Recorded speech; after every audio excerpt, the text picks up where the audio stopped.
Welcome to Archangel Revelations and Prophecies 444. I am Gat, your host. A viewer requested a twin flames natal charts analysis. That's what we're going to do. The person that requested it is on the left. That would be the female. And the male is on the right. We will begin with her first house on the left. And as you see, the first house, she has Leo. And ironically, even though she's a Cancer, she's so close to the Leo that it's not funny. I'm gonna put this on pause one moment. I'll be right back. So, like I said, she's gonna have a lot of Cancer Leo energy, and that's probably why there's nothing in her 12th house except for the Sun, because she's carrying that Leo energy. Anything we say that's in her first house with Leo, that energy is still being carried in that 12th house of Cancer.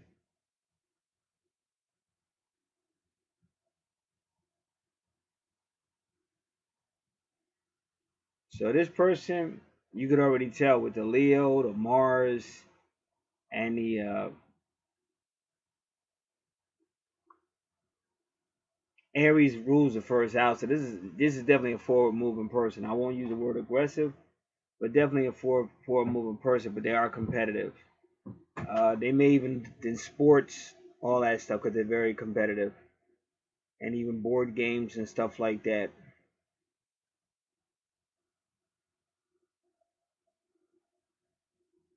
Definitely could even be a could even be a motivational type person because they got Mercury there.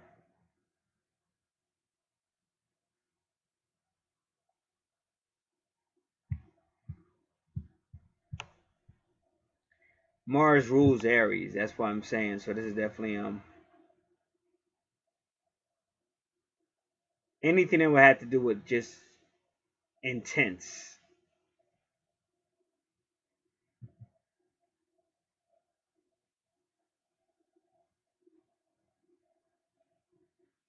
So what we'll do first, we'll look at Leo. We'll do it too. We'll do Leo's in the first. If we get it, Leo in the first house. If not, we're gonna have to do Leo in Aries.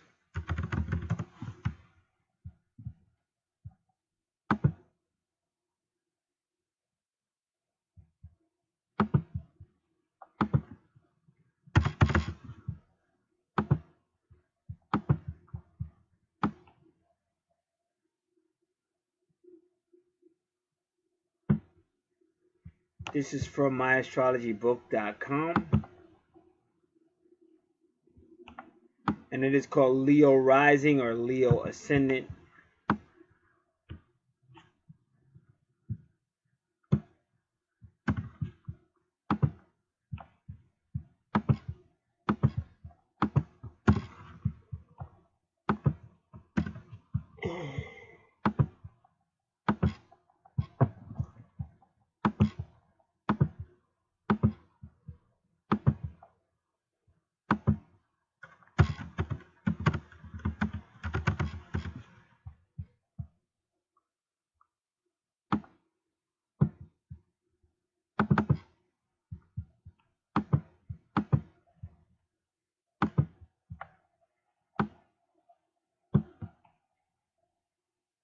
Self-confidence, vitality, courage, self-respect, pride, and dignity.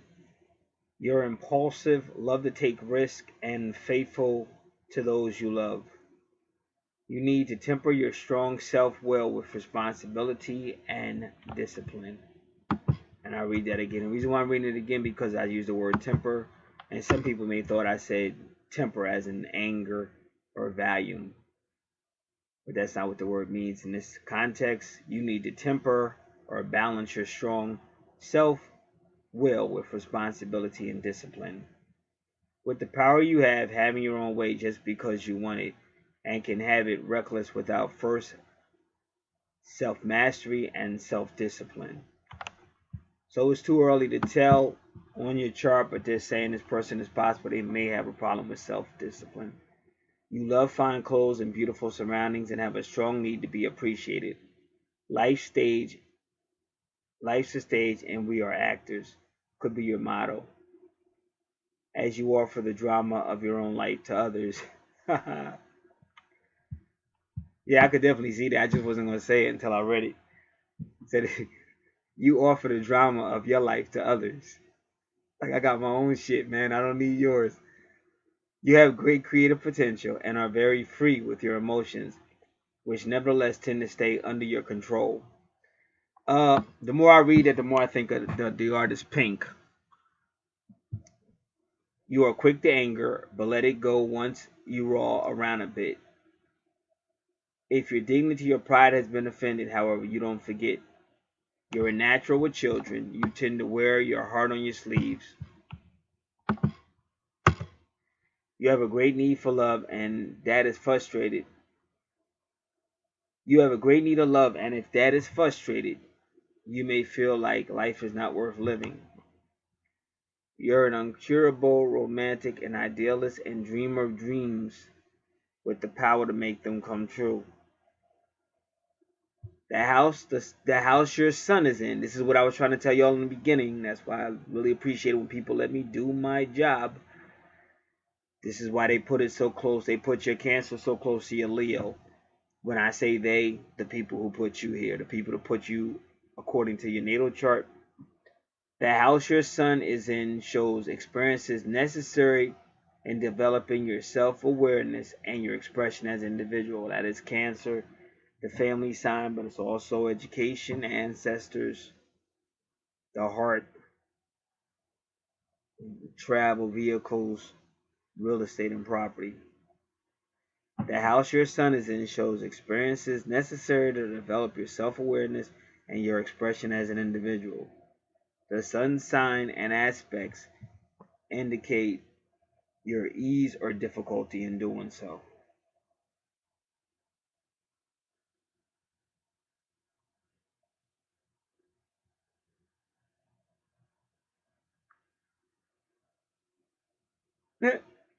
Now, what's so funny is I was trying to get this guy's name and I had it mixed up with somebody else. And now that his name, it said famous people with Leo rising. Now, this dude has been on my mind over and over. He was like it back in his day. He was like in every movie, every TV show. This dude was always working.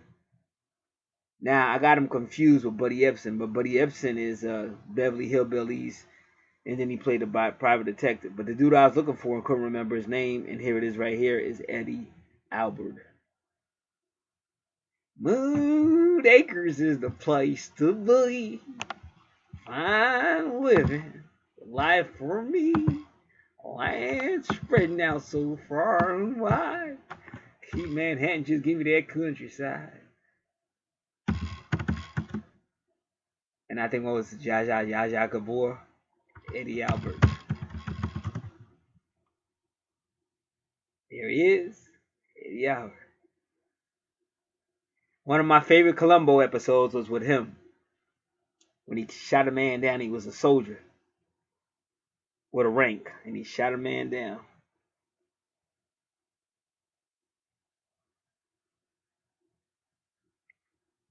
It's funny how life works out.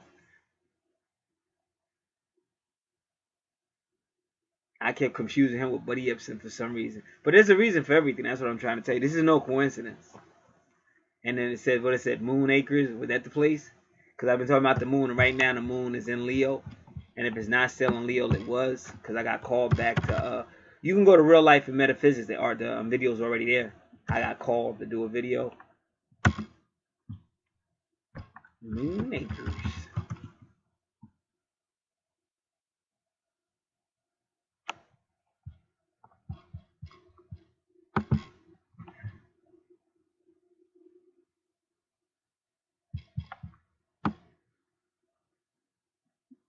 Give me a second. I just want to verify.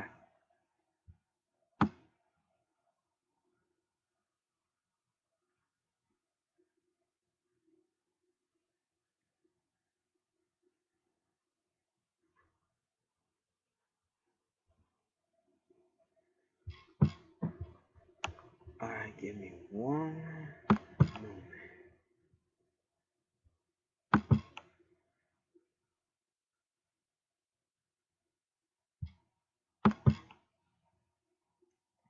Eddie Albert.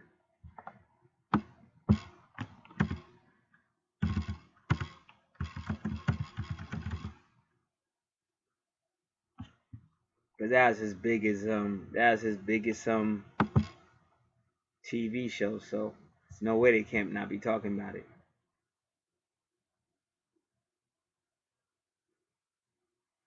He died on May 26, 2005.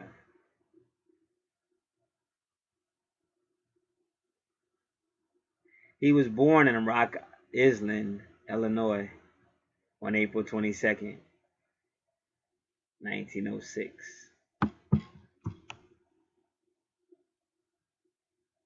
I just want to know the name of that way to his big show, cause they got to talk about it.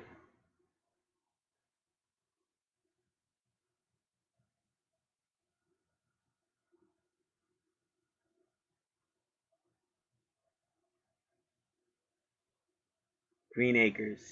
All right, I just wanted to clear that up because for some reason I was saying Moon Acres. All right.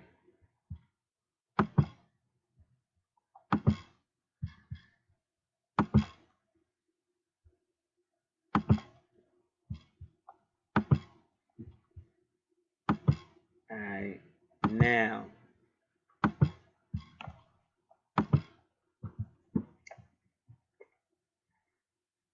All right. So I think we finished with that? Okay. You're an incurably romantic and idealistic and dreamer of dreams with the power to make them come true. Okay, we did that. The house your son is in.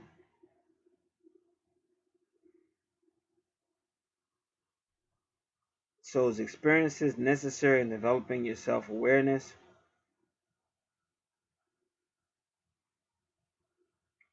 And your expression as an individual. The sun sign and aspects indicate your ease with difficulty in doing so. Okay, famous people with Leo rising are Eddie Albert. Like I said, that man was always working, a fine actor. Muhammad Ali, the greatest. Herb Albert had that music. Anastasia, Maya Angelou, when she died not too long ago, when she had an experience with Tupac, where she told Tupac, "Why you making that self-destructive music and bam, bam, bam, you killing your own people?" And she claims Tupac started crying when she told him that. Barbara Bach, Balzac, Ingrid Bergman, another famous actress, Milton Berle, one of the biggest comedians back in the day. Anita Bryant, Yul Brynner, another big comedian known for the Moses movie, he played Pharaoh. Pat Buchanan, hated by a lot of people, but still known for being outspoken. George W. Bush, whichever one that is. George Carlin, another provocative comedian. Pablo Picasso, Prince Charles, Maurice Chevalier, Glenn Close, Julie Collins, another famous actress. Aleister Crowley, we all know about him. Claude Debussy, Johnny Depp, famous actor. Robert Downey Jr., now he's famous.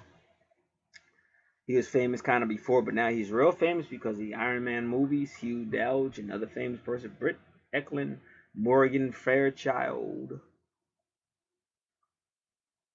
Bobby Fischer, if I'm not mistaken, that's the guy that beat Billie Jean King, or whatever happened. Billie Jean King beat him, excuse me. Peter Gabriel from Genesis with Phil Collins. Ava Gardner, Paul Owen, Arnold Galtry, Eric Idle, Jeremy Irons, Waylon Jennings, Lyndon B. Johnson. Woo! The guy that passed all those civil rights laws after Kennedy was assassinated. They go that 22. We keep saying that number 22. Ashley Judd, Naomi Judd, Frida Keller, Carol Kane, Andy Kaufman, one of the greatest comedians of all time, if you ask me, because Andy put the joke on you. That's a lot of people, man. I know why. He spent a whole lot of time with all these people. Roger Moore, one of the 007s, Marilyn Monroe, The Hellraiser, I call her. Marilyn Monroe was a rebel. Kind of like a Jezebel, but a rebel.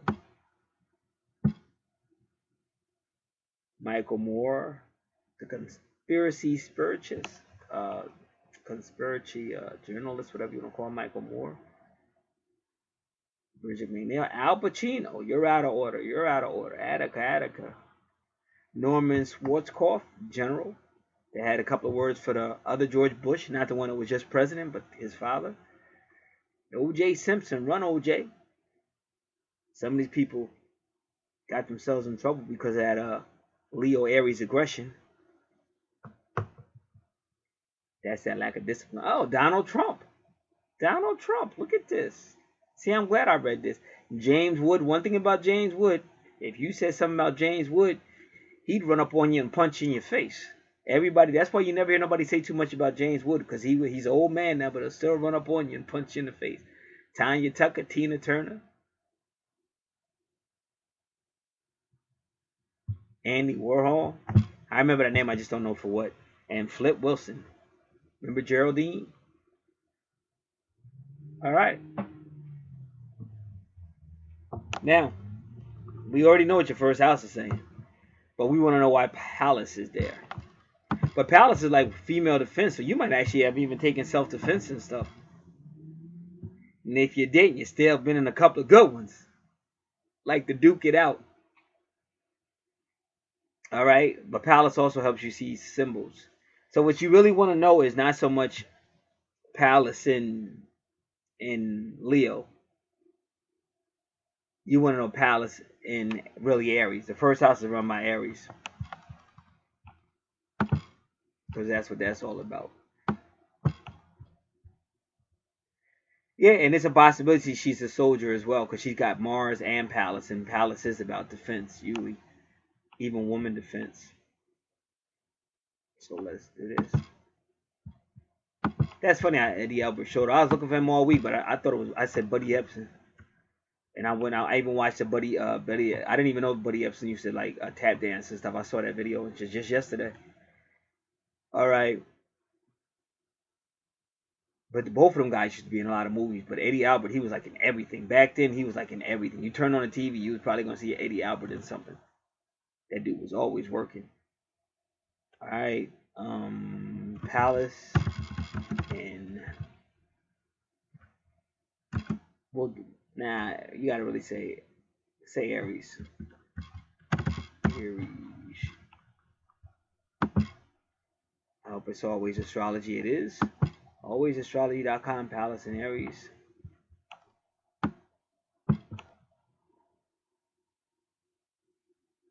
Palace and Aries charges in and tries to find the fastest solution. Because Palace is always about finding patterns and solutions. They get the action started for whatever purpose they need. They love competition, just like I said, and battle. So this chick be duking it out. I'm surprised that she never like tried to do that shit professionally, like the MMA, UFC. They love competition and battle. They are innovative and inventive. They know how to mobilize the vital energy, whether it is for fighting, inspiration. I told you could be a leader, inspirational speaking, because you got Mercury there. Artistically and for healing. They are pioneers. This is a good combination for artists, acupuncturists, homeopathy, practitioners, and athletes. And I said she might be an athlete. All right. So that's your first house. As Roger Moore would say, shocking. No, it wasn't Robert Moore. It was the other dude, Sean Connery. He was the first James Bond. He electrocuted this guy that was trying to kill him. He electrocuted him. He was like, shocking. All right, I'll be back in a minute. All right. So now we can go to the second house.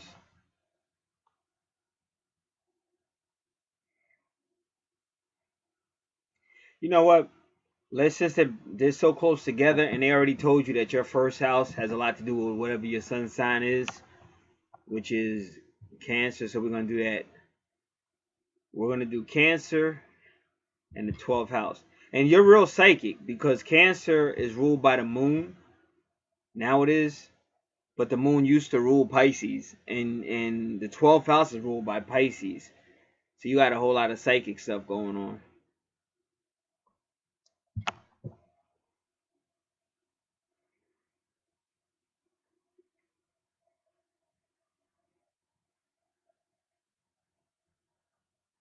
One, two, three, four, five, six, seven. And that's why your 8th house is nothing in your 8th house either.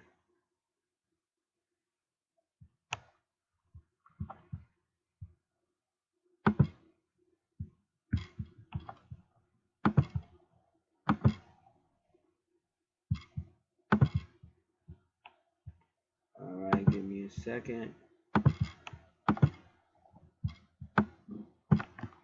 Cancer in the 12th. That's the first thing that came up.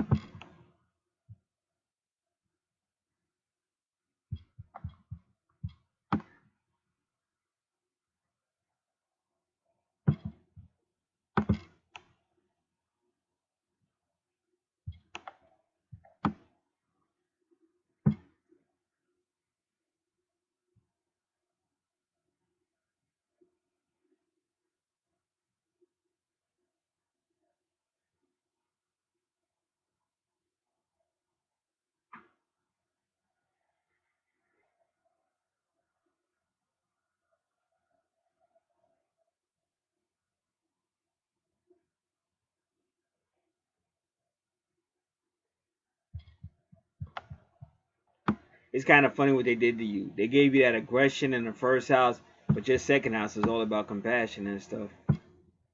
And I guess they're trying to get you to balance it out.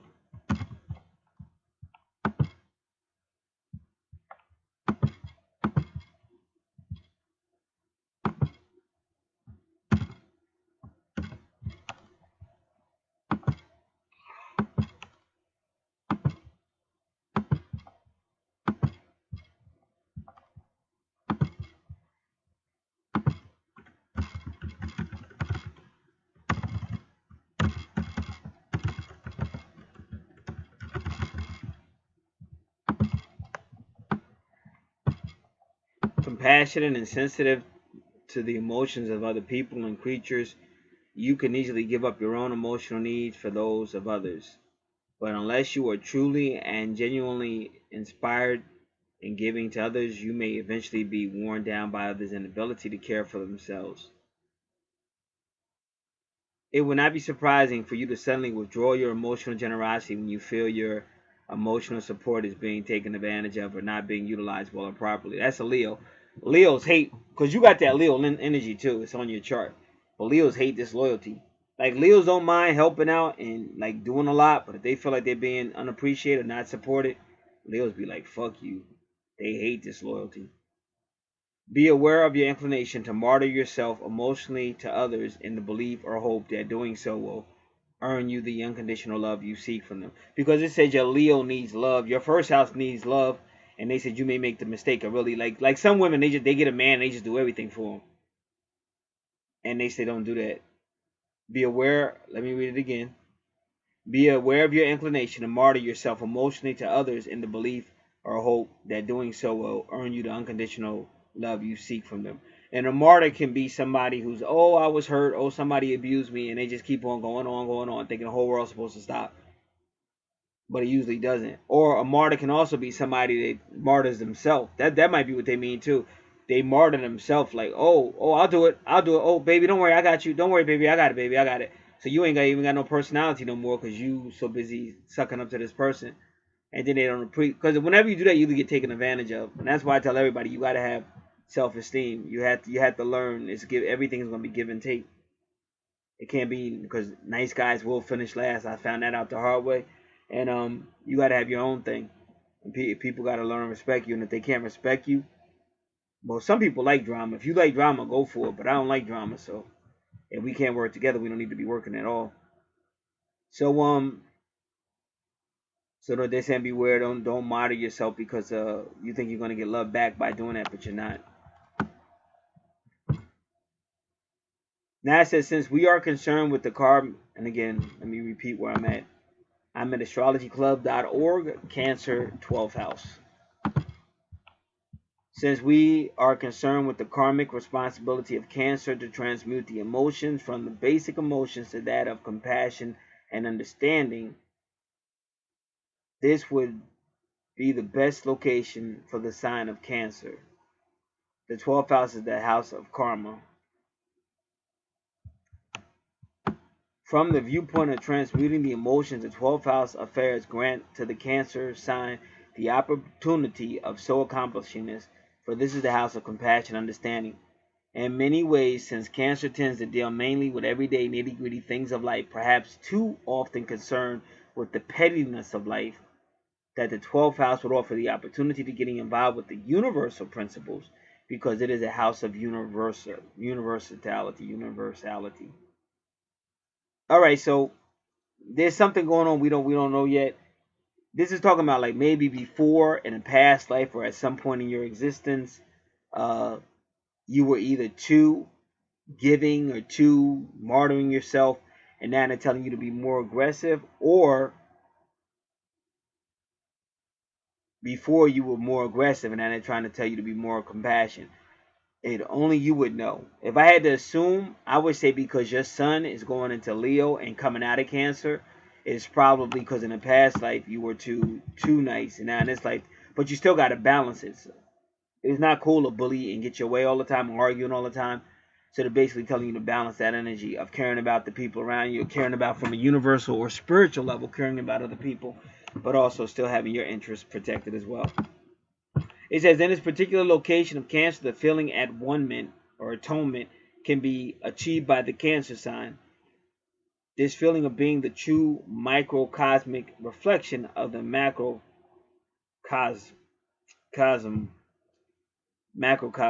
being at one with the cosmos. The final fulfillment will be letting go of emotional structure, and that's what Cancer represents. The 12th house does deal primarily with the soul and karma. It is through achieving true spirituality, soul development, and soul personality that Cancer can have an unselfish regard for others, and this will bring great rewards. To the Cancer sign on the crust of the 12th house, emotions must be transmuted to unselfish love, used in altruist service to others. Thus, the soul will evolve and be able to speak to an intuitive level, and through this, Cancer can achieve a tremendous spiritual initiation. That's what I said. They're telling you to take all that Cancer stuff into your first house, because your first house is totally different. Definitely like the epitome of a ruthless aggression.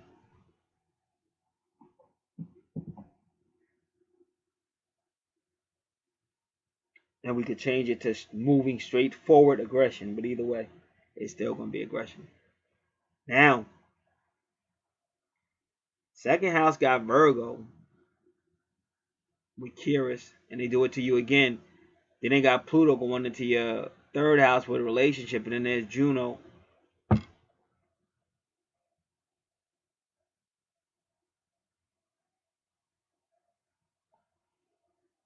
And Uranus.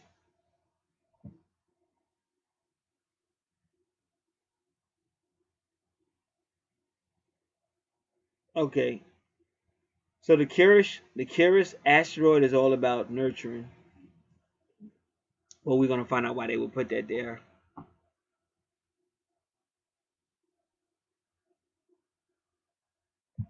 And the second house is about Taurus. So we're gonna do Curious and Taurus, because sometimes when you do an asteroid and go second house, we'll do it, see if it's there, but it's probably gonna be Curious and Taurus, because Taurus rules the second house. So we'll say Curious in second house to see if anything comes up.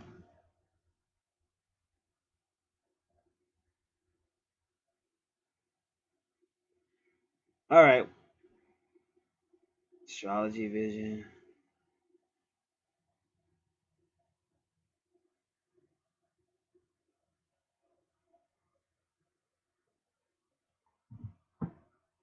This is unique.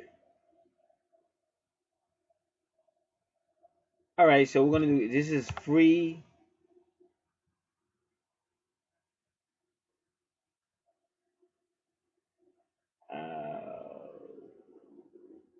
We'll try this one. Because that word, there's different forms of astrology, but I try to stay on one form because it can, different forms give you different interpretations. So this one says astrology.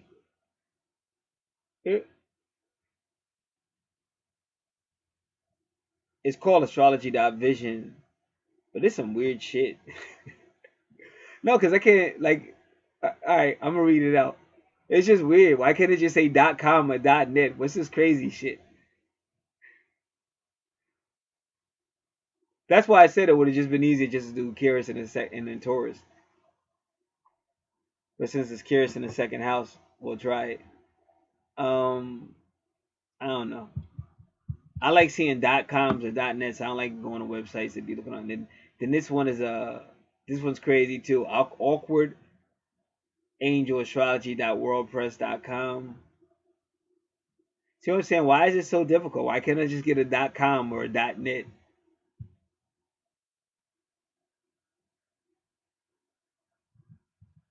All right, we're gonna go back to this side reel astrology. Free sidereelastrology.com. Curious in the second house.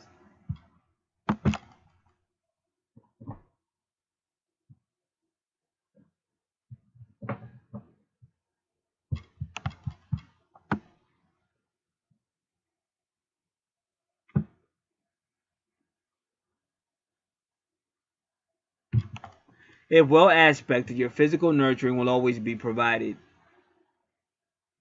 All you need, you will tend to nurture others in the same way. And he said nothing makes you feel more nurtured than a large bank balance and a full refrigerator. But that ain't telling me shit. Yeah. This is some crazy shit. I'm just curious. See, we should have just did the Taurus, I'm telling you. Because I don't like this going to no websites with no .coms and .ins.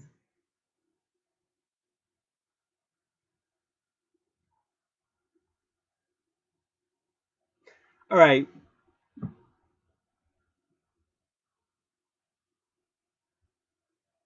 Now this is BobMarkAstrology.com. BobMarkAstrology.com.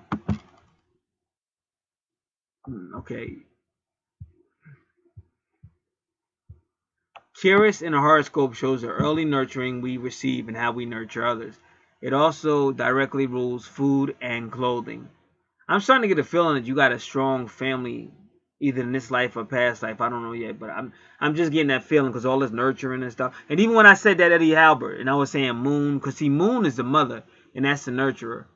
And that's why I said don't nothing happen by accident and all that. I be trying to teach people that they be swearing, oh, this ain't right or that. Nothing's really accidental or coincidental if you really study this stuff. I have seen 2 cases of professional designers who had curious aspecting palace, which rules the ability to see patterns. And we already did that in your first house. So it's kind of interesting you have curious in your second house. Curious in the sign shows our nurturing style and the types of things that make us feel nurtured. So yeah, you're about that money too. That's the second house. So I just wanted to make sure. That's why I wasn't going to flip. Curious in the house shows where we are most likely to express our nurturing side and also where we can best receive nurturing. So you like that money. To find out more about Curious and the other asteroids, the best book available is Asteroid Goddess by Demetra George. Now it's going to say Curious and the signs. So they did it. See, they said Curious and Taurus. It didn't do it houses. Just like I said. You want to nurture someone with this placement? Feed them a lot. These folks will also feel nurtured if you massage their soldiers in the back of the necks hard and for a long time. I don't know how that came out. That sounds like something more about the 8th house. If you ask me, that's that Scorpio shit. All right. So as you can tell, they being real funny with this Curious in the second house. You get a bunch of Looney Tunes and people that don't know what the heck they. Anyway, so let me do it the way I'm going to do it. We're going to do Curious and Taurus. Now watch how simple it is. Curious and Taurus. Immediately, alwaysastrology.com, juliembuski.com, nerajat.com. That gave this dude again, bookmarkastrology.com, freestylerealastrology.com, libertysoul.com, illuminastrology.com, darkastrology.com, but way more .coms that other way. Curious in the second house, nobody really wanted to do it that way. And then you got the weirdos. So this is always astrology. Now we should get some type of better. Alwaysastrology.com. Curious in Taurus or second house, because Taurus rules the second house, feels nurtured when they are fed and pampered. So this is this person. A good massage helps them feel grounded, and then they still saying that massage shit. A good massage helps them feel grounded and cared for. They nurture others by giving them the necessities of life like food, shelter, and financial stability. But they're a giving person too. So she's unique in that. I give her that. She's unique because she'll give it too. Because a lot of people just want it and they ain't giving none. But so far from her 12th house to the second house, she'll give too. They may become overly dependent on their belongings or may equate self-worth with what they own. Touching is an important part of nurturing because Taurus can be very sensual, very sensitive. Touching is an important part of nurturing for this combination. If they can relax, it is beneficial to them. They feel worthwhile if they can provide for themselves. So this person is definitely about the money. Not saying that's a bad thing or good thing.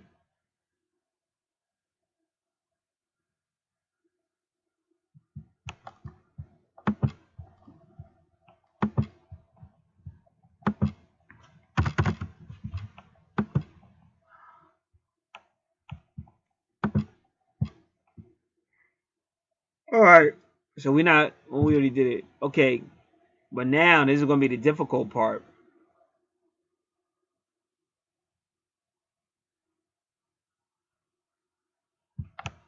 Let's do Curious and Virgo before we do Virgo in the second house. Curious and Virgo.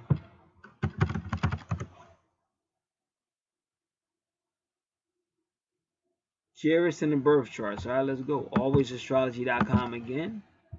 Let's just hope they give me what I'm looking for.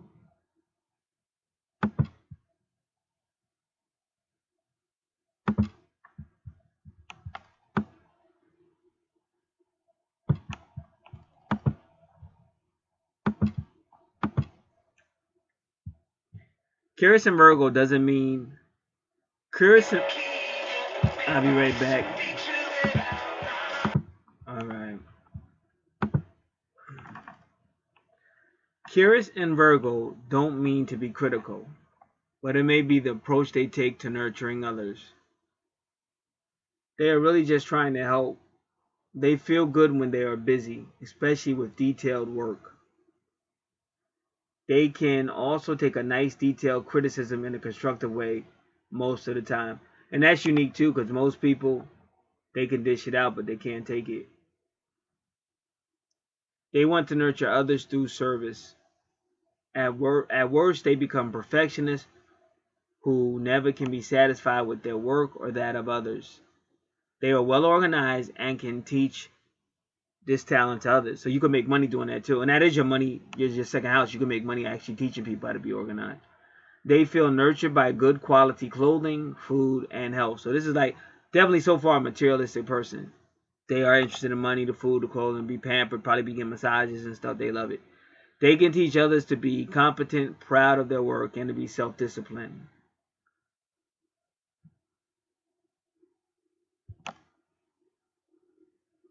So you may have been like a spiritual person in a previous life.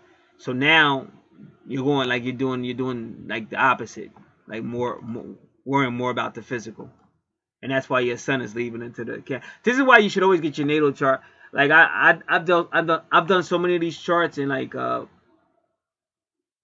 I meet some people, they don't understand stuff. Well, I'm a Cancer, and like sometimes that sun be so close, their sun sign be so close to the next house, and they say, you're not, you're both, like you got both energies, but they don't learn that. But like me, I'm telling like it is. I'm a real dude.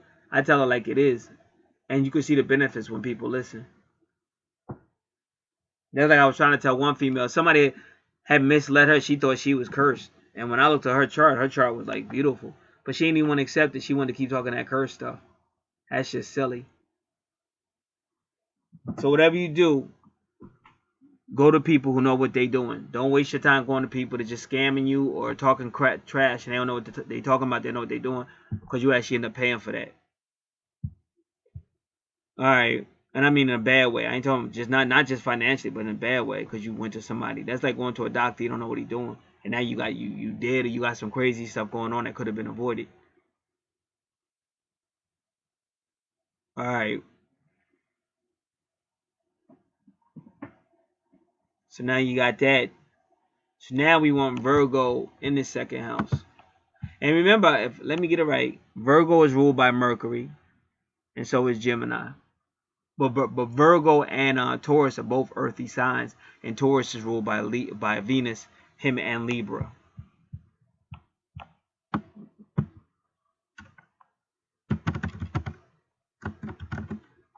So I put Virgo in second house, which should come up. It should be astrology. I think we should stay there if they got it.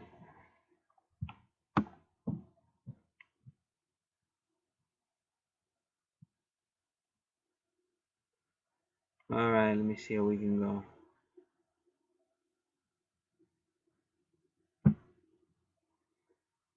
Okay, this is called astrology.ygoy.com. Astrology.ygoy.com. Virgo in the second house. And I'm going to put this on pause. I'll be back. But another thing, like a lot of people think it don't matter what you say, it don't matter what you do, but it do. It's karma, and that's why so far looking at her chart, that's what it seems like. It seems like in a previous life she kind of was more spiritual and giving, and she gave a lot of herself and stuff. And now in this life they made her more aggressive to the point, she'll work with you, but she ain't gonna let you run over top of her. And now she's looking out for herself a lot more than she was in the previous life. That's what it's looking like so far. That's why natal charts are important. Knowing your life while you're here, dealing with accuracy, stop dealing with bull. You see so many people sitting down, be talking all day, but nothing they saying is making no sense. You know what I'm saying? They're just talking. And that, it's okay if you're just shooting a breeze, as the 13th son would say, shooting a bobo. But when you really want to get down to facts and you want the truth.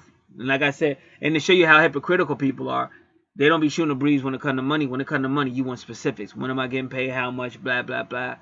When is this going to be done? I paid you for the service. When will the service be complete?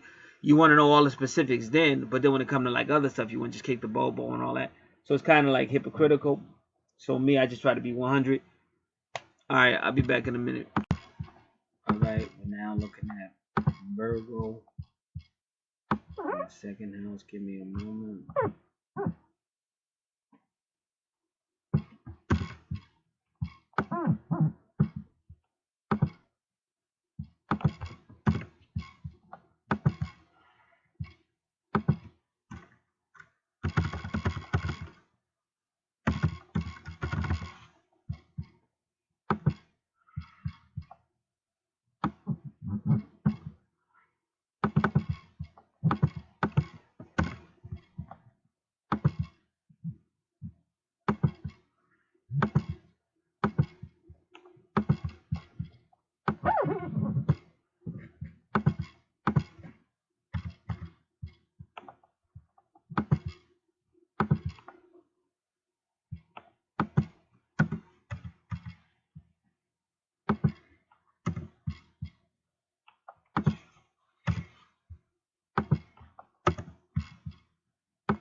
Virgo in the second house imparts a specific set of characteristics to the financial aspect of a person.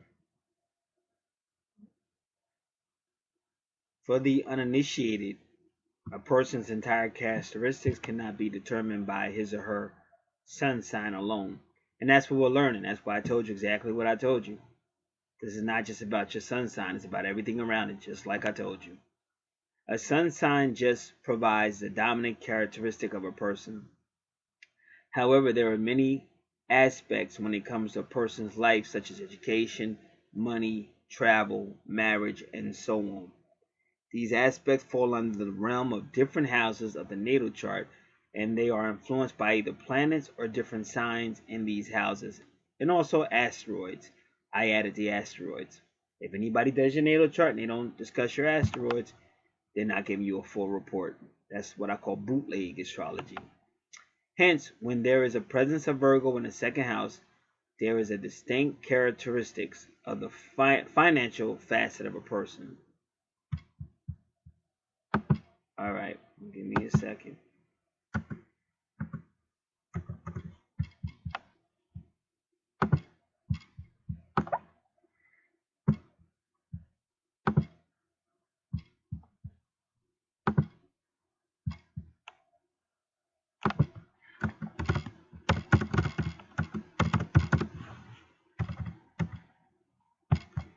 The second house, also referred to as the house of finances, deals with resources. Resources are usually viewed in terms of monetary earnings, possessions, and assets, which a person acquires through his or her constant efforts.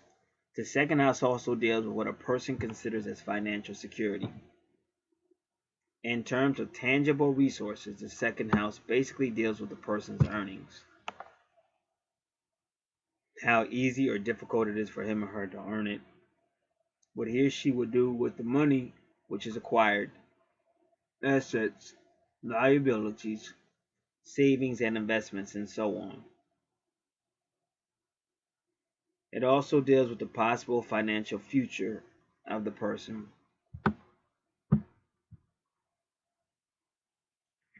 The house not only deals with the material aspect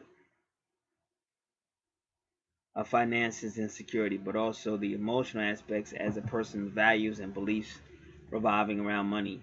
Some basic questions such as how do I earn more money and what should I do with my earnings, and beliefs such as I don't want black money, excess money is good, and money should be spent on helping the poor fall under the realm of the second house. Alright, this guy's going way too deep. What we wanted was Virgo in a second. This is what we want.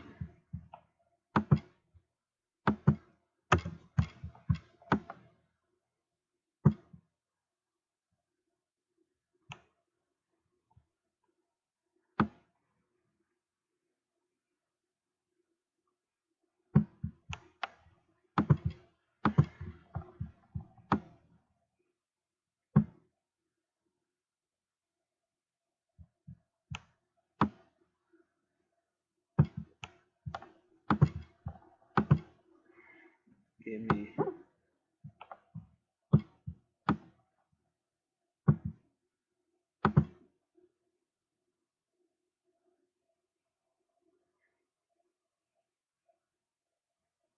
When Virgo occupies a particular house, it imparts certain dominant characteristics to that specific house. Virgo is an earth sign signifying stability and analysis. There is always a need to analyze a particular facet or a situation in an unemotional and practical way.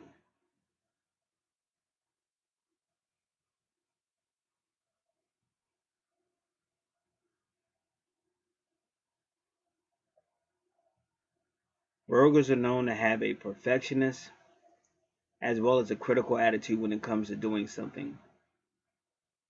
They are also known to be highly patient and dependable.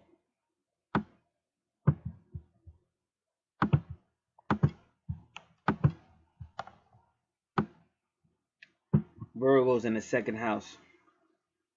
When Virgo occupies the second house or the house of finances, it's really the house of finances and possessions. This person keeps saying finances. There is a practical and sincere approach in earning money.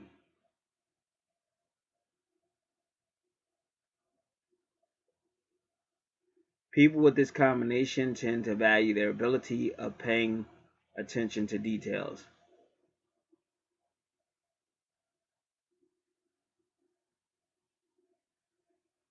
These people love teamwork and hence involve their friends and close people in their financial plans. They may even earn money through group activities or large corporations. They are very rigorous about money and possessions.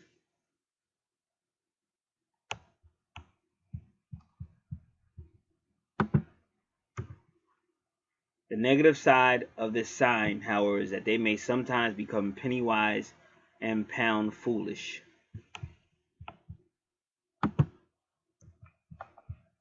This means that they may save on trivial things just to spend heavily on unnecessary luxuries and expensive entertainment. Because Taurus likes to party, uh, especially when you're a Leo. You got that Leo. Because I'm saying you're a Leo based on that Sun, Cancer, Leo. But it was like Taurus and Leo, or Taurus in the fifth house. They love to spend money and gamble and take chances and shit.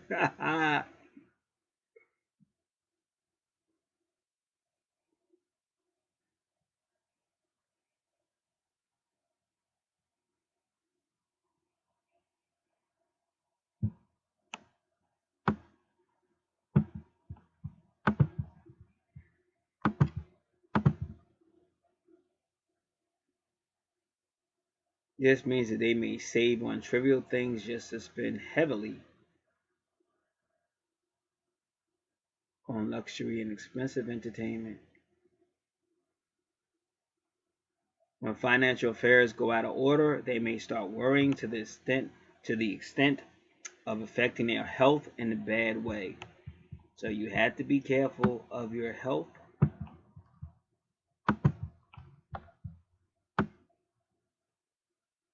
And see that Cancer, remember I told you the Cancer, got to be careful because that's the heart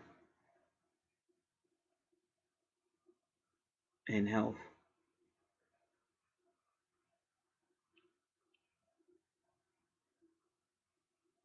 In summary, when there is a presence of Virgo in the second house, the person tends to be practical and sincere in earning money. These people earn money through group activities or endeavors and their ability to analyze every side of the financial affair. They may, however, tend to save on small things and end up spending excessively on luxuries, which they have to watch out for. So, we kind of see it in those houses,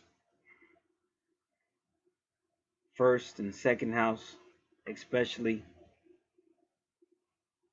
We even mentioned a little bit of it in the 12th house, that need to, even like pampering. If you really want to be honest, most people are not going to agree with me, but even pampering is an asset. It's an asset because it's all about me. Take care of me, pamper me, massage me. So it's an SS. So that's your first three houses. Basically, that's like the undertone. That's like the underlining theme of them first three houses. Oh yeah, and then we got to do Pluto. We forgot all about Pluto because he's on the border.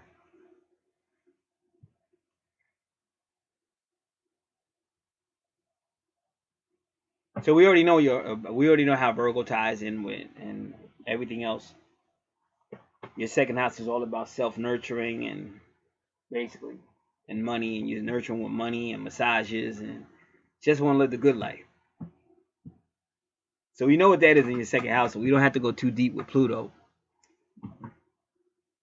But we will look at it. We'll see what happens. First we'll do Pluto in the second house, then we may end up doing Pluto in Virgo. It seems only right. Remember, Pluto rules Scorpio, which is your eighth house. And we'll talk more about your eighth house when we get in that area, or when we get to Scorpio.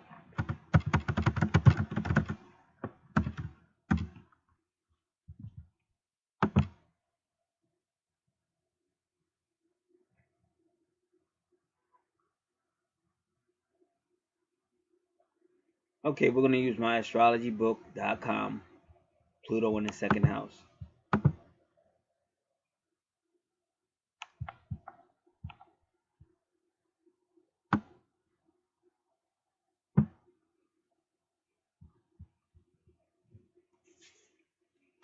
Because ironically, your Pluto's going to be in the second house and in the third house.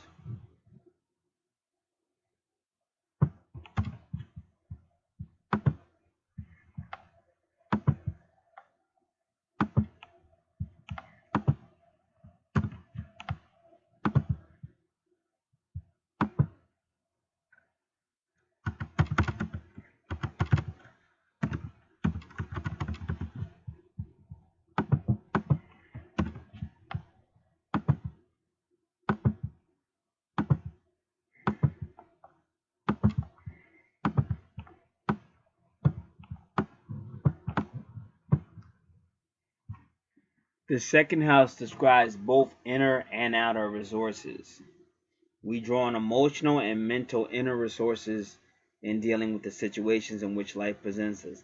These assets form our sense of self-worth and self-esteem. Our outer resources are our finances and physical possessions, movable property that we own, as opposed to real estate. These assets form our sense of security. Some of us identify with what we own, others with what we are. They both, however, are what we value, and we attract to us in what we value, and we attract to us what we value.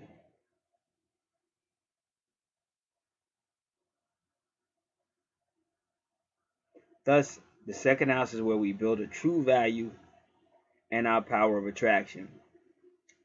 Planets here show how and to what we are attached to the degree of our possessiveness. Classically speaking, this house always symbolizes our strongest desire and the manner in which we meet our obligations. Isabel Hickey said that this house indicated that which the life is dedicated to redeem. And this is thus related to our peace of mind.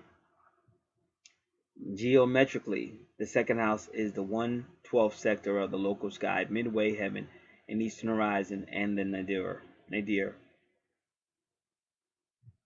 occupied by planets 2 to 4 hours before they rise. Pluto in your second house indicates that over many lifetimes you are being driven to learn self-sufficiency and stand on your own 2 feet. Coupled with your strong physical, sexual nature and needs, this often leads to sexual release by yourself, even when in deeply satisfying relationships.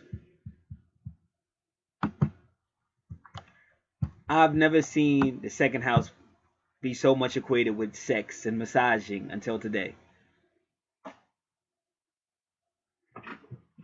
If so, this is a natural for experiencing grounding and self-reliance on your particular evolutionary path. So to claim you're on an evolutionary path and it's not to be judged. That's funny, because usually when you say something like this, whenever you say certain things, you have to do a disclaimer. Like if you make you say something about homosexuality, you go, not that there's anything wrong with that. So this person just says something about self whatever, and then he says that's not to be judged. So you had to throw that disclaimer up in there. You are learning, or have already learned, to identify your own personal resources, values, and needs by withdrawing the focus of your attention into yourself. So this is what Pluto's helping you do. This has produced a limited vision, however, which the outside world transforms and enlarges through periodic shocks or karmic conditions. Because remember, Pluto will help you with karma, so will Saturn, so will Uranus. These may come in the form of depredation, loss, or through powerful and transformatory individuals who help you confront your personal limitations. So that sounds like your twin, or your twin flame, or somebody in a relationship could help you, or maybe even other people. If you use devious means, manipulation, or compulsive spending to obtain wealth or to gratify your needs, then imprisonment, guilt, and repossession of goods can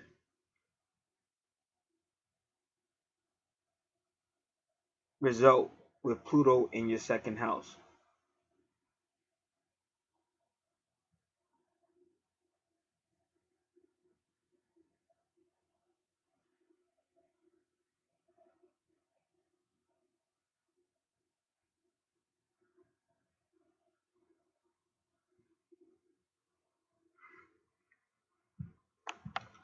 Your personal values and resources are the arena in which your growth and transformation occur. And you are progressively learning to unite your values, resources, and even your own body with those of others to transcend personal limitations. A well-aspected Pluto may indicate continually renewing assets and finances. If afflicted, meaning if Pluto was retrograde, however, that upon which you depend may be yanked suddenly and without warning from beneath your feet. And they always say that about Pluto retrograde because it'll be like a give and take. You can get a lot, but you can also lose a lot. But fortunately, your Pluto is not retrograde. In fact, so far, you haven't had one retrograde. So they're really working on you in your 12 to second houses.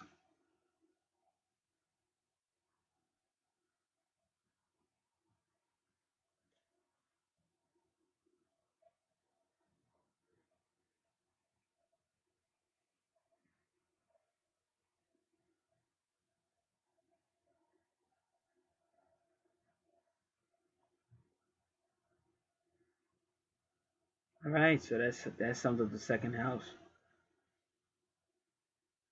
All right, the third house is your communication house, but it does deal with siblings, creativity, multitasking, thinking,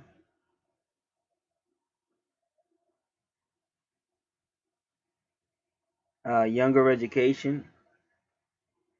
It can deal with young ones. The third house is a lot like the fifth house.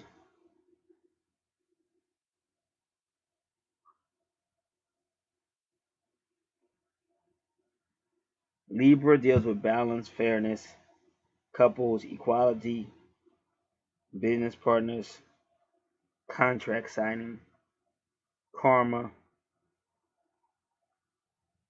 legal matters, court.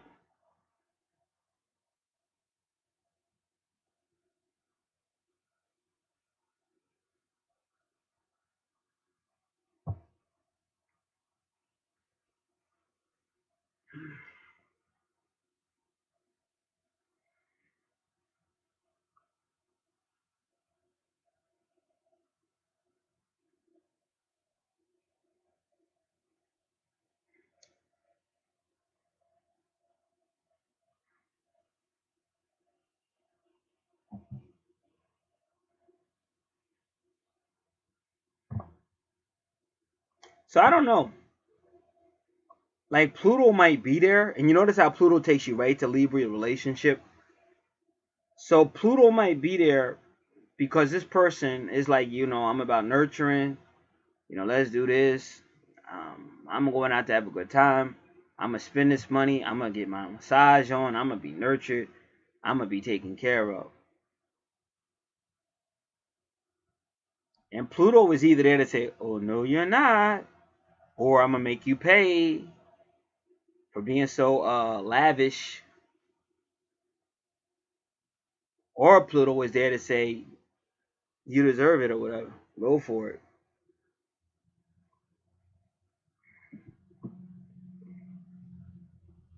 Because you definitely like Pluto's definitely the soul house. It rules Scorpio. Scorpio is your eighth house. That's definitely the soul house. So you definitely got some soul stuff going on. This could be karma. But if so far it would be implying that because it's no one retrogrades, that it's not like karma you need to it's not like karmic debt. It's like saying karma you deserve it.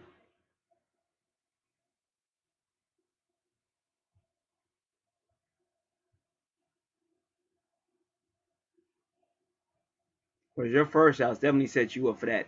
And that's your ascendant, your personality. Your first house definitely sets you up for that. I'm going to get mine and shit. Because I'm a Leo. I used to say that shit all the time. Before I got understanding and I was out in them streets, that's all I used to say is I'm going to get mine. And that was back in the days of hip hop and shit. And I remember when we was at a barbecue one time and I was sitting there eating. My mother was looking at me eating. And she said, get yours and shit. She said, my mother said, get yours. Because they knew I was always saying, I'm going to get mine and shit.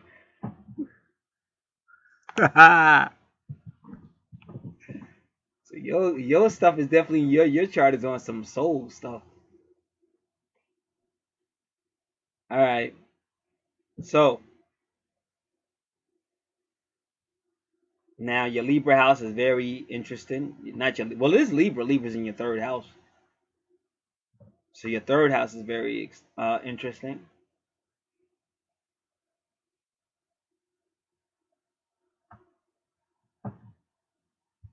So let's do Pluto and Libra, because essentially that's where they're going with all this. They're doing all that and then taking you right into your relationship.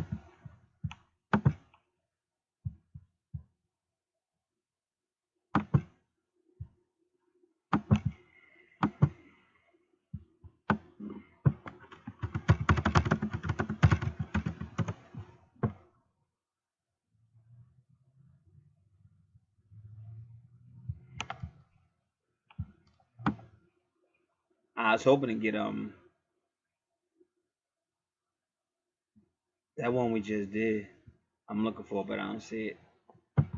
All right, so always astrology is going to handle this. Okay, it calls you Generation X, 1971 to 1984.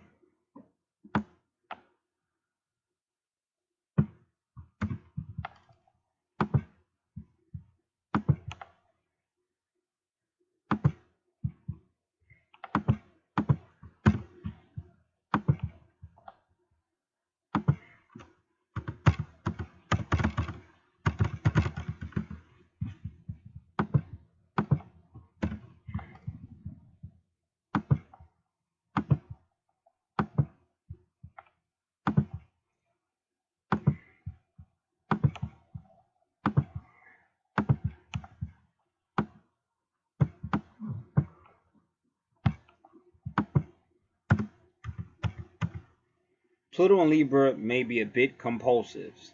So we're still dealing with compulsion.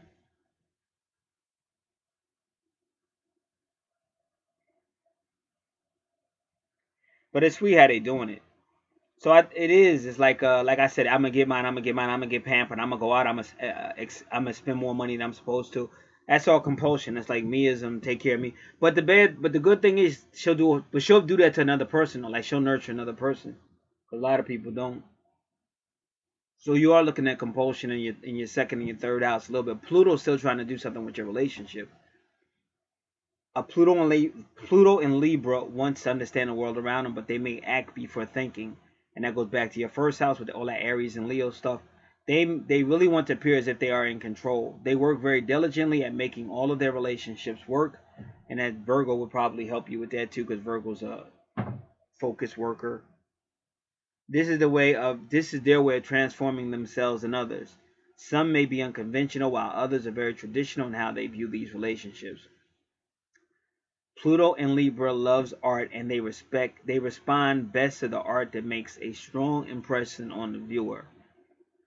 Fairness and justice is very important to them, and they may help reform laws to make things more equitable. Equitable.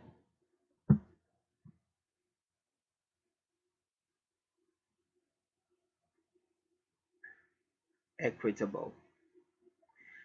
They are fairly diplomatic, but may get very angry when they see injustice.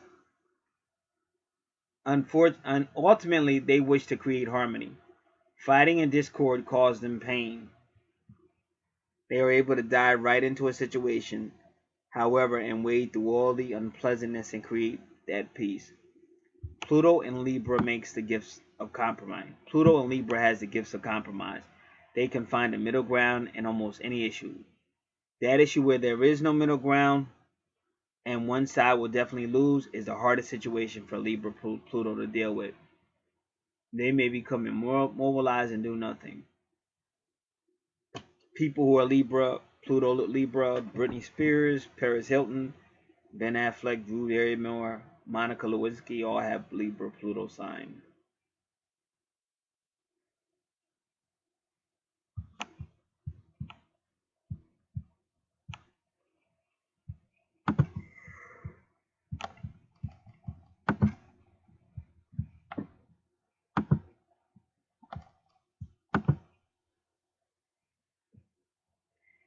They're not letting up on you. Then when you get out of this house, you go right into Lilith, and that's your first retrograde. And then you got another retrograde. Give me a second.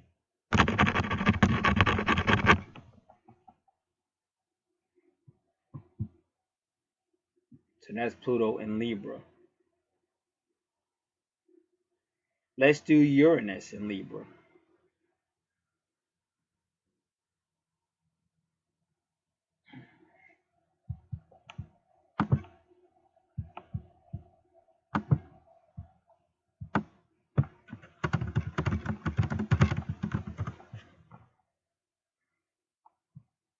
All right, now this is the my astrology. I think that's what I wanted.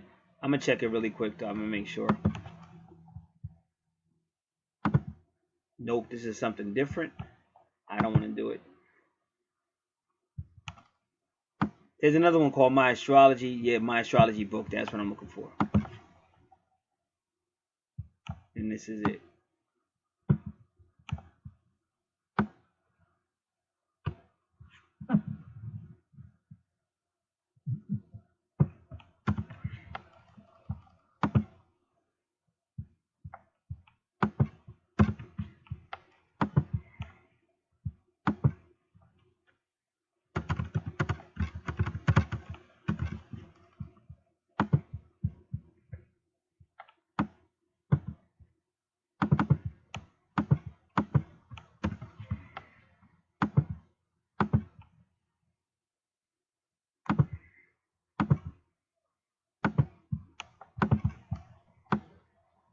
Uranus was in Libra only 7 years since the 1800s, from October 1968 through November 1974, as well as May to September 1975.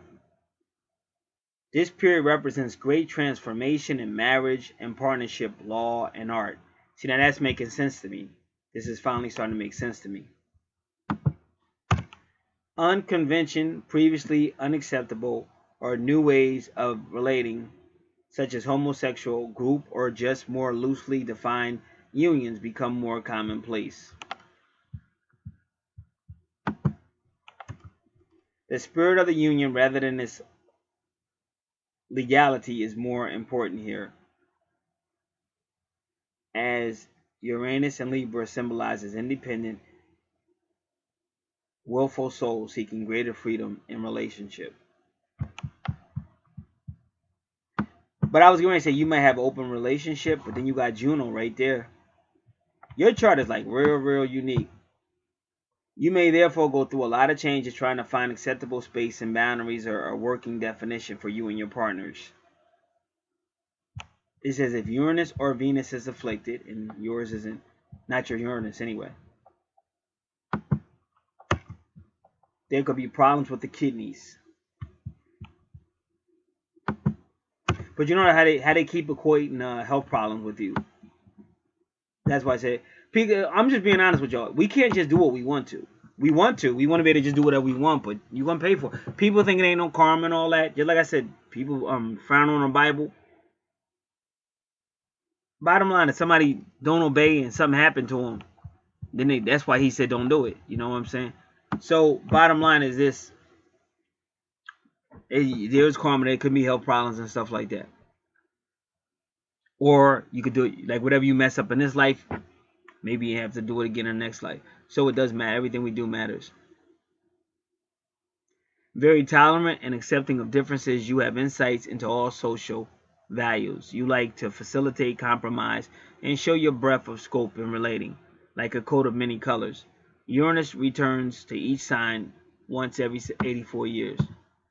Since Uranus stays 7 years in each sign, its effect in Libra is collective and global rather than individual. But they say that, but then your whole third house is individual because you got Juno right there. But it's global. Every planet, however, including Neptune, is in a different house every 2 hours due to the Earth's daily rotation on its axis. Therefore, Uranus' position by house is very individual.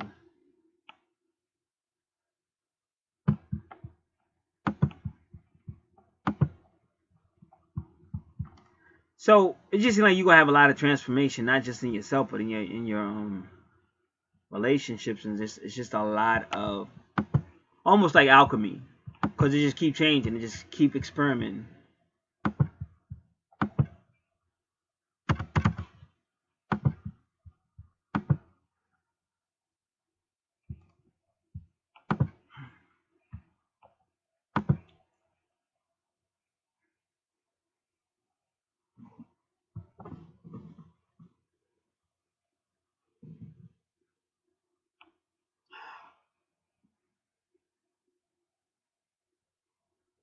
So what may happen is because you're dealing with like some of your spots are dealing with obsession Virgo's gonna make you critical at like really looking for stuff, whatever.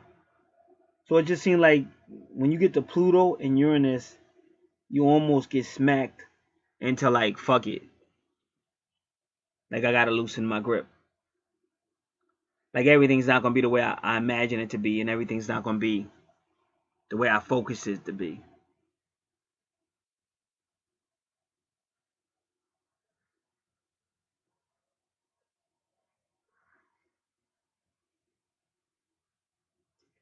Cause you gotta really like yours is like real unique. Juno conjunct Pluto.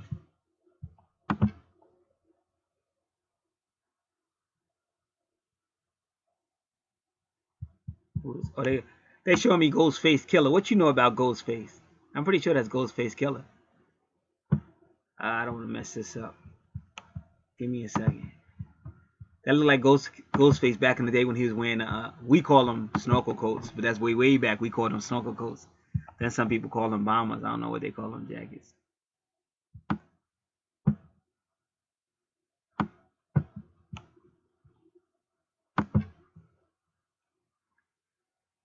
Yeah, it said Dennis Cole's Ghostface Killer. Hoturians, Tumblr.com. So I guess they're saying he's a I don't know. I think they're saying he's a Tumblr. I seen them. They came to Asbury Park like back in the day, like 1998. It was Ghostface's birthday, and the Wu came.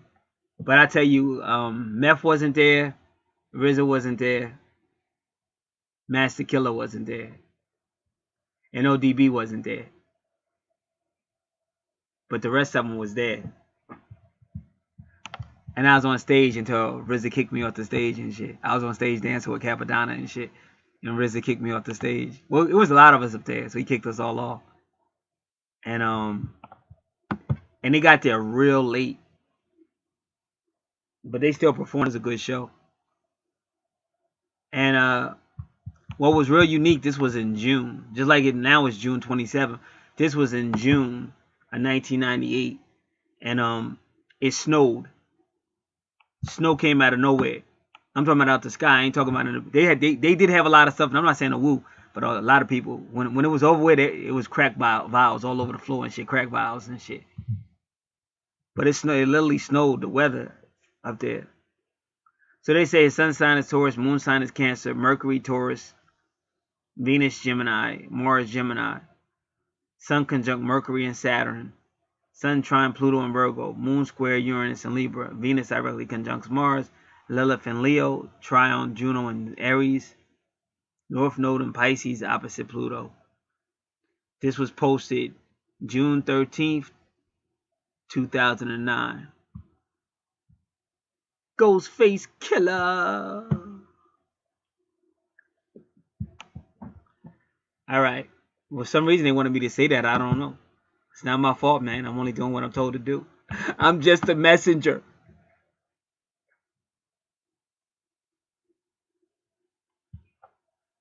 All right. So this is called New the Astrologer.com.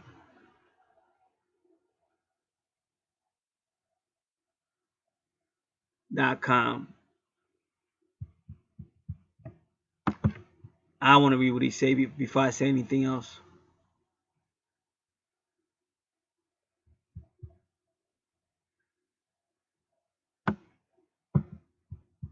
Because you already know Libra is going to be about relationships and stuff. That's why I said to do Juno and Libra is kind of silly. Because this is a person with a serious relationship.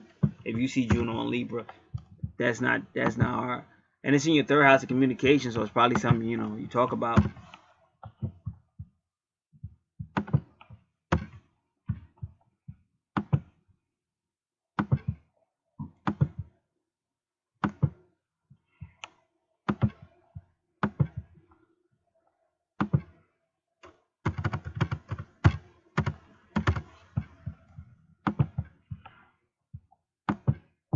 Oh, man.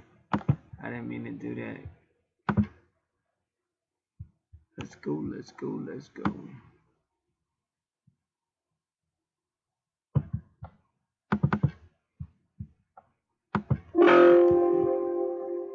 How's that? Come on, man.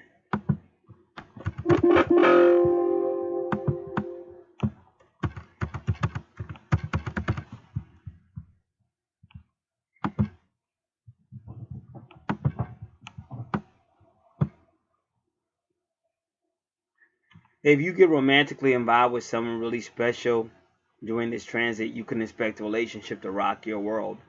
You might think you want a sweet, relaxed affair, but that's not what you're going to get. This is going to cause changes deep down in your soul. So again, this is some twin. This is what I keep telling you, soul. This is some twin soul stuff. Because that person's going to help you. You got a lot of everything I talked about in them houses from the 12th, 1st, 2nd. You got all that going on, but this third, that person is coming because Juno is serious relationship, and like they say, marriage or like marriage, and that person's coming with that Pluto energy to change shit. This is going to cause changes deep down in your soul, ones that will stick with you even if the relationship ends. All your romantic relationships will affect you at a deep level during this time. Strong feelings for someone will stir your deepest sexual responses, and you'll truly experience the connections among body, soul, and heart.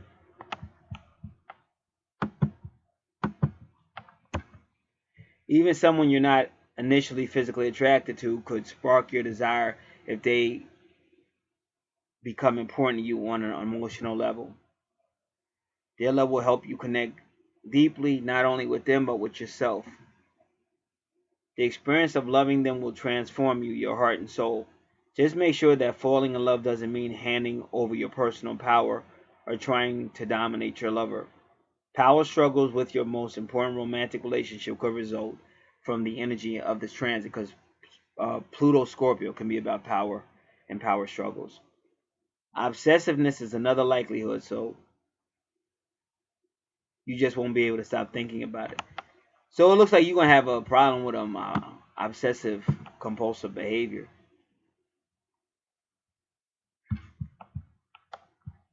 because we identified that earlier in your chart and it's still being identified.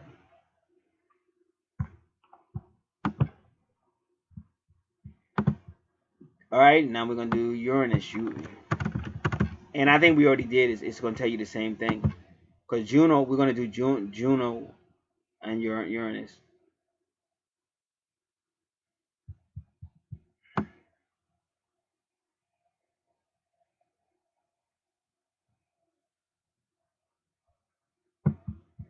All right, I think this is new.theastrologer.com. I think we just did that guy. I'm not sure.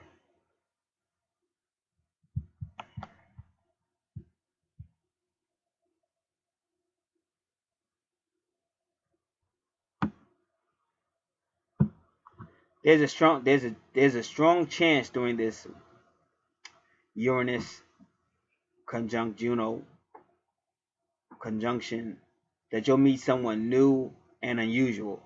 That you'll be swept off your feet by that person and you'll make a firm commitment to each other. So that's what you really want to know because this is the person that's gonna rock your world if they haven't already come. And it's got that Libra, but it's the relationship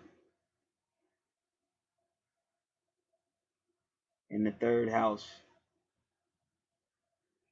Notice how his third house is a Scorpio there, and she's got the Libra in the first house. So you can kind of see how these two get along. Plus, she's got the Uranus in Libra, so you can definitely tell these two have a soul relationship.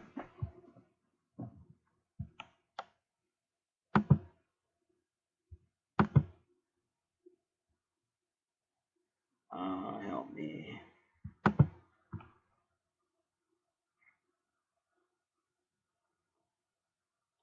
Your friends and family who are on the outside of your relationship looking in might worry that you're jumping into things too fast, but you'll know.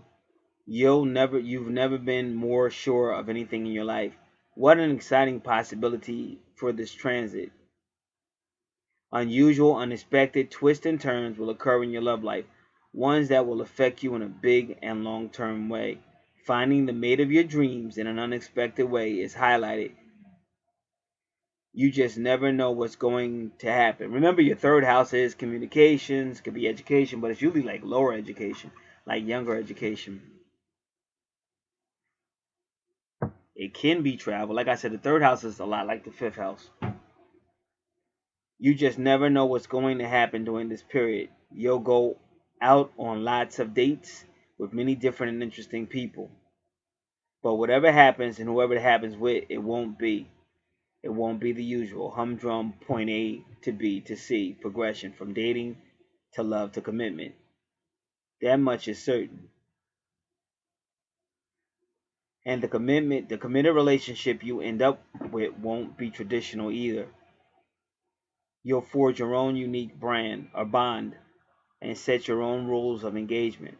Don't worry about what anyone tells you. If you can feel it in your heart, it's real.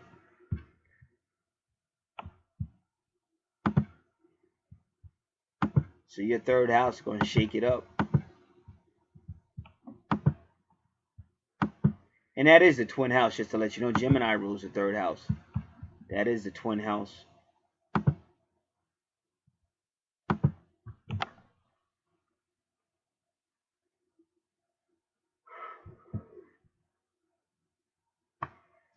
And you think it would slow down, but it doesn't. Then it goes into your fourth house with Scorpio. So now we're going to do Scorpio. Scorpio rules the eighth house. We're going to do the eighth house. And then we're going to do the fourth house. And then we're going to look it up.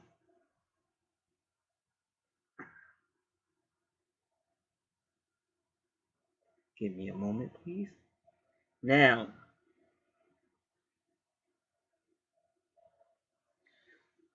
oh good, Neptune's in your fifth house. It's close to your fourth, but not enough to really comment on it. We'll wait till we get to the fifth house.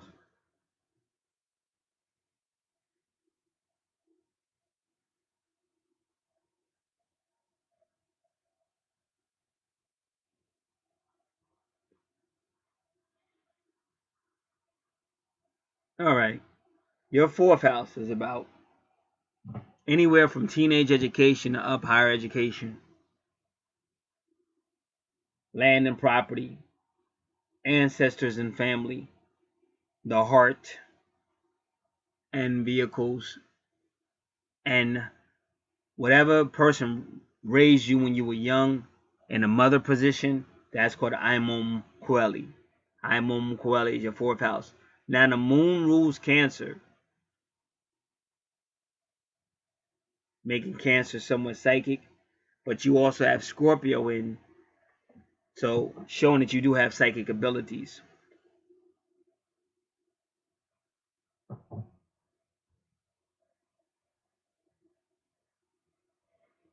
So now you want to do Scorpio in your fourth house.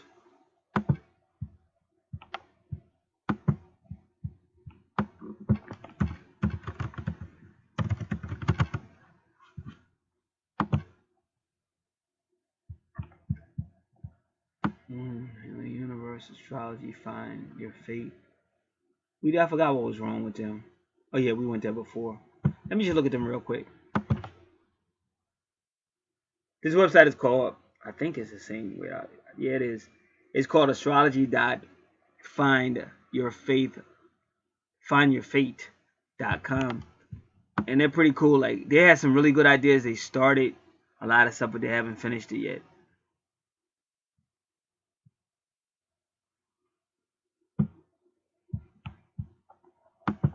Alright, but we're not going to use that one as far as giving us the answer.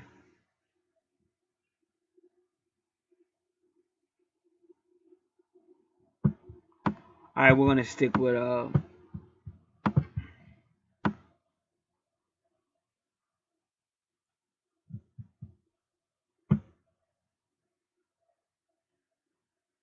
this says starmoonandsun.com. I'm not sure we're going to use it. We'll see.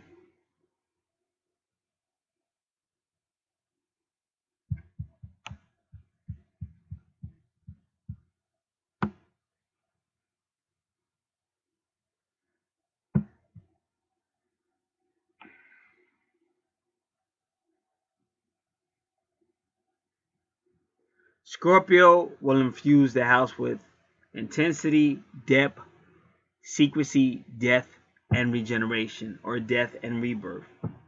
Okay, now Scorpio is about power and transformation. It's ruled by Pluto.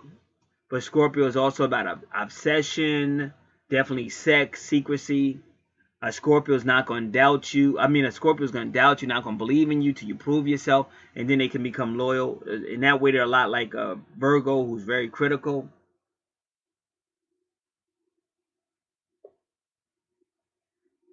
Scorpio rules the 8th house, and then that's all about primordial activity.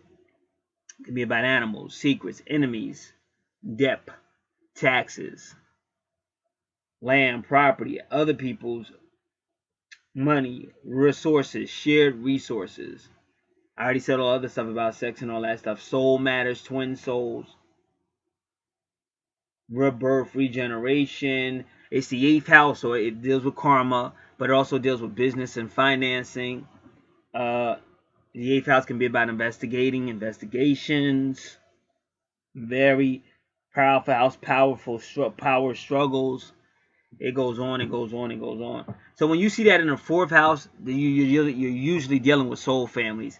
And a lot of these families can be highly intense, can even be very abusive, or even worse than that.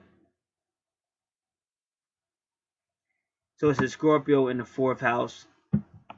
Protective over your home environment. Family matters remain within the family, and you do not willingly discuss what goes on inside your house with the outside world.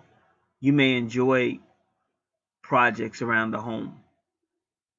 All right, but that's too low. That's not enough information. That's why I was saying we got to really check this out. Not enough information. Let's continue. We're going to try astrologyclub.org. Scorpio in the 4th house.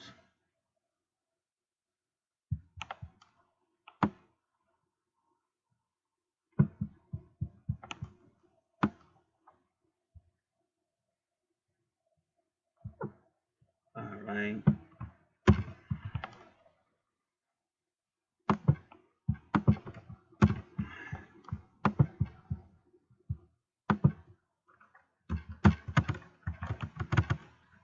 Now I have been seeing 444, and I was wondering why I kept seeing 444 by itself.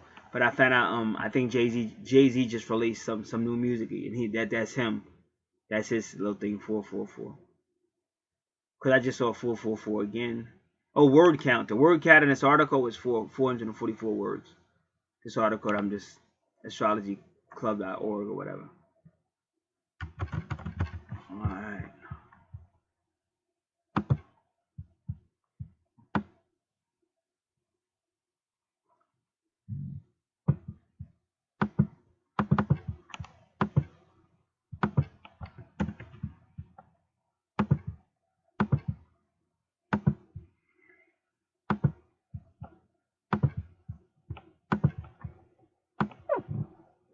The foundation of your personal private persona is your need to experience emotional, spiritual intimacy. See, remember, because you're still dealing with your 12th house. Because like I tried to tell you, the moon used to rule Pisces, but now the moon rules Cancer. So there's always going to be a Pisces connection to your 4th house to the moon. The foundation of your personal private persona, you need to experience emotional, spiritual intimacy. Your home and around your loved ones is where you let your guard down and reveal just how emotionally vulnerable you can be and how emotionally deep you can go. And again, not to stress on this, but when you hear a lot of shit going on in the family, these are the reasons why. That's why I like doing a natal chart, because it shows you a lot of you don't understand stuff. You're not understanding from a soul level. You don't understand the 8th house, what really goes on there, all kind of stuff. That said, you won't reveal your depths easily. It can be a long time before you are willing to trust, let your guard down, or allow others to see you truly at home. This is likely because home for you may be full of things that reveal your personal preferences, which are usually rather extreme or intense for others to face or deal with. Sometimes there may be some intimacy, power, or control issues being created or dealt with in or as a result of the home or family environment as well. Here again, the aloofness of Scorpio can be a deterrent, since normally on a very mundane level, Scorpions do not like to be involved in the lives of other people. This location emphasizes the great need within a Scorpion for involvement. By involvement, we do not mean interfering in other people's lives.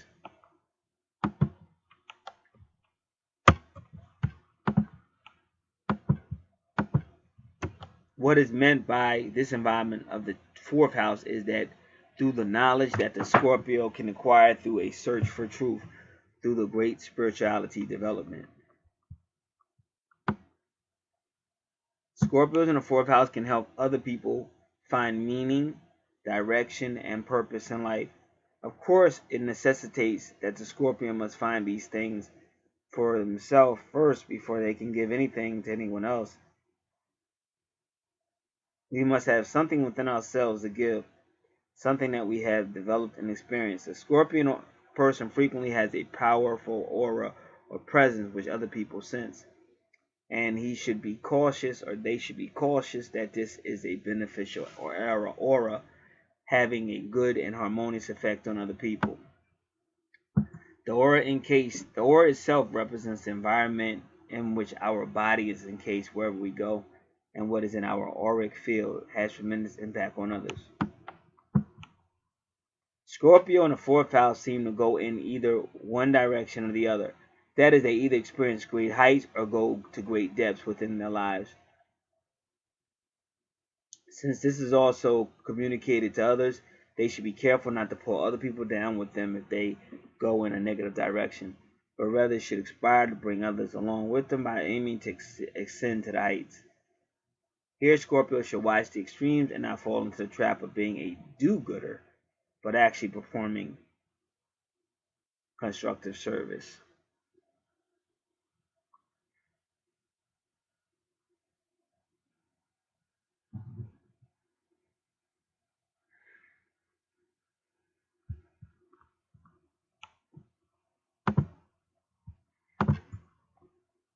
All right.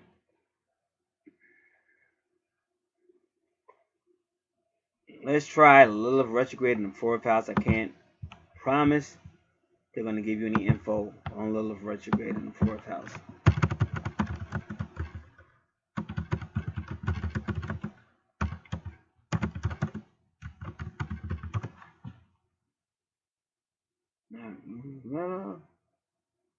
Lilith and Plan.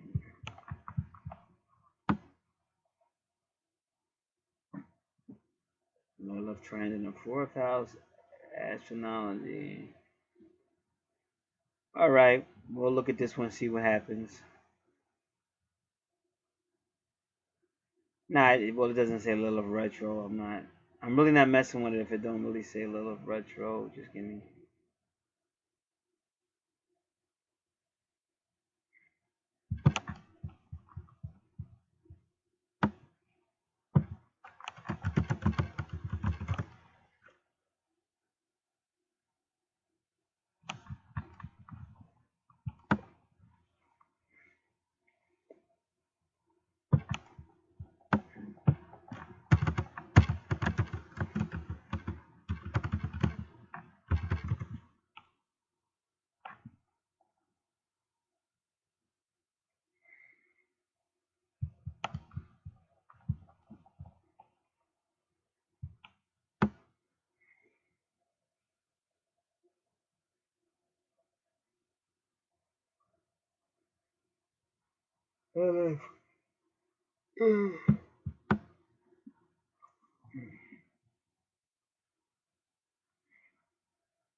Like, because she's so important, you would think there would be more info on her, like readily available. Like, you wouldn't have to go through a deep search trying to find anything.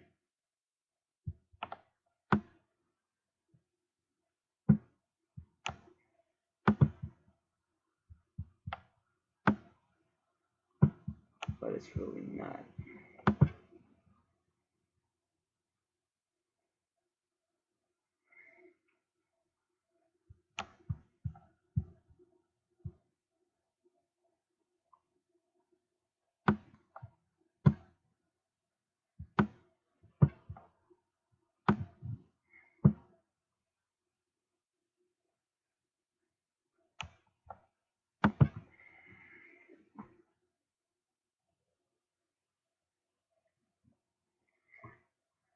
I'm just waiting for this page to open up.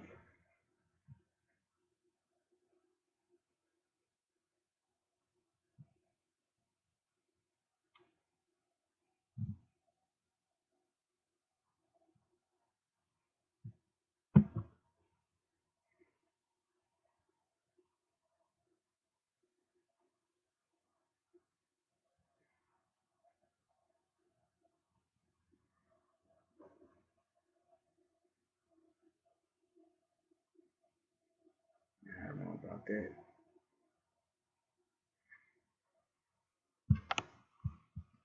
All right, so I have paperwork on it. Like I said online, nobody really has a lot of information on Lilith. Not retrograde.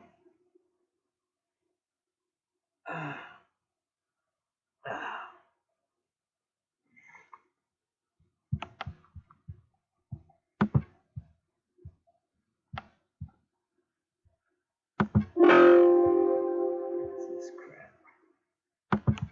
All right.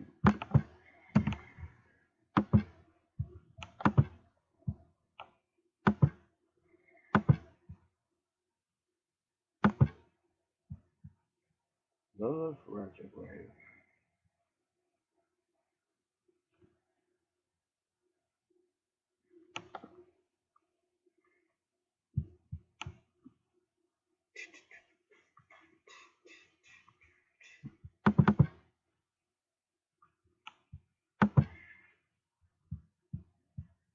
All right.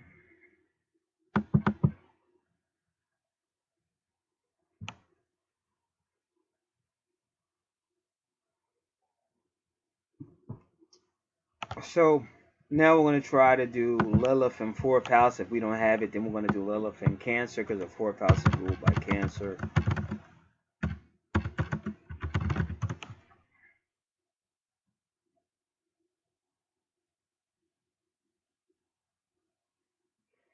Let's try this. Astrologyinaction.com. Lilith.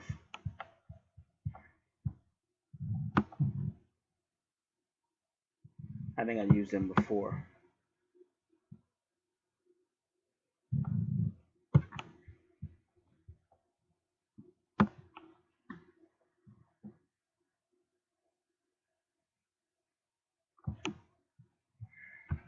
This was a lot of information.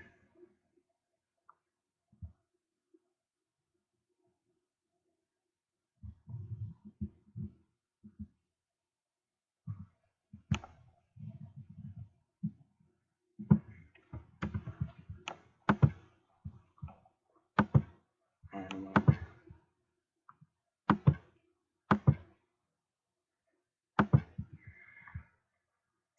But Lilith is that important. I don't think people realize how important she is on your chart, on their charts.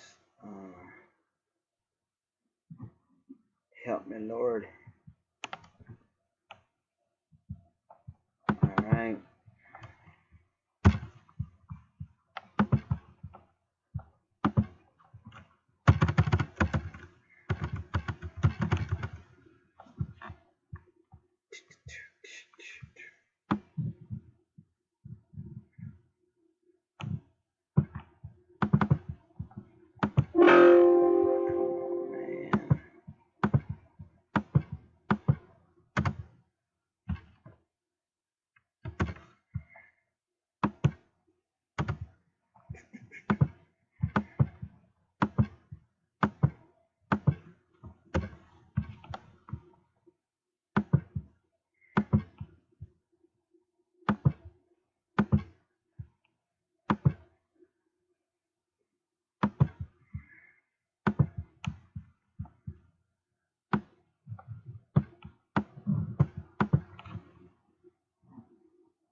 They make sure to let you know that Lilith is astrologically significant. And I'm getting this information from astrologyandAction.com/Lilith.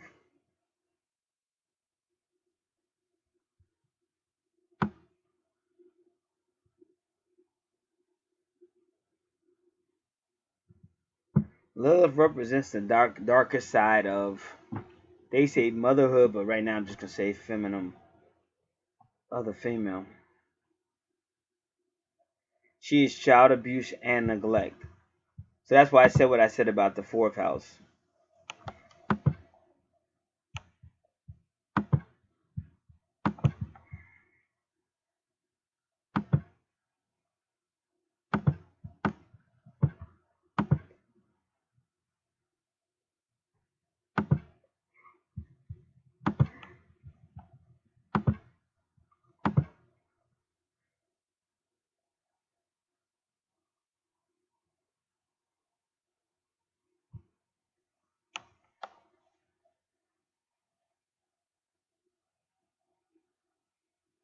Next, she's a child. She's child abuse, child neglect, child killer, death of children, and guilty mother, and all negative debris associated with child rearing. So again, a lot of times when people have Lilith retrograde in that fourth house, they got mothers who are kind of like critical of them or jealous of them, or mothers that are kind of like a little weird. A lot of mothers sometimes be really immature. Like you'll almost be a kid and you'll almost have to like your moms will be so immature that you almost have to correct her, or if you can't correct her without getting knocked upside your head or something, but you really like, they just be really out there, and that affects the person because the mother, like, people don't even understand it. Not only, that's why like Sigmund Freud talk about the mother and stuff, but not only is the mother connected to you, she's connected to you through the universe. She's Imum Coeli. So the divine feminine will use your moms.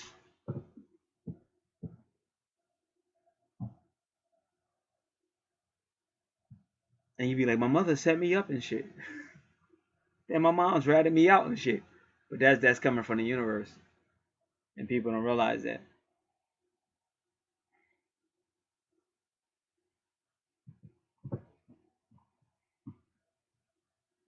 So this kind of stuff goes on. And y'all ever been in a wedding where the mother take control of the wedding and shit? It's her daughter getting married and she finds a way to take control like other wedding. Y'all ever seen that shit? Like be crying and all that, be crying and falling all over and shit and acting like they're out their mind or something. But what they're really doing is taking control of their daughter's wedding and shit. It's crazy. And then or you see somebody at a funeral and they can't stop crying, but what they really doing, they're taking the attention off the funeral and putting it on themselves and shit. And I'm like that this is the type of mother where you be like, it's not about you, mom. This isn't your day, it's my day and shit. Like that kind of crazy. So that's Lilith retrograde and shit in the family sector. Or worse, abusive, everything, abuse, anything that's really anti-normal, anti-good mom, like shit. In the fourth house retrograde, Lilith is like the anti-evil. She's the anti-good mom. She's like the evil mom and shit.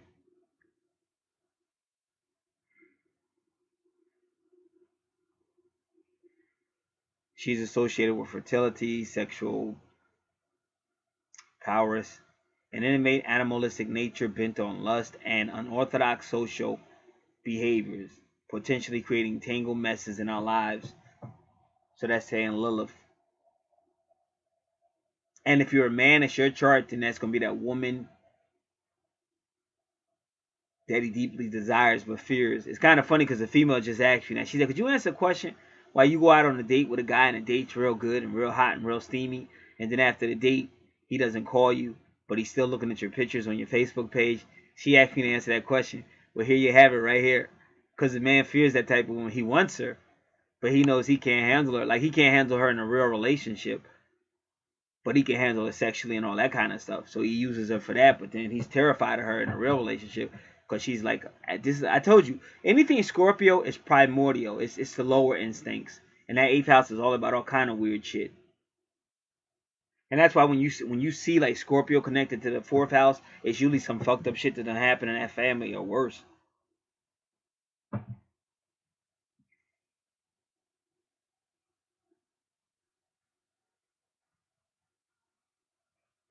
And he said on a man's chart, Lilith would be like the it's the mother and the lover, darkest traits, his attraction and repulsion and such. It's just it's weird. It's like really fucking weird and shit, but it's real.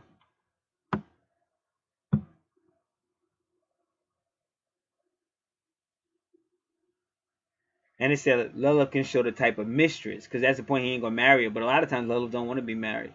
She may think she do, but she don't. Lilith is a trip. It said in a woman's chart, Lilith's natal position. Now I gotta finish about Lilith and Scorpio. So this is a sexual situation, but this woman may not talk or anything like that. But she may have spurts, like during sex or during orgasms and stuff. And during an orgasm, she may scratch the dude's back up or smack the shit out of him. That's all Lilith, like that little shit, that little retrograde stuff. Especially when you see it with Scorpio or any other sex sign and stuff like that.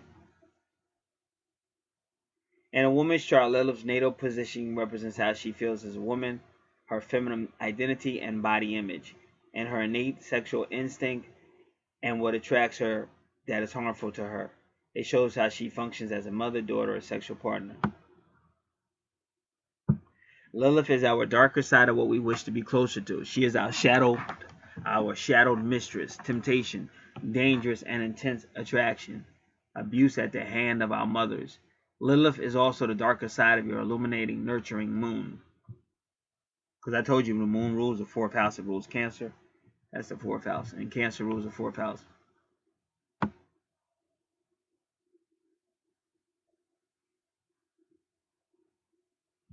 So Lilith in the fourth house, which I think we already covered, but let's do it.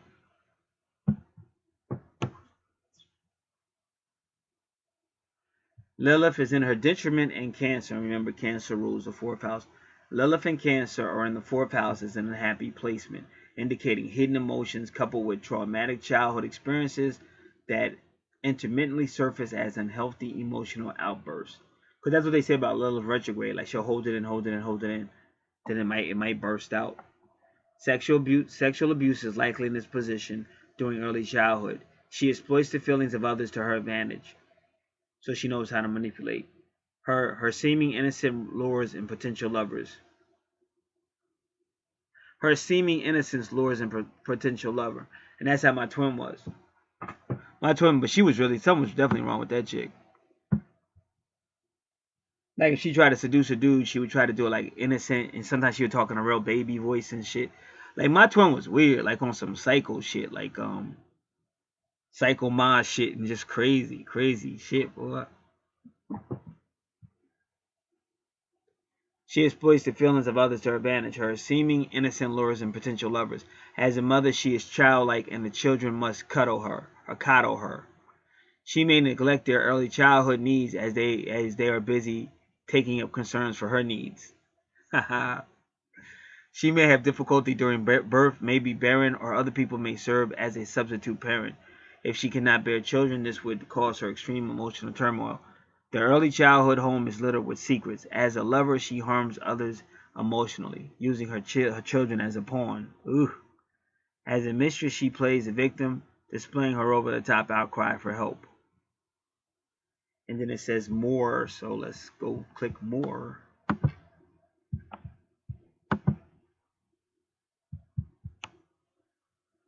Give me a second, I gotta find Lilith in the fourth house, and then I have to click more.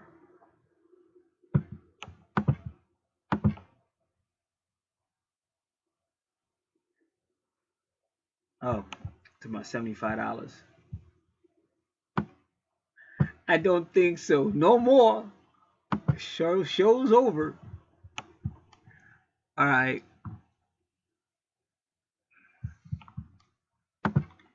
Woo. So that's it. And if it was close, I would have to do Neptune and Scorpio, but I'm glad I don't. I can go to the fifth house now.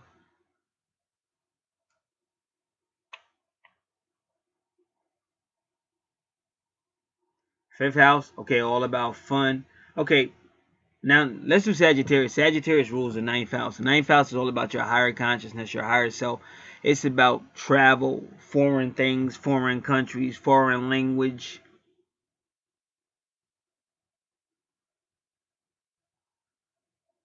higher, like the highest education, higher learning. And if you notice in your ninth house, you got 22, and you got Aries right there. So they definitely wanted you to be like an aggressive, like traveling type person, because Leo likes to travel too, and that's why Sagittarius is in your fourth house.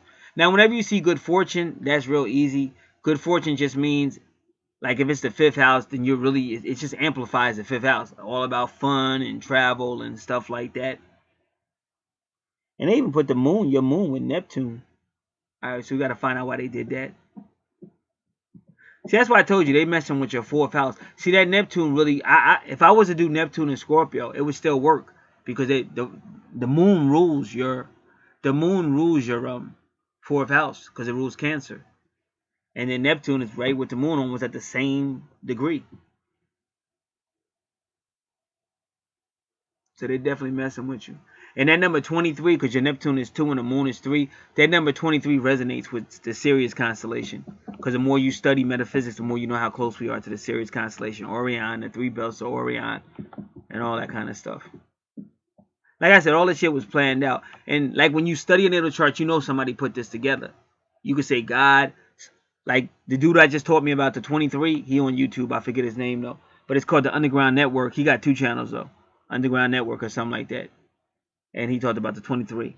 And he said that humans were created by the Anunnaki or whatever. But you can see how they put the stuff together. He went to degrees and numbers. This is like master scientists that did this shit. You can call it alchemy if you want.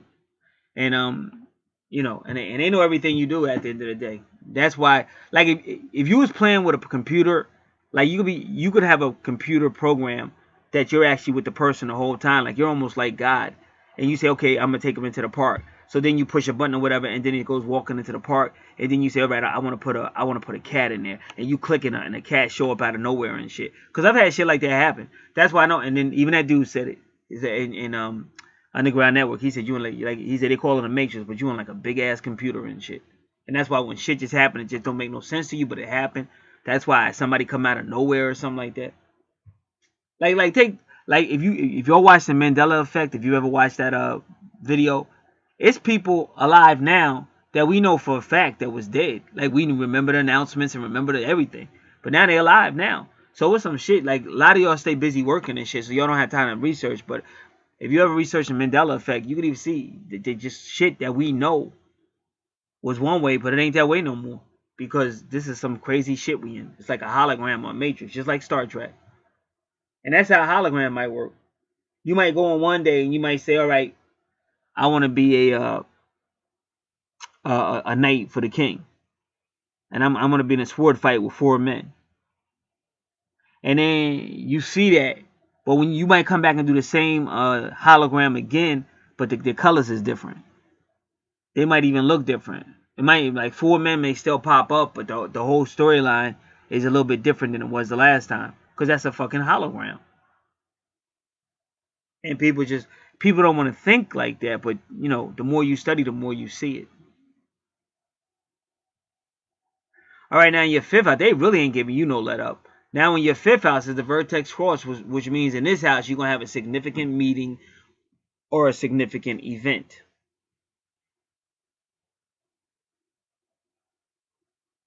And this is your travel house, the fun travel. So let's just do Sagittarius and Leo in the 5th house real quick. But it has to be that way. It has to be Sagittarius in the 5th house.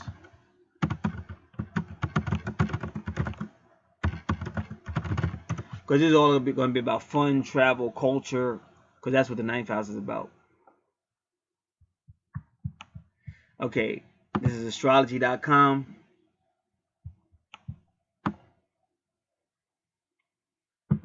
Passion for adventure, exploration, but also romance. Because the 5th house is romance, fun, taking risks, children, childlike behavior, anything that's fun, entertaining, nature.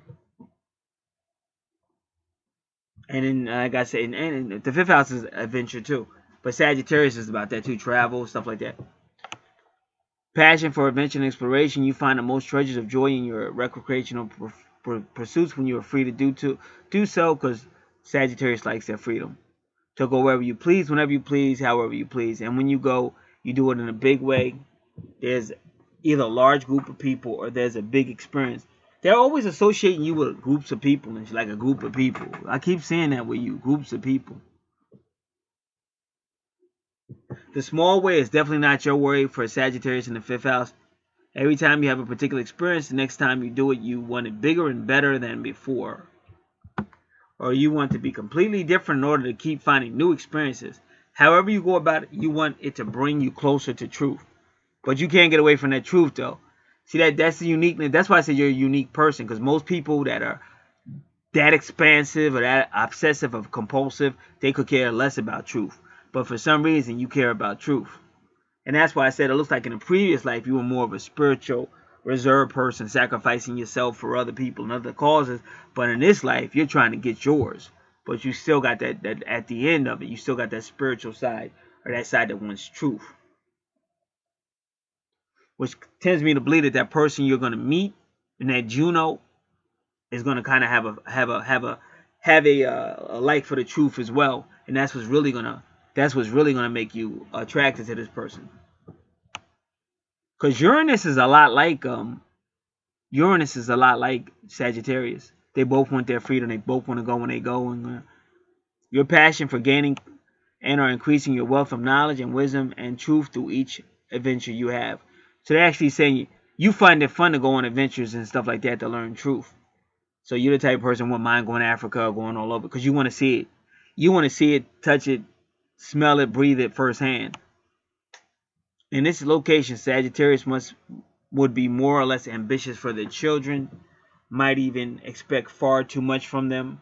And that could happen. You might expect a lot from your children if you did have that type of home atmosphere that your 4th house says you had.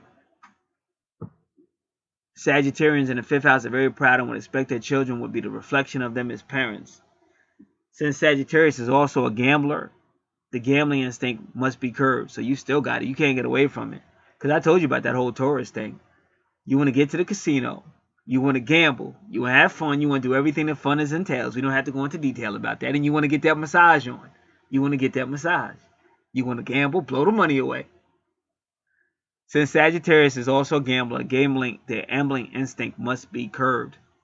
It is this location of Sagittarius that can bring in or emphasize the creative qualities of the Sagittarian mind. So use your 5th house to create and not just waste. Also, with Sagittarius, there could be a creative technique developed in relationship to the extent where the Sagittarian could be a stimulant to the mind of man. So you might have actually create something for relationships or to help the mind of man. Since it is a creative position there for Sagittarius, the caution must also be given to give out to others the results of the creativity. There is sometimes a feeling of not wanting to cast pearls to swine, and this type of snobbiness is a factor to be avoided. It is in fact not creative. So they said that Sagittarius in the 5th house may create something really good that can really benefit people, and they'll be like, they don't deserve it. I'm not going to cast my pearls before swines. The creativeness of the mind of Sagittarius is further emphasized by the rulership of the planet Jupiter, which I don't think we've seen your Jupiter yet, which brings new ideas and concepts to what is already known. Jupiter brings an affinity of knowledge, and it offers an excellent location to be creative in the way this knowledge is represented for the understanding of others. So that is your 5th house, all about that Sagittarian energy.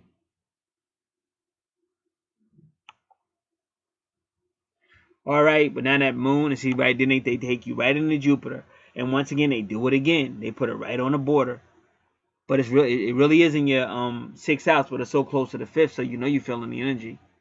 But it's retrograde, so all your retrograde started here. Interesting with the moon though. I kind of blame the moon, but once you got to that 5th fun house and wanting to do that, there it was, and that's Sagittarius. And if you know his true north node is Sagittarius, and he's also got that Neptune, and that's in his 4th house of family.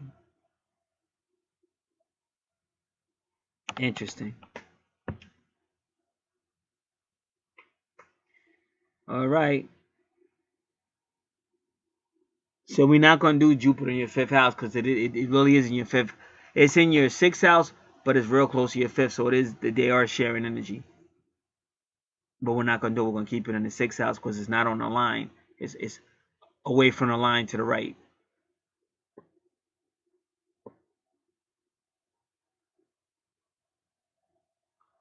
All right, I'll be back.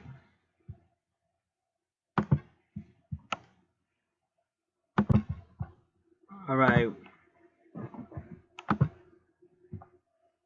still in the 5th house.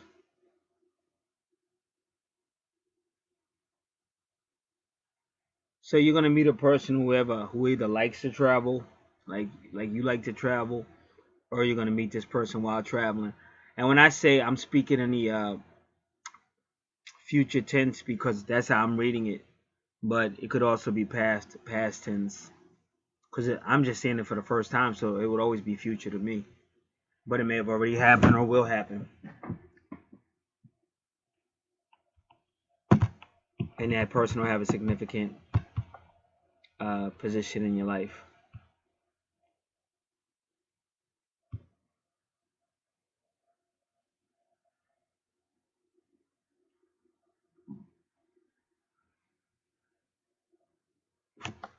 I'm gonna look at one thing. If it's here, I'll read it. If I don't see it, we're gonna have to do it a different way.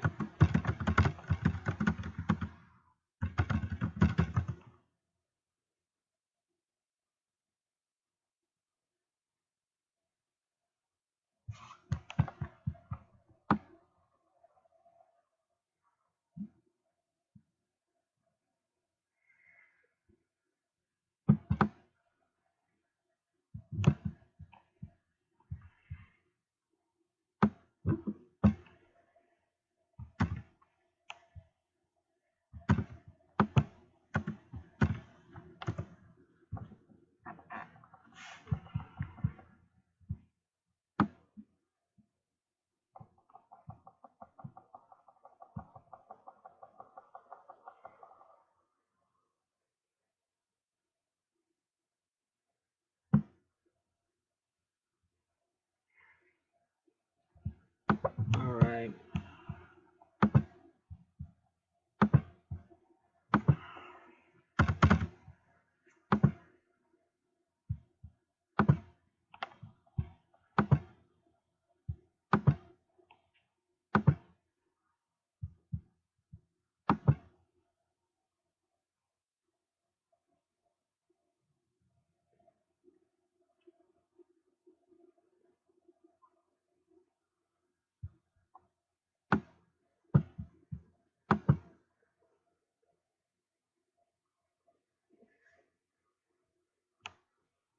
All right.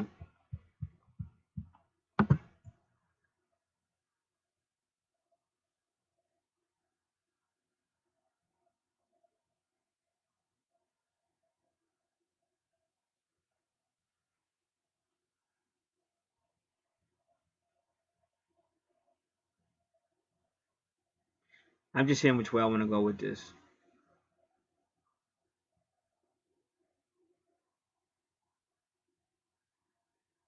I'm going to try for Neptune retrograde in the 5th house.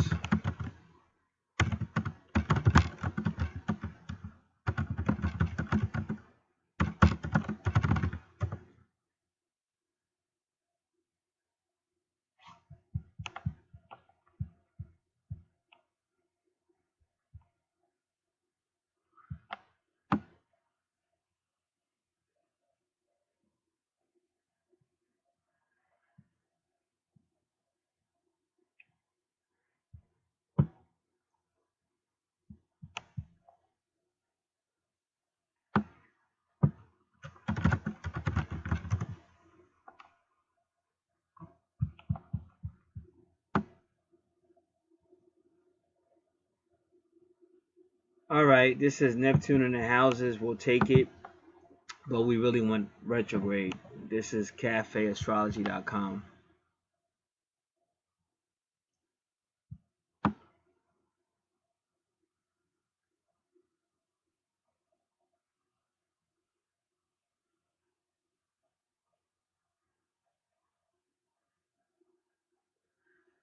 So Neptune in any house is the areas of life we tend to ignore and avoid reality. We attach spirituality to our areas of the life ruled by the house. Often we chase dreams. So it's quite obviously. Remember, Neptune rules Pisces, so when we get to Pisces, it's going to connect you back to your 5th house. But that thing that's going to happen, that vertex cross, whoever, that's what I'm saying. See, because you're on, like, up until your 5th house, up until you start meeting this person, you're kind of like, but this person is he can deal with you. Because it just seems like you're kind of like, in this life, you're just running over top of people. And that's why I said ruthless aggression. But this person is going to stop you in your tracks. And they're going to have that Sagittarius energy. They're going to have that Uranus energy. And that's why your Neptune is retrograde. Because Neptune direct is idealism. Is dream. Like somebody say, like what a Meek Mill. He said we the dream chasers. We the dream chasers. So in other words, we don't care about reality. We don't accept this reality. We the dream chasers. We gonna get this money. We gonna spend this money. We gonna pamper ourselves. We deserve this. So that's how he's ruling. But you're gonna meet this guy that's gonna kind of like that vertex crosses where you boom, and they're gonna stop you in your tracks. And what's really gonna impress you with this guy is the truth, because you still got that. I believe you got that from a past life. But even they're telling you, with if Neptune was direct, your 5th house would not be about religion, or it would not be. Well, it wouldn't be about anything that held you back. It would just be about you following your dreams or being idealistic, not realistic.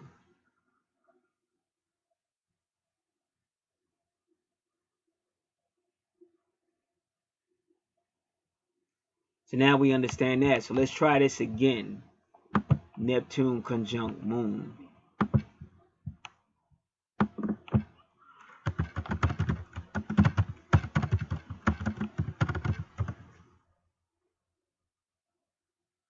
All right, here we go.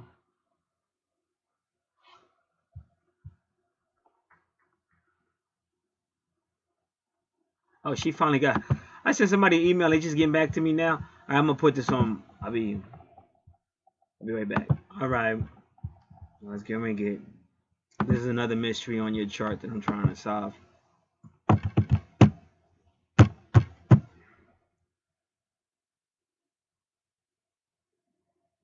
This is the futureminders.com. Neptune conjunct Moon, and again, yours is Neptune retrograde conjunct. And it is it's your second after. When they did your chart, they really. That's why when people be saying you're a work of art, they never knew what that meant. Now I'm gonna try to break this down to y'all. I need y'all to listen right now, because like I said, if somebody say you're a work of art, you get offended.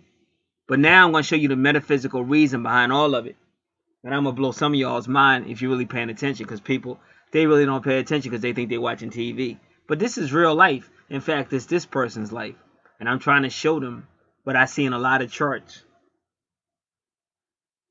Now, some people y'all gonna go racial because you're not listening. You're not going metaphysical. But when you hear people like General Sarah Sutin Seti or Farah Allah saying the black woman is God, you're about to find out why. But most cats just stay third dimensional when you go racial, or you go sexist, or you go anything but listening to what it is. Now I'm about to show you. And I really, well, I mean, if y'all was to give me awards for every time I did something great, I could probably build a 30-mile mansion on the plaques. You know what I'm saying? But this is gonna be a good one. This is gonna be a good one. And as I say that, I'm looking at her friend's chart, and all I'm seeing is 22s and 23s. And I keep trying to tell you, RFG Chosen One tells you that 22 is the number of the real people of God. 33 is the number of the fake ones. That's what RFG Chosen One say. And in 23, the brother from Underground Network, he says 23 is the resonance of Sirius constellation. So I'm about to show y'all some shit, y'all. But gotta really listen. Really listen. Now, Say, oh, well, you're a work of art. So what do you mean by that? I'm offended. What do you mean I'm a work of art? Work of art. All right. Let's just say of all these people that are trying to tell you that we was created or whatever, we bloodline, whatever they're trying to say, they use alchemistry, whatever happened, they use alchemy, whatever happened to make us, then that means you will be their work. And you will be able to see it on your natal chart, just like I'm showing you right now. Now, so that would be your work of art. Like they really took out a lot of time to make you who you are. They really went out their way for your chart.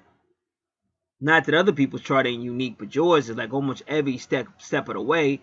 It's leading to something else, and then something else, and then something else. Well, possibly an underlying love, possibly. We haven't done both charts, so we don't know, but that's what it's beginning to look like. And whenever you see 22, that's that twin flame number. It's on your chart, on his chart. Now, you're a work of art. Now, when you say the Lord's Prayer, you say our Father which, but our Father is our fat her. That's a female. And just so y'all know, even if you say Father, well, the Father was always known to be traveling around in divine darkness, which again would be that black feminine energy that's throughout the Bible. It's called the deep, the darkness, the sea, the well, the sixth hour. Melanin is a 666 from Bobby Hemmett. When Elijah killed those priests, he was chilling out on Mount Carmel. 1 Kings chapter 17, I think it is, or 18. Mount Carmel or Carmel, carbon, melanin.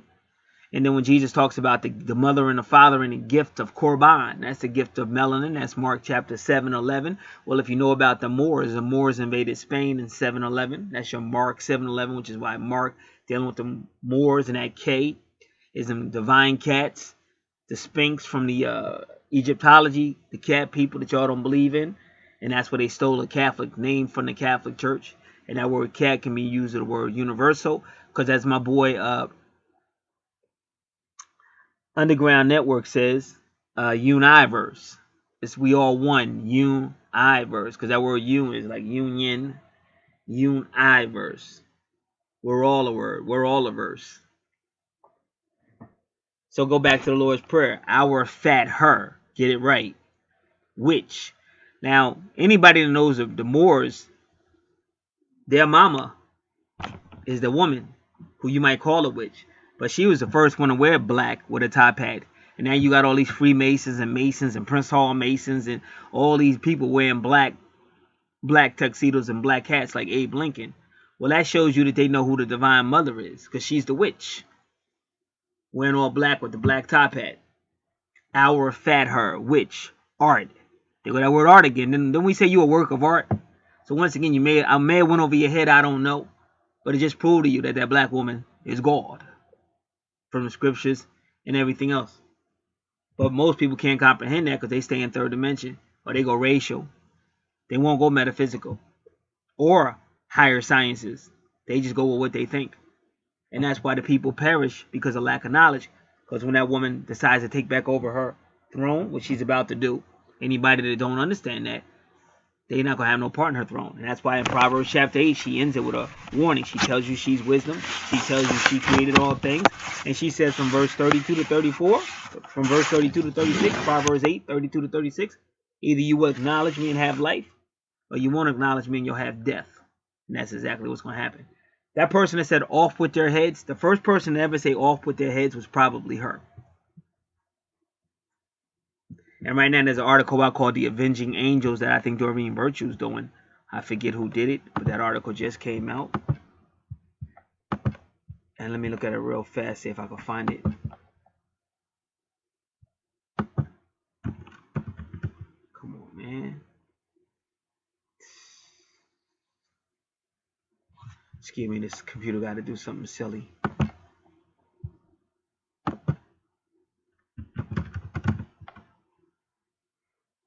I'm looking right at it. It's BeliefNet. Says the Avenging Angels, Belief Net. Meet the 5 deadliest angels of the Bible. Get your free guide. Oh no. How to tell if you've encountered an angel in physical form. That's a good one. Whenever I get back to my real life and metaphysicals, I'll probably deal with some of these, but I'm going to be busy for a while. So I don't know when I'll get back to it. Alright. I'm going to look at this real quick to see if they give these 5 names. This is belief.net, Avenging Angels.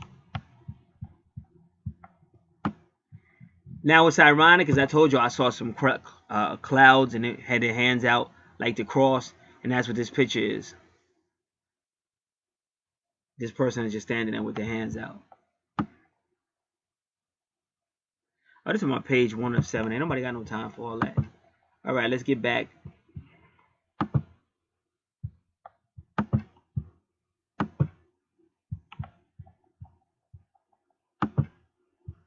So that's what I'm saying is like every aspect of your chart is like a mystery.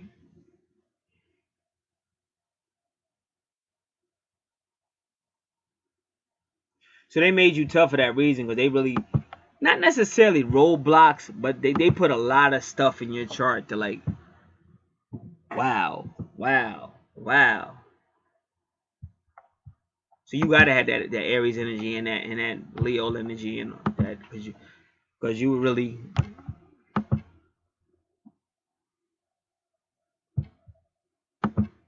All right.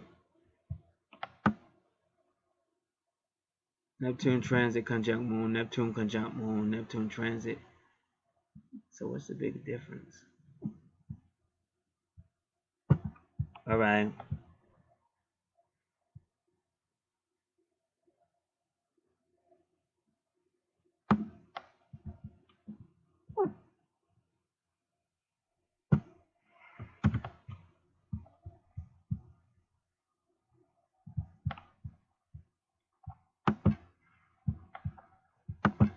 Give me a moment.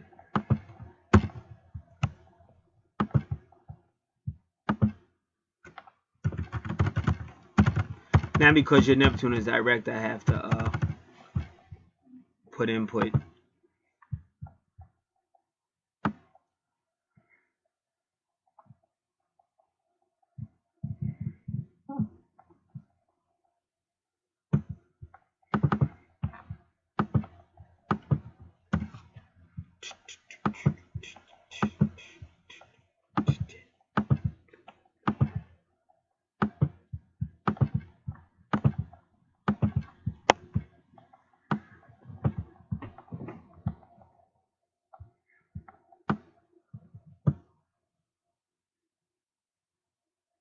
Saying during this period, heightened sensitivity may characterize this period.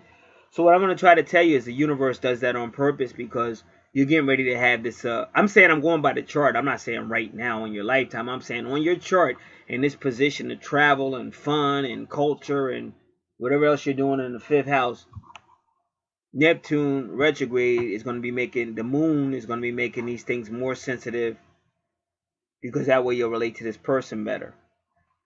And see, your Neptune has to be retrograde because Neptune retrograde wants the truth. They don't want no idealism. So that's what's going on. See, Sagittarius want to have fun. Leo want to have fun. But Neptune retrograde is going to make them see the truth. And that's when you're going to meet this dude because that's what's really going to shock you is his truthfulness. And he's not really scared of you at the end of the day because I think you, looking on your chart, you have a reputation for kind of like, and I think we already read it. You tend to get what you want or fight until you do get it, or somebody know, not her. You know what I'm saying? Even if you win the fight, you still gonna lose because she's still gonna keep coming back. And that's why in a lot of professional fights and stuff like that, it ain't that the boxer can't beat that dude, but the dude just keep coming back and he gets sick of it. So he'd be like, fuck it.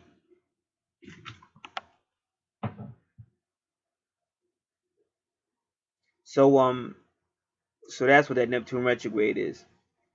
And the moon is helping to get down deep and down in your emotions. Because like I said, your chart is like a mystery, so you got to go outside the normal way of analyzing on natal chart. Yours is totally different. That's why I say everybody can't do a natal chart. I'm just gonna keep telling y'all that. Just silly. And these people just be silly because, like I said, they keep going racial on me, or they just go third dimensional. Oh, he's too this, he's too that. I could give a freak less. Like, if you the best painter in the world, and I'm getting a pay, you want to paint my house, especially when you charge less than everybody else. Why would I go so? That's just stupid. But that's how weak-minded people are. They're too whatever. They get too upset over stupid shit. But then when you look at their lives, that's why their shit's fucked up and dysfunctional and shit. The reason why I put this on pause because this female asked me to do her chart. And one thing about her that I like, she's real. Like, she tells the dude exactly how she feels about him and stuff like that, and she goes out her way. And there's nothing wrong with that as long as she gets that back in return. Some people say no, because people can't appreciate it, and they usually don't. But to keep letting this world change you, like, I didn't come here to keep on changing. I don't mind compromising and working with people, but I didn't come here for this third dimensional bullshit. I come from a much higher dimension than this shit. So ain't no way I'm gonna keep on humbling myself to a bunch of liars and the shit I've seen since I've been here. And I've been here for 40 years. This is like a joke. So what I'm saying is you don't have to compromise for everything. Sometimes you do got to take a stand. So they're saying that's the reason why they did that in your 5th house. Neptune retrograde, conjunct moon. Because you'll appreciate this guy more because he's real. You'll have more compassion. In other words, you'll want to get to know the person. Whereas somebody else, you'd be like, oh, F it. This is what I want it done. And if you can't get it done, then I don't need to be with you. I don't need to go out nowhere with you because every time I go out with you, blah, you be telling me, well, you ain't gonna be telling me what to do, blah, blah, blah, blah, blah, blah, blah. But something about this dude, you won't do all that. But that's because that Neptune retro in the moon, and it's affecting your emotions, it's affecting your motherly side, it's affecting your family side, and that's why it's all coming right out of your 5th. That's why I said some of your 5th house could go into your 4th house. Because you got to understand, your soul family is a lot like your real family in this life. Your soul family and stuff like that. It says you often react to the slightest disturbance or impetus, which can make you subscribe to being susceptible to being influenced by whatever or whoever's around you. You generally don't make sharp distinctions in your daily life now. This could mean that you have difficulty saying no. But we've already said that. Obsession, compulsive, we've already said that. But that's why Neptune goes retro in your 5th house, because that's your vertex cross, and that's when you're gonna meet this person. Same person as the Juno in the other house is this person. And that's how you start to just watch the zodiac signs, and that's how you begin to know. So Juno, you looking at either Libra, Gemini, or Aquarius, because Uranus rules Aquarius. And then in your 5th house, you're looking at either Sagittarius, Pisces, or Cancer, or Leo.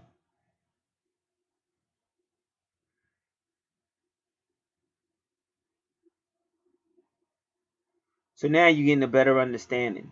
Now, the reason why your Jupiter is your money, the reason why your Jupiter is retrograde, the reason why your Jupiter is retrograde and it's kind of close to your 5th house, it's in the 6th, but it's kind of close to your 5th, because that's how you're going to learn to stop spending it so much.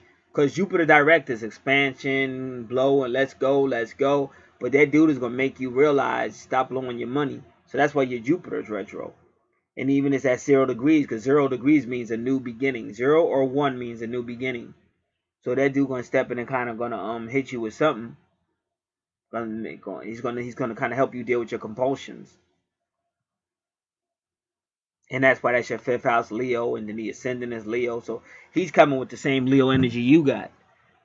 Where other guys would be like, oh no, not her. You don't want her to turn it up, not her. So they all backing down, but this dude ain't backing down because he's got them same shit you got, he got. And he gonna address your what would be considered compulsive ways. And at the end of it, that compulsiveness, it either comes from a past life or it comes from that Imon Coeli in your 4th house. And that's why he's kind of associated with your 4th house. So now you got Jupiter, you got Capricorn in Virgo. This is public reputation, and that's your true north node. But they're the same thing almost. They both can be critical. They're both earth signs. So again, that's kind of like a no-brainer. And again, we already learned that Virgo's in what your second house dealing with your money. But after this dude, after you meet him, now you're better at controlling your money. Because now Virgo rules your sixth house. So that's the healing that's going to start. And now your money ain't direct no more, because now you're going to make that decision to cut back. Well, the universe is going to help you, but Jupiter retrograde is cutting back. And that's why, if you notice, Jupiter is almost right next to that vertex cross, because it's going to be that person that comes to shut you down. Because up until that point, you was on some, I deserve it, I'm going to get it, it's my money, I'm going to spend any way I want to, pamper me, let's go out, have fun, let's travel, you just wanted to do it all. And he going to kind of like stop that, shut that down. Seventh house, I always told you guys that Aquarius can mean when the twin souls of a relationship finally start working together. So now you got Aquarius in your seventh house because you start working together. And then if you look at your 11th house, because Aquarius rules your 11th house, who's there but the twins? Twin flame. 8th house, Pisces, we already explained the 8th house, and Pisces again is spiritual. So again, you got that spiritual connection. But what I'm trying to tell you is, it looks like in a previous world, you was more spiritual, whatever, and more self-sacrificing. So in this lifetime, and I said previous world, in a previous life, but in this lifetime, you more like, I'm gonna get mine, I'm gonna get mine, I'm gonna get mine. But they send him in to kind of like slow you down, because you're getting yours to the point of compulsiveness, like it's not balanced.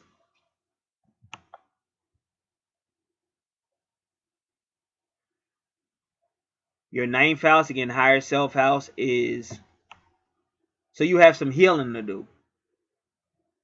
And it's your higher self house, and it's the Aries energy.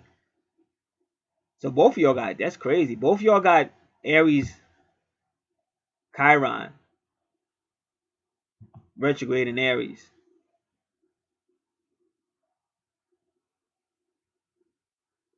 And you at 22 degrees, him at 23 degrees.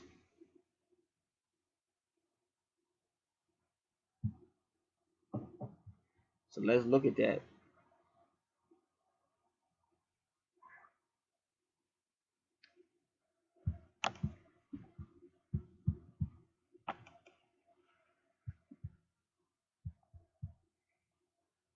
All right. So we know Chiron retrograde is about areas in your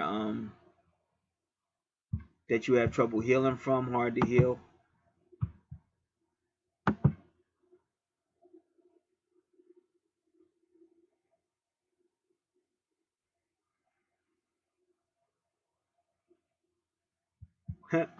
Give me 1 minute. I keep seeing three 22s and shit, like that Skull and Bones. And I can't remember if it's the same person, but I just keep seeing that 322 because we just saw 322. All right, I'm gonna put this on pause. I'll be back. All right. So now that's another mystery. Why in the 9th house, Aries in the 9th, you had this situation, and then let me just see what his house is.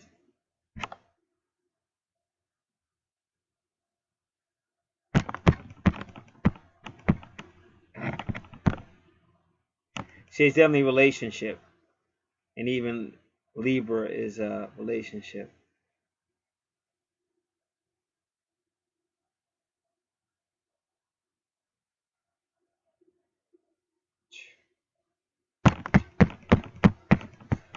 No, excuse me, it's his 8th house. 1, 2, 3, 4, 5, 6, 7. Yeah, well, it's some past life. It's definitely past life.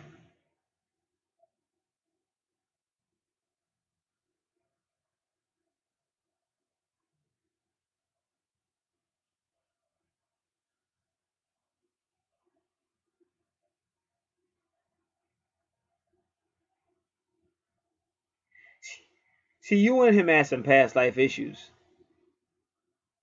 and you're still dealing with it in this life. Because that 8th house is the soul house.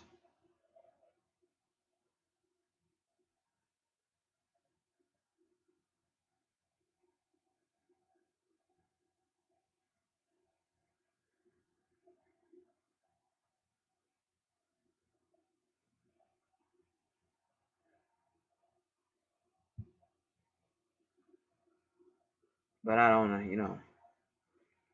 That's one of them. I don't know.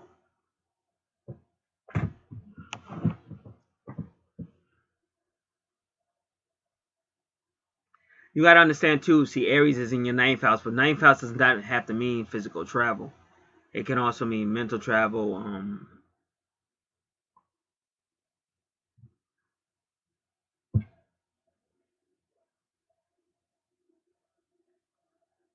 telepathy.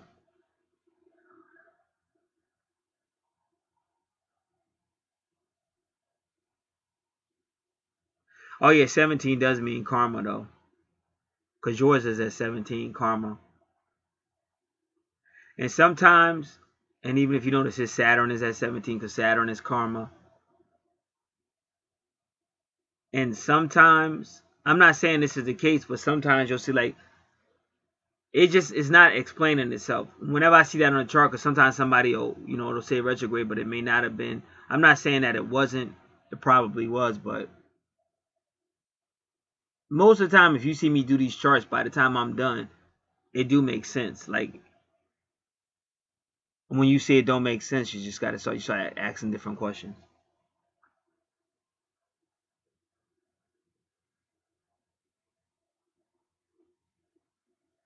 Where's it in his eighth house again? 1, 2, 3, 4, 5, 6, 7, 8. Well, see, 8. Yeah, the eighth house has to do with power struggles and stuff. See, I won't know, cause I don't know, cause it do seem like that though. It do seem like in a past life, you and him would get into it, but in his life, in this life, he's like, I ain't taking no shorts. You know what I'm saying? Like in this life, he ain't backing down. Whereas in the past, like, but still, I'm saying, um, I could see him being hurt, but why would you be hurt? Unless the fact that you hurt him hurt you, because both of y'all got Aries with Chiron retrograde. And see, your ninth house is the higher self, but it's both of you. Your higher self will always be you and him together. And then the eighth house is the soul house, like the twin souls, but it's also power struggles. So when we do his chart, we may see a power struggle from a past life, we may not. But that's the only logical explanation I can give you for both of y'all having Chiron retrograde. That you hurt him and he can't heal from it, but that hurts you because you're hurt that you hurt him. Because I have no other logical reason. Because all Aries means is, you know, forward, being ambitious, going a leader. You could be a leader in higher consciousness, like in the ninth house. But why would that cause pain? That can't heal. Because see, they don't really give you a lot of information on Chiron retrograde. And if I read Chiron direct, it's not direct, it's retrograde. So that's not going to be. Sometimes that information will help, but this time it's not going to help.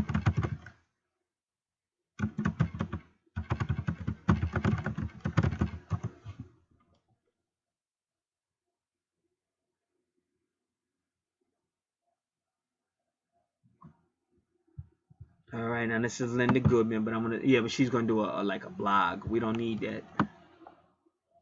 We need somebody who's gonna answer the question. We don't need a blog.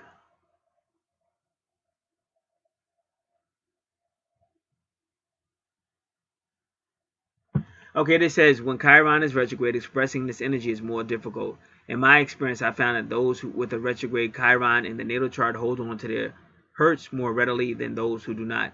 They are wounded more deeply, and forgiving and forgetting represents a major challenge. See, that's making sense to what I just got from the saying. Like you carried it from one life to another. These folks will have to make a special effort to understand that many times the hurts. These folks have to make a special effort to understand that many times they hurt others.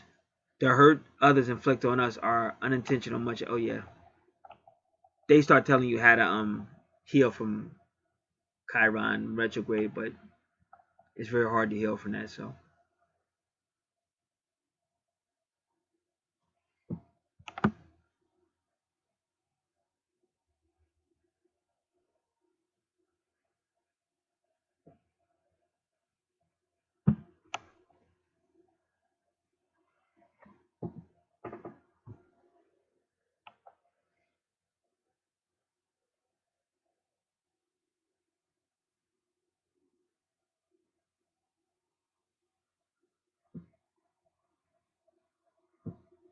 Yeah, so like I said, that's the best definition I can give you for Chiron retrograde in those houses.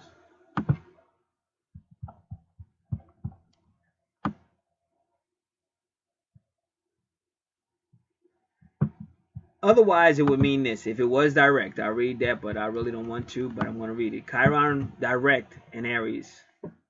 Chiron in Aries affects the sense of self. They may find themselves on a voyage of self-discovery or a need to overcome feelings of worthlessness when Chiron is placed here.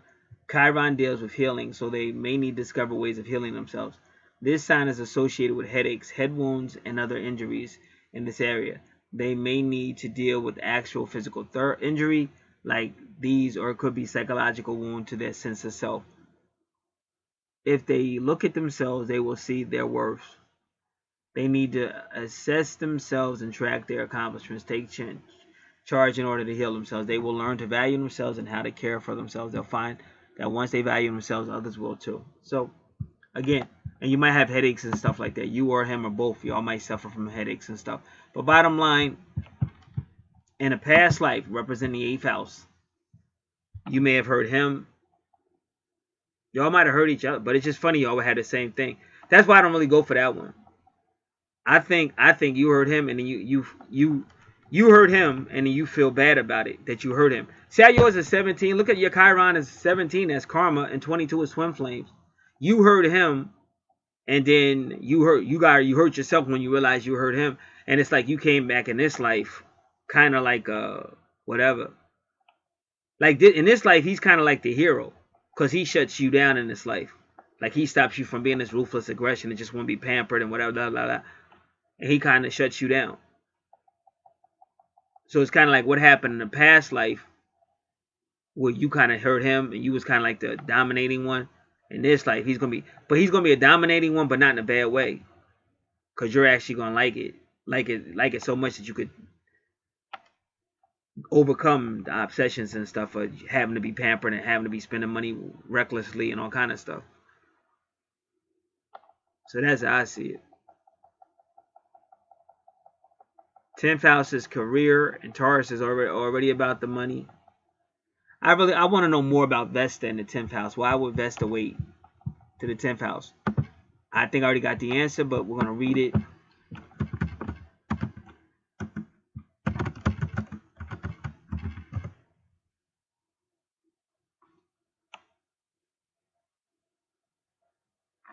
This one should have been easy.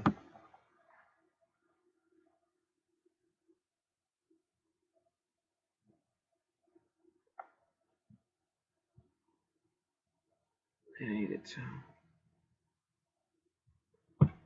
All right, we're going to try to read it. Wait, is it?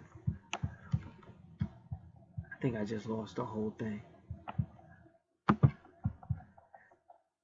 I'm about to yell. I'm taking a break. I'll be back. Yeah, so a lot of people be like, I just want to know if they're my twin, but this ain't bubblegum astrology. Like everything is a reason, everything is a purpose, everything is in line with the universe. You have to have some type of understanding with that. And that's what happens. The reason why you're in a matrix and the people that put you here, they don't want you to know your significance in the universe. They don't want you to know about karma. They just want you to think you can do whatever you want and everything's going to be cool. But you got to answer for that. Just like you're finding out on this chart. You got to answer for stuff. Everything you do is being recorded. The Bible already tells you that. So it's not just like, well, is this my twin or why? It's what's your purpose and stuff like that. And when people really believe that everything they do, they're going to have to answer for one way or another, they may think twice about what they're about to do and stuff like that. But everybody thinks you're going to do whatever you want and get away with it, and it's okay. When it's not. Everything's being recorded, and you're going to answer for that. So that's why this isn't bubblegum astrology. I'm not on the boardwalk. I'm not sitting in a little booth and somebody, read my palm. Would you read my palm? Oh. Thinking it's some type of party. It's not a party. It's not a joke. This is serious. It's your assignment. It's your life assignment. And you're going to be held accountable for everything. So it's not a joke. Only the devil wants you to think it's a joke. Now you got all these. Oh, come on. Now what just happened? Man. All right. Now we over here. We got somebody in the news named Latasha Smith. This thing is messy. It's like somebody don't want me to do your chart or something because all kind of crazy shit keep happening. Latasha Smith. I don't even know what's up with that, but we're going to check that out real quick. Cold chicken complaint leads an attack on restaurant owner. So I guess Latasha Smith was a girl whipping that other girl's ass. Nathaniel Eric Smith and Latasha Smith are wanted on aggravated assault and cruelty to children charges in connection.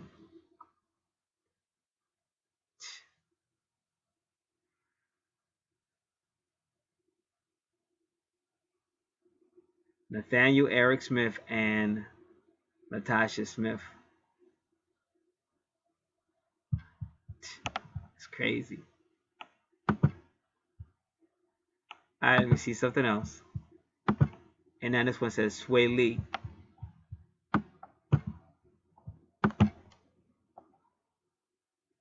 Ray Stremmer, Slim Jimmy plan to stay out of trouble during they plan at BT week one. They already had it. Ray Stremmer and Sway Lee gear up for a solo. Sway Cash in the view. Like I feel like this after them two dudes jump. After them two dudes, should know other two dudes, young boys, y'all just gotta wait. Cause ain't nobody gonna be able to do what them two little boys did with the jump. Alright, excuse me. I had to take a break. This stuff ain't easy, yo. All kind of shit going wrong. Alright. Now what we gonna do?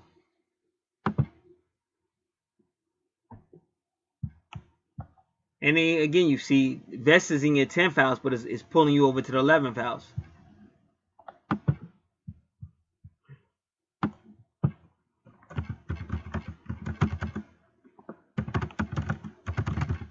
Your 10th house is the house of careers and reputation, and is ruled by Cancer.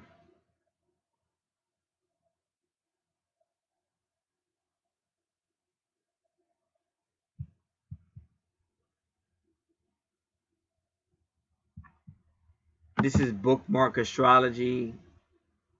Bookmark Astrologer. Bookmarks, plural, astrologer.com.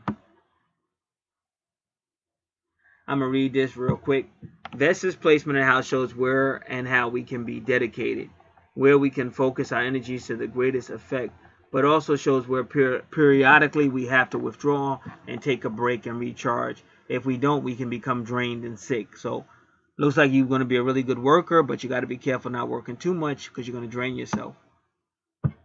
Vesta also has an effect on the sexuality, but it is not the raw animal drive of Mars or Pluto. It is more a reasoned choice, which in tune with Vesta's affinity with the sign of Virgo. So Vesta and Virgo kind of work together. So you're still dealing with that healing energy.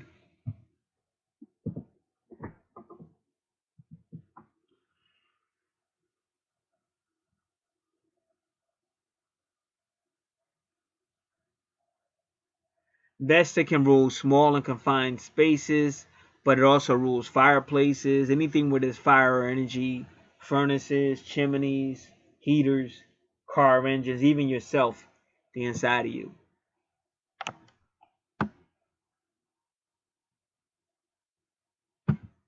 Vesta in the 10th house, like those with Vesta in the 6th house.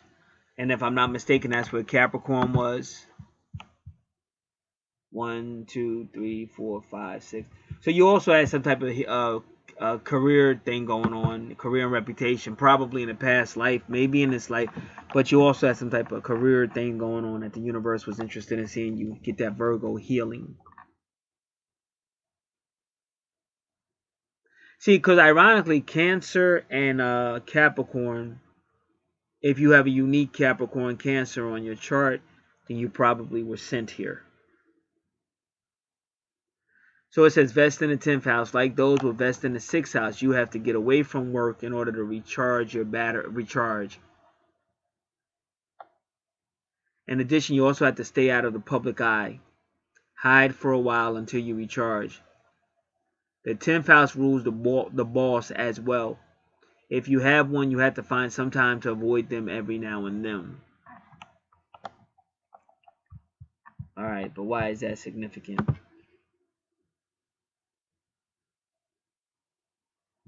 Now you definitely need Vesta in Taurus, because that'll really help you understand.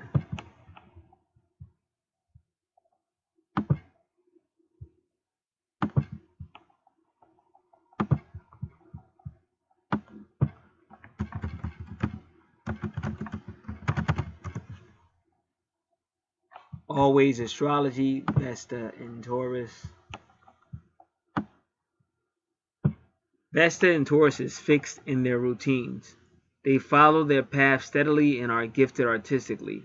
They take the time to focus and then find it rather hard to stop. And that's why Vesta is telling you slow down, too much focus. They are persistent, they are connected to fertility and the planet. This is a comfortable place. By settling in, they produce amazing results. They are practical. All right. So we're getting a little bit better understanding. Now you need Taurus in the 10th house.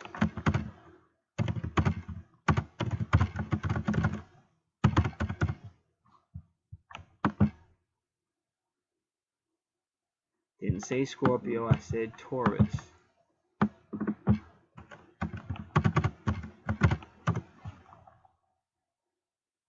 This would be astrologyclub.com.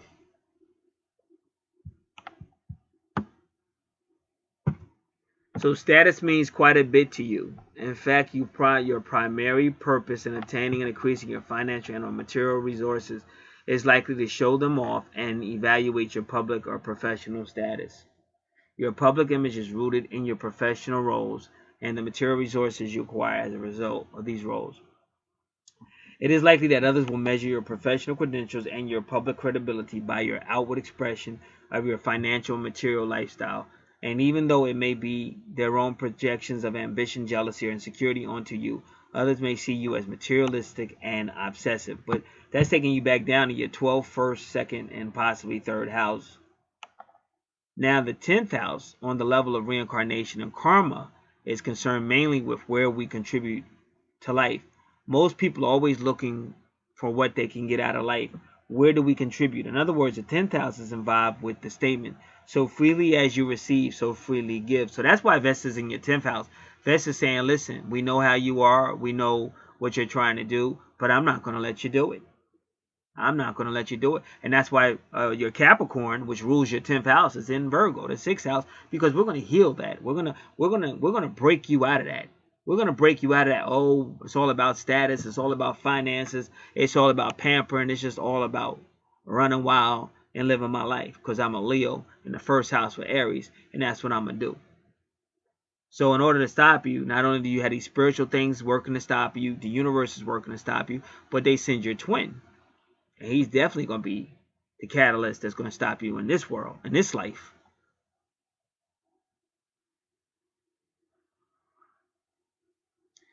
Taurus in the 10th house implies that in the past the person has always taken from life, always receiving, never giving. Now in this lifetime, the giving principle must take precedence over the receiving. So maybe that's how it was.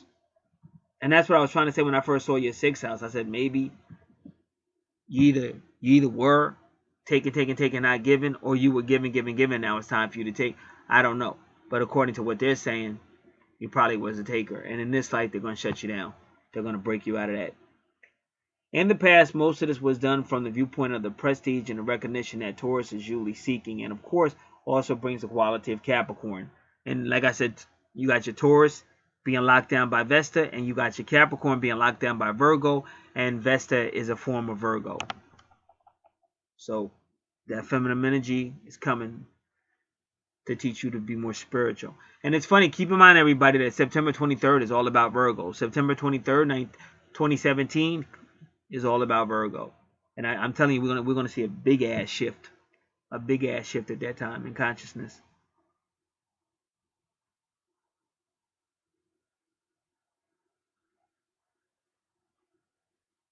Too many lifetimes we were spent seeking the recognition and prestige. So in this lifetime, Taurus must learn the value of contributing to life.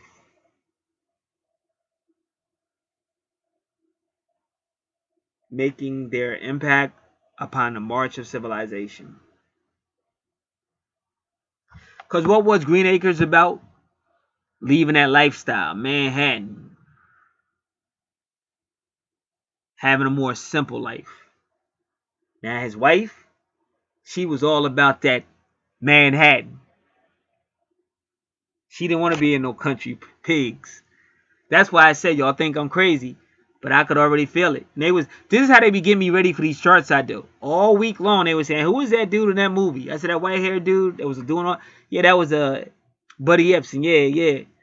And find out it's Eddie Albert. And that's the first thing that was mentioned on her chart, because it's about going from a materialistic way to a less materialistic way. Trusting more in nature because they was out there on the farm and stuff. Taurus on the midheaven initiates the fourth. All right, we already know.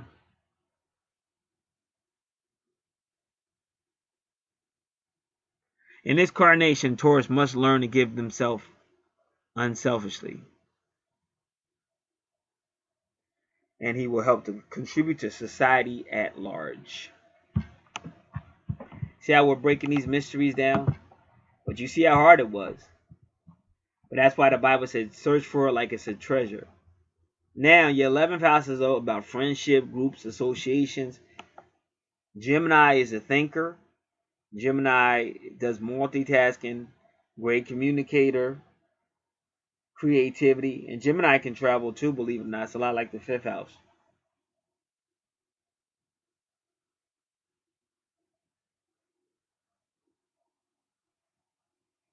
And it appears you learn, you have love. Venus is giving you love. The funny thing is, Saturn is a ruler of Venus, and Venus rules Libra and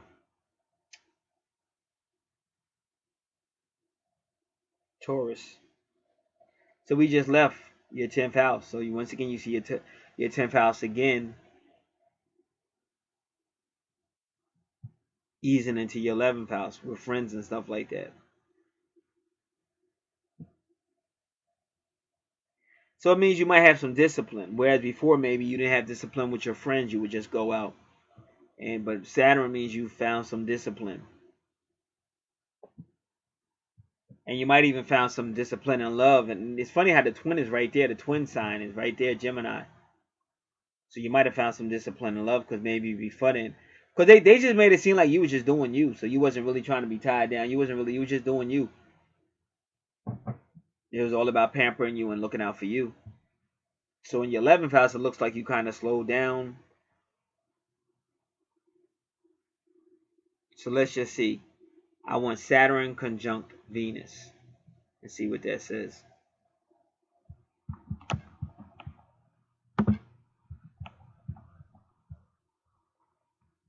I'm going to close some of these up.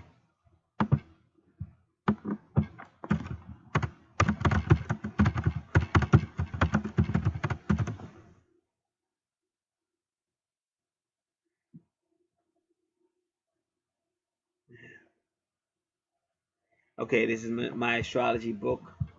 He's good. And he normally does it in 3D. Or sometimes, but he's good. Saturn conjunct Venus is an excellent placement for artists and dancers, for it joins aesthetic principles with perseverance, hard work, and discipline. So you might really, be still, like I said, you may, because they keep talking about you in groups. So that's what the 11th house is about, groups. So you dance in groups, artist groups, whatever you're doing, it's still there, and even some travel might be involved. It says you value the simple life and love hard work, responsibility, and discipline. Others may find you frugal or unnecessarily Spartan, but you enjoy simplicity as much as they love access. That's why some of your chart seems like it's contradicting itself, but I think it's because it's different time periods. This is like after the dude. This is after the dude. And when you see Gemini, you got to go back to your 3rd house anyway, and that's where you met him. Your 3rd house was him. So this is after the dude. You change. Like you can see it something. I remember I saw this dude actually do a chart of him and this other female, and what I seen was it wasn't him. Like that was not his twin. He might have liked her or whatever, but that wasn't his twin. But I did see her. changing. Like she totally changed. She went from being like the type of woman that would just go outside with barely no clothes on and shit, and just like out there like meeting everybody and just doing what she wanted to. But she would meet a dude that would stop that shit, and you could see it on the chart. And on your chart, you see the change. So I had to tell that dude, yeah, she is gonna slow down, but it ain't gonna be with you. It ain't gonna be with you though. But it's another dude coming. He ain't putting up with all. He ain't putting up with all that. Going out, he shut her down. Now, and it's not necessarily a bad thing. I want y'all to know. I wasn't there. I could only see it on the chart. But it seemed like she liked it. I could tell you this. It looked like she agreed with it. It just took the right man to do it.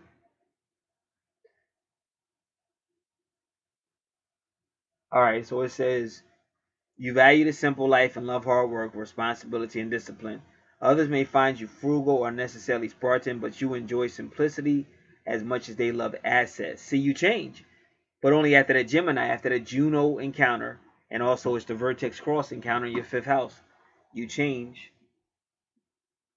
So your friends are looking at you like, Dad, you used to be hanging out with us. You used to be the one in the assets and stuff. But now you're not. So that's why when I saw Saturn with Venus, I pretty much figured that's what it meant. But you gotta understand that Saturn is Venus's ruler anyway. So that person who's doing that to you in 11th house is a man. And it might be like your twin. The guy might be older than you, because I don't, on your chart. Just give me a second, because I forget. I know y'all not too much older than each other, but it might be an older man that you meet that does it. I don't know.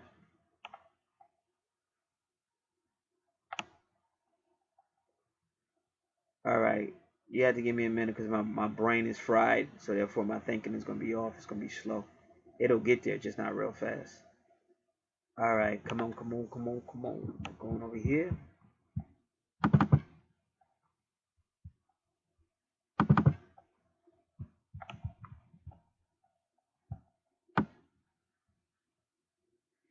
See, y'all two don't have that much of an age difference. We we'll learn more when we do a chart, but usually when you see Saturn, it could be an older man, and or it could just be like mentor, a mentor. So you can look at it like that. All right, now am I gonna read the rest of this? Let me see.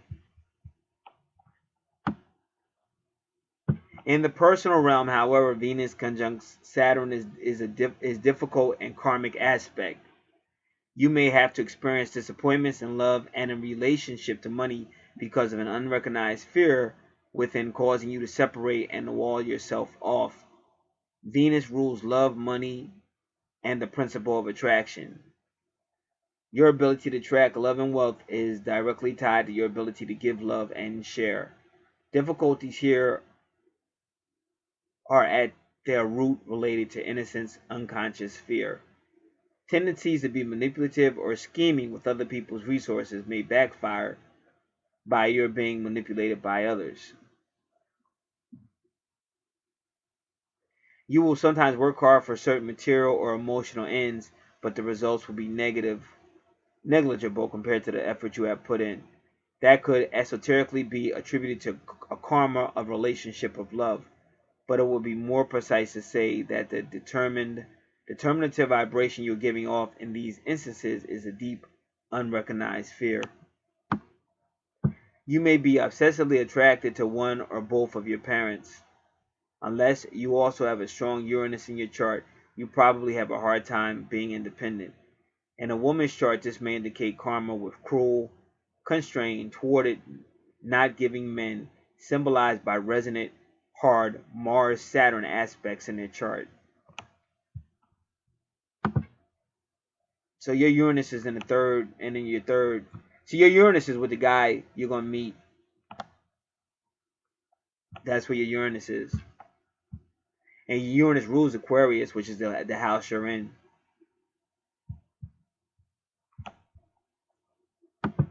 See, like I said, in my opinion, you're gonna meet an older guy that's going. But even when he just said, I don't know, but he said something about a parent. Like I don't really. Let me see it.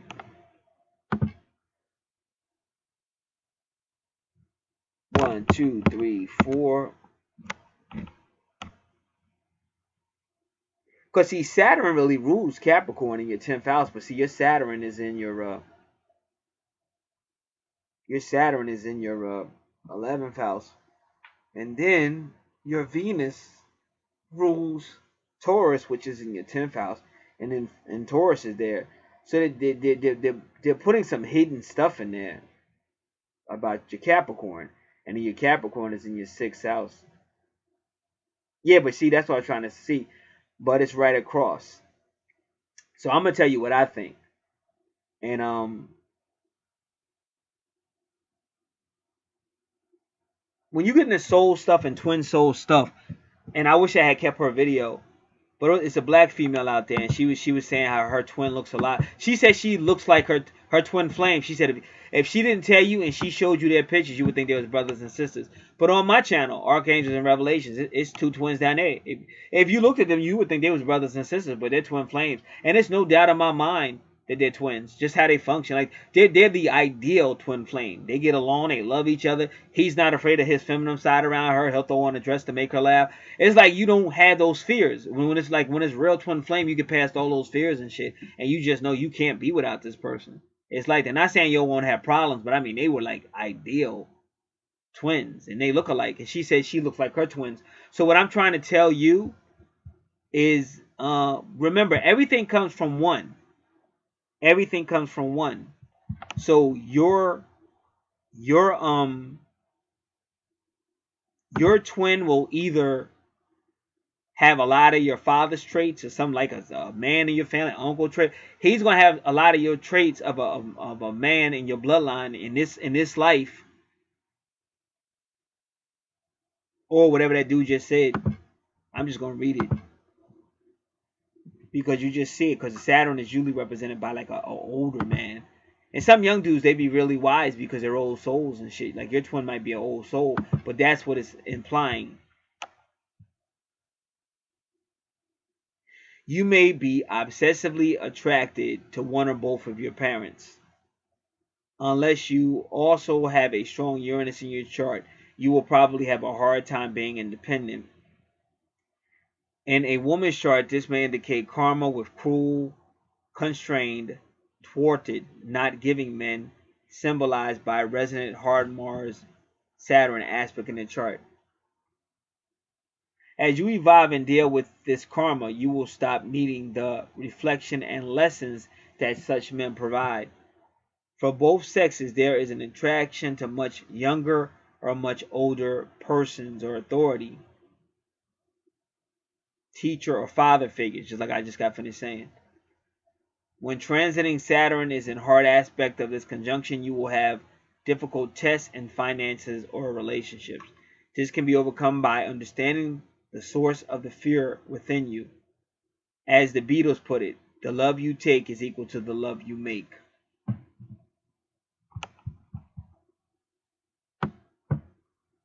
All right.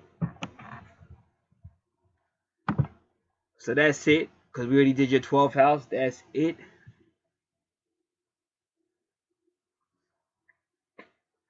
I'm taking a break. And then we're going into this gentleman's chart to see what's going on there. All right. So now we're looking at the chart on the right, which is his chart, going right into the first house. His first house is all about that Virgo healing, health and service, the home, daily activities, animals, could be children as well. And you see Venus right there, and he's got the 22.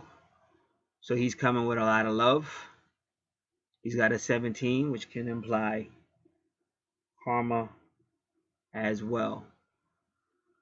But he's coming to heal. And that's that Virgo. He also has that can be very analytical, can be critical.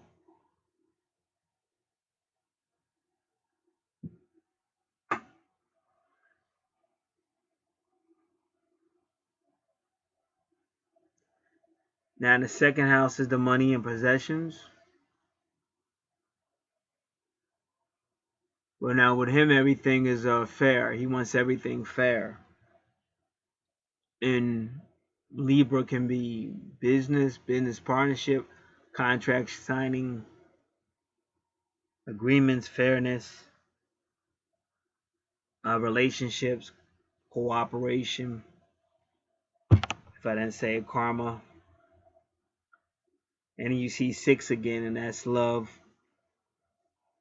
And Mars is going to make him very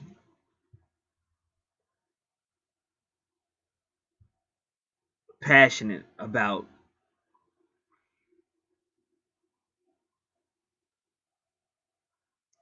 Now that's a good one for the second house. So we'll come back to that because that's a good one. Anything with Pluto, you know, it's a soul matter. This is a soul situation, relationship. But Pluto's just gonna make stuff more intense. And Pluto also deals with not just karma, but Pluto also deals with finances because it rules the 8th house. It rules Scorpio. Scorpio rules the 8th house, and you even see the number 8 there as well. So it is a money house, and he's, power, transforming money, relationship, kind of his relationship would kind of like center around money in a certain way. And then Uranus always has that unconventional, might even like technology, finding technical ways to make money, and it's kind of funny because see, Uranus in Libra is not necessarily a good look because Uranus likes they want a relationship, but they still want to be independent outside of the relationship.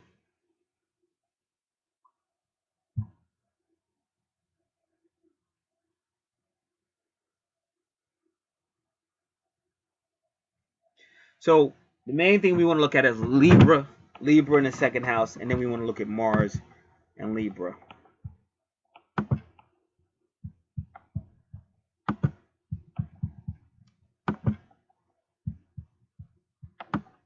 Now she'll know. She should know if the guy she's asking about, if he's an old soul or not. But whoever that Saturn figure is like an older man. So it's either old soul, a very mature person, or a mentor. But this person is taking that position of an older man. In her 11th house.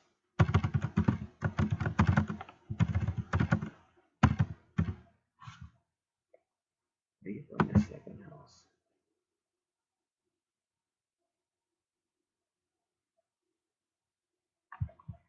Okay. Not an easy one to find so far.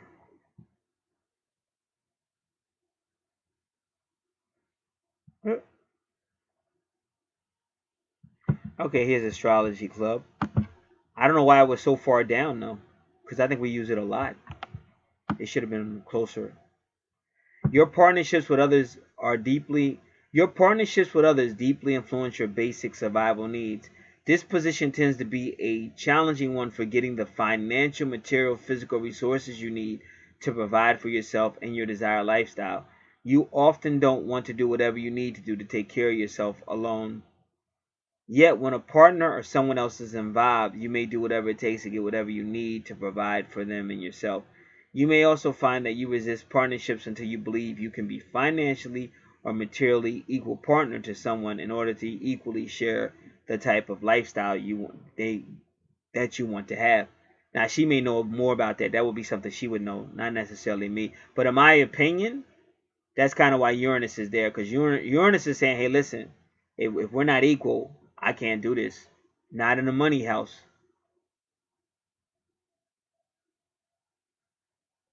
See, that would be a good, but I doubt if you'll be able to find it because you want to see Uranus, Libra in second house.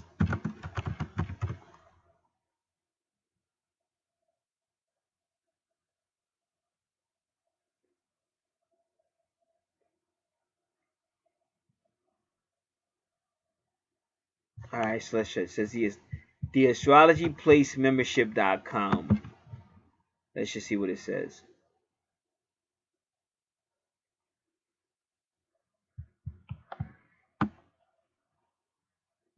So it says Uranus in the second house, but we really want to go Libra. Come on, hurry up, people.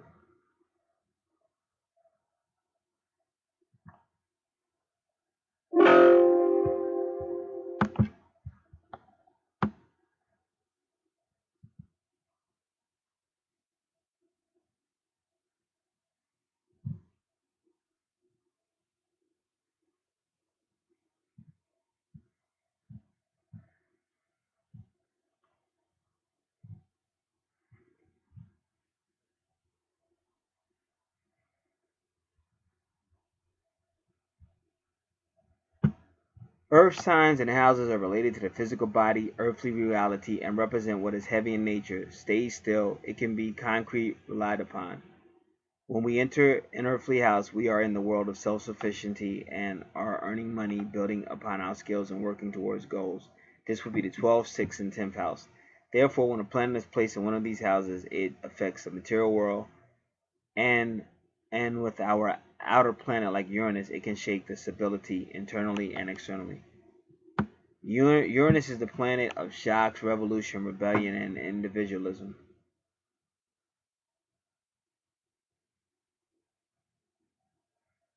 So, the person with Uranus in the second house may need a lot of freedom when it comes to earning a living, but there can also be unexpected changes in his house, and his sense of security may be shattered. The money could come in and out sporadically, and there may be irregular patterns.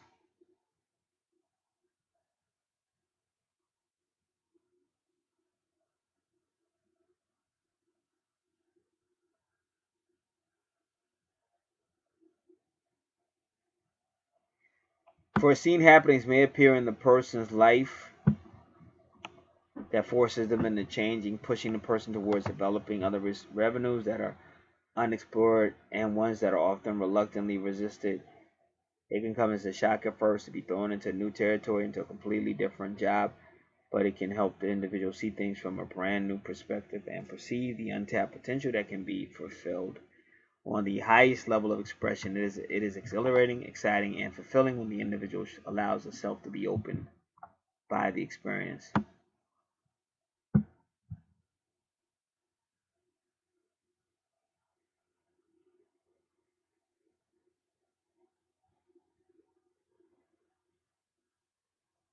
Uranus can completely change the person's original values, and they will see a change in their personal world.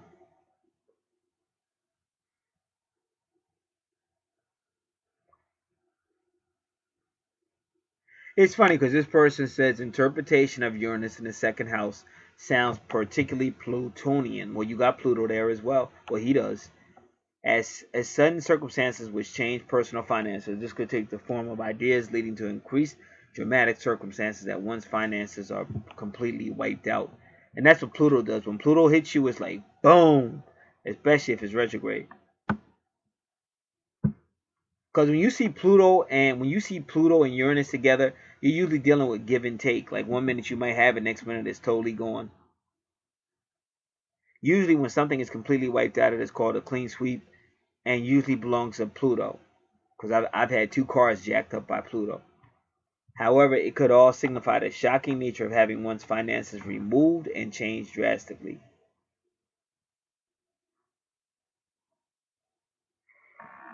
So, Uranus helps this person use their sense of originality, uniqueness, and intellectual ability in a practical way. Perhaps independent work is sought, intellectual ability in a practical way, perhaps. Okay,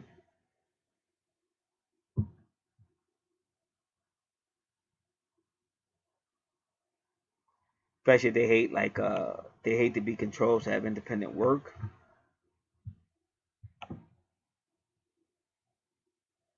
Uranus will not be tied down, and the person may need to avoid business and companies. See, but he's helping her because she wants to know. Like she wants to know. That was that we went over that earlier. That's that Virgo in her. She wants to know.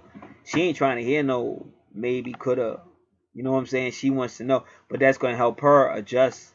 Because when you really let go and get into the universe, that's how it's gonna come. You'll have what you need. You ain't gonna have. abundance and all that. So you can forget about going to Atlantic City and just blowing money away and getting a massage. You're gonna have to learn how to decide which one you want to do do more so.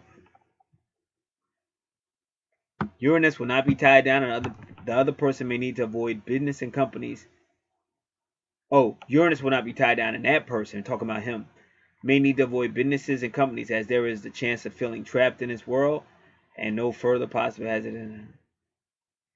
So by him being the way he is, he's actually going to help you, because you're going to see him do it, though. You're going to see him put trust in just himself, and hopefully he's putting trust in the universe, too. And the money's still going to come in. Just not the way you would want it. Because the whole thing is this to break your obsession with that pampering and that wasting funds. Got to be balanced. What it is overbalance. That's what they're breaking, overbalance. But there's nothing wrong with pampering, but it's had to be in balance. The purpose of this placement is help the person experience variation, freedom, change, and the ability to break free from the normal ways of earning a living. Using their originality in the world, it can mean that the job may involve unusual hours or the work isn't dependable. The person needs to watch out for those crazy spending moments. That's you. That's you. We've already learned that on that chart. That's how I see. I just love astrology because you can see this shit, how it really works. The person needs to watch out for those crazy spending moments and rebellious times when they really don't give a hoot about saving for a rainy day. And that's you. We learned all that on your chart. It might manifest. See, the funny thing is, I think he's younger than her, but it's only like by 2 years. But I'm starting to get the idea he's an old soul. Let me look at the chart again.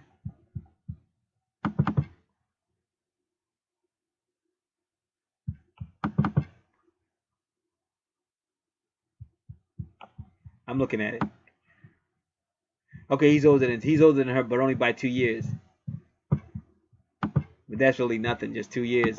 So I think he's an old soul. And the universe is putting a lot of responsibility on him. That's Saturn, but that's to help her. That's why people say they don't care. That's why people just say stupid shit like there ain't no God. Obviously, there's a God. And they say, oh, nobody cares about me. The universe doesn't care. If you knew how hard these spirits work and these angels work and stuff, it just cracks me up. And that's why I laugh at the whole twin flame. If you knew how hard these angels work, because they know if you two could just get past the third dimensional bullshit, your love would be so great. But people are just scared. Scared to talk, scared to don't give nothing to check. They want it, but that's like a form of control because you're not giving the other person a chance. You're just judging that person and shutting them out.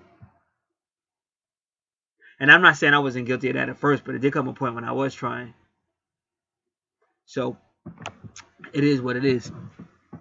And the only reason why I shut them out because I didn't know what a twin flame was. I didn't know shit about no twin flame. I would have never shut out a twin flame because that's family. But you got to remember, whatever it is, the universe is in control no matter however it goes.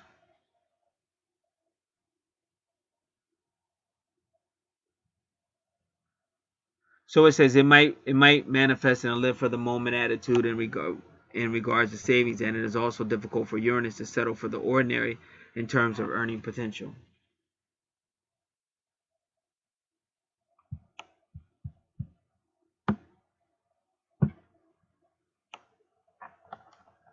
So they keep saying the same thing over and over. This person will come up with new and untried ways of making money.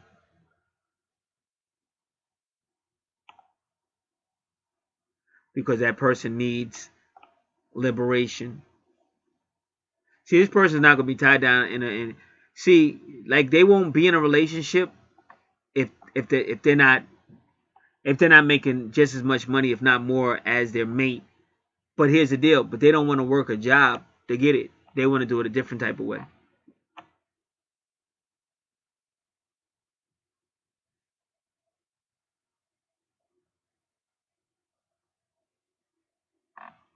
So this type of person is not materialistic, and they'll cut. They say that type of person will cut any ties in the material world. The dynamic and electric vibration of Uranus is the house is incorporating more enlightened views in regard to one's values. Uranus here makes finances unpredictable, but there's always potential. Uranus lives for the future of any individual capabilities, and this placement helps to unfold and manifest in material form.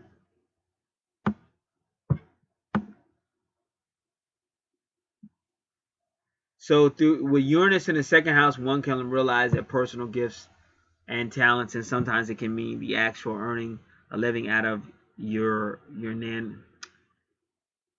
Oh, come on, man. I think he just missed a word because he said he spelled your Uranian pursuits, but I think it would be better if he say Urananian pursuits, such as having a talent for astrology, technology, psychology, science, engineering, and the occult field.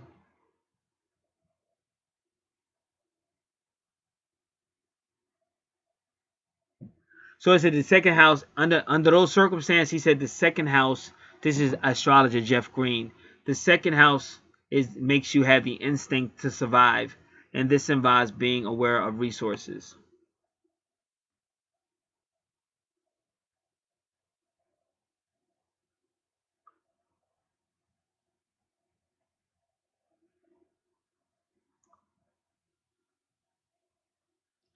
Uranus in the second house is about stimulating awareness and offers important and relevant information about planetary positions.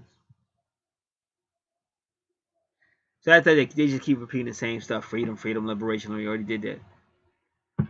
That's why I'm not really like a good writer, because you have to like a lot of you just write the same shit over and over again. Like once I made my point, I'm like, okay, the point's made. And I think each person is different, but I think some person when they get the point, they're like, move on, I got the point. And then some people when they're reading, they don't mind you reading the same thing over and over again as long as you write it just a little bit differently. But if it's basically saying the same thing, I'm like, this is wasting time. So a person with Uranus in the second house is a financially independent person, or at least they want to be.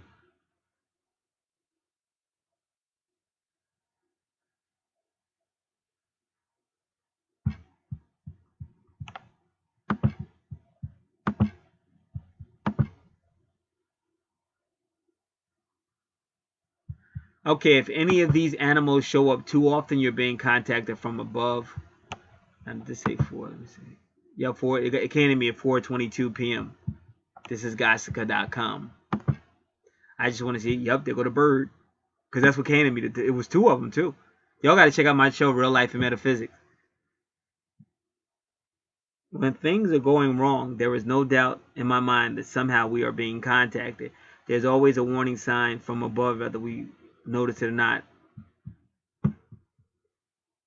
For those who actually believe in this sort of thing, how many times you've seen animals that you normally won't see linger just long enough for you to notice them? Animals are messengers. They will all have an important purpose here in the world. They walk beside us and help to understand the world we live in each day. We can learn a lot from them. It is important that we respect all things. We respect all living things. The ancients have always considered animals to be sacred, and many have used their behavior as clues or signs as to what was to come in life. By paying attention to the animals that come to us, we will gain a deeper understanding of the energy surrounding us. If you want to find out what the animal you think is sending you a message is trying to say these meanings into consideration, these animals can come to you in person or in your dreams. Fox. Foxes are reminders that we need to consider a different approach when it comes to our lives. Wolf. This means you need to pay attention to those around you. Butterfly. Butterflies will come around to remind you that you need to change or release any feelings that are holding you back.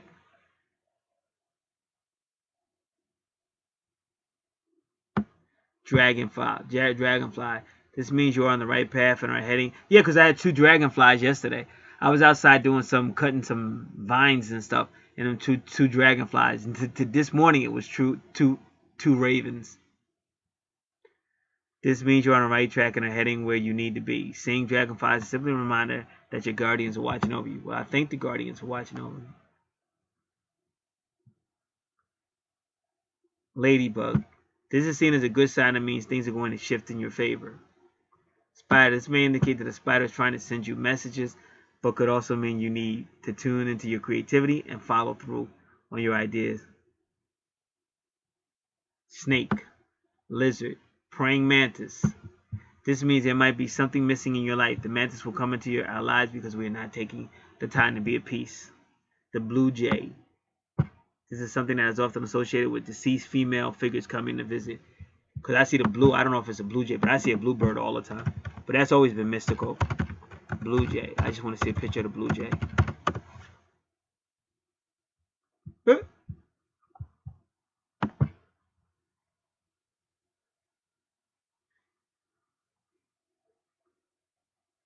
In fact, two of them came. I forgot to tell y'all. Two of them messing with them squirrels. Because some stuff happened with the squirrels today. The same area where them blue jays came. Because the squirrel was eating, so I was watching the squirrel because me and the squirrels be getting into it out here. And then the one blue, not a blue jay, but it was a big bluebird. It might be a blue jay though, but it was big. It came, and then the other one came, and then another squirrel came and shit. The other squirrel almost walked up to me and shit. This was like last week.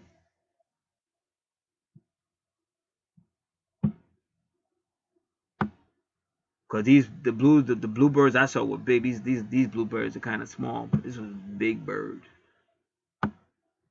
and it was two of them.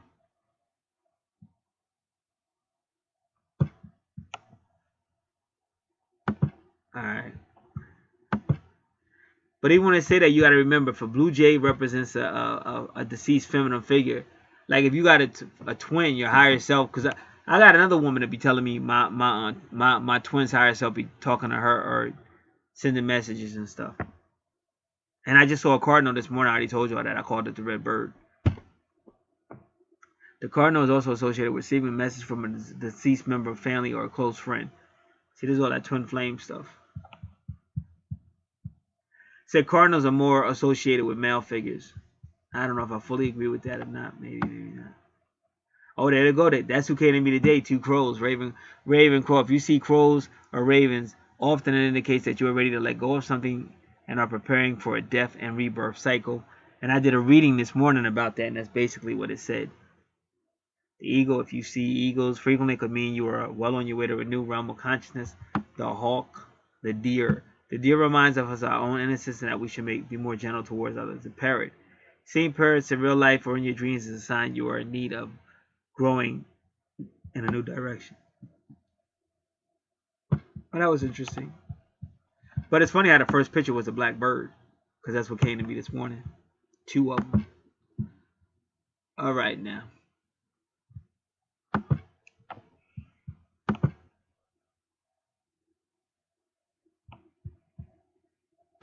And then that prophet's message came again. Gary, the favor of the Lord is about to review the enemy. Listen now. Reveal the enemy.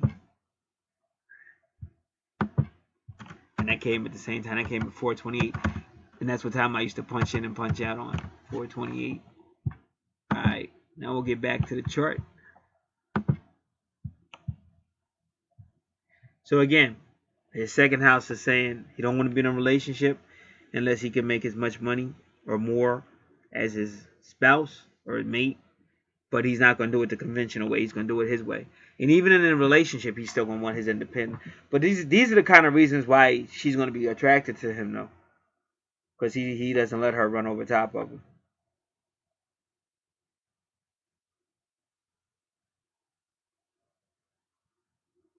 Wow, his moon is also in Libra. All right. So we already learned from the other chart to the left. Whenever you're dealing with the moon, you're dealing with them deeper emotions, but you're also dealing with your psyche, and you're also dealing with the feminine, the divine feminine in him, the Ayamum Coeli in his subconscious. So he may have had some unique relationship with his moms, I'm not sure.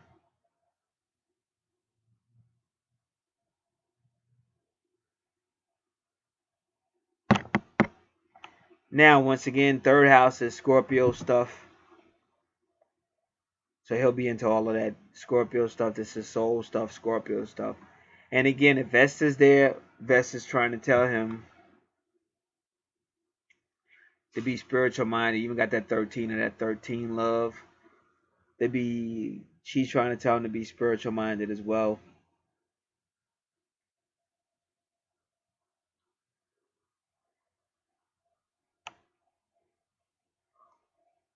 So his communication may deal with a lot of stuff that goes on in the 8th house.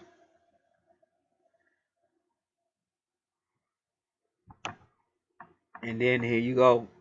4th house, all about the higher self, family, travel, culture. So he may be an educated individual, travel. And again, it's looking like that old soul. And he's idealistic. He's idealistic, and this is his true north node.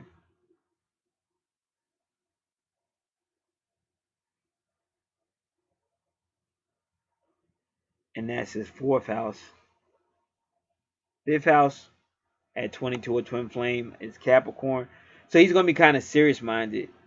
Now his 5th house. See, those other houses, because of her chart, his first 1, 2, 3, 4 houses didn't really impress me, because we've already did all that study and all that going really deep. But why Capricorn would be in his 5th house is interesting. See, I already know why. And you got to understand, Palace is about a female defense. Palace helps you see patterns, but it's about female defense. But see, Capricorn ain't with all that. Like, Capricorn he's gonna go out. He can have fun, but it's a little bit different. See, a Capricorn going out, in an ideal sense of the word, we gonna go out. We have some drinks. We might drink a little bit, but we ain't gonna get too crazy up in here. I'm leaving with 200, and I plan on coming back with at least 120 or 150. See, that's Capricorn. That's why it's in the 5th house. 1, 2, 3, 4. Yep, it's in the 5th house, because he got to shut her down, because she's like, I'm going out, I'm having a good time, I'm gonna take care of myself, I deserve it, bam, bam, bam, bam, bam. She could care less. So he's there to shut that down quick. But female, he's looking out for her, because you can't live your life like that, because you got to have savings and stuff, and you got to have responsibility, and that's what Capricorn's all about. Because Capricorn is ruled by Saturn, so that's why it's in the 5th house. 1, 2, 3, 4, 5.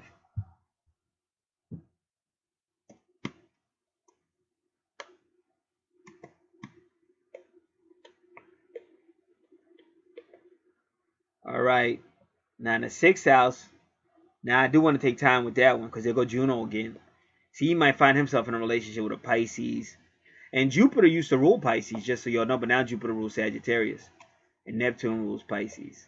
And notice how his Neptune is in Sagittarius. See this sharing that Sagittarius, because he's going to help her be a spiritual person. See, this can be, you could say community, you could say worldwide, because of Sagittarius, but it's about helping people and being spiritual. It's not about all that just wasting money and I deserve this and I made the money, I spend it any way I want to. So he's going to shut all that down.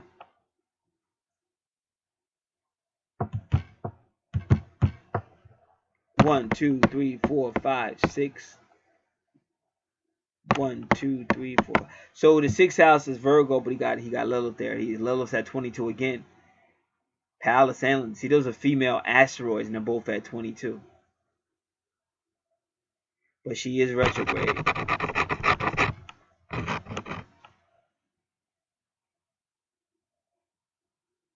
Let's look at Aquarius in the 6th house kind of quick.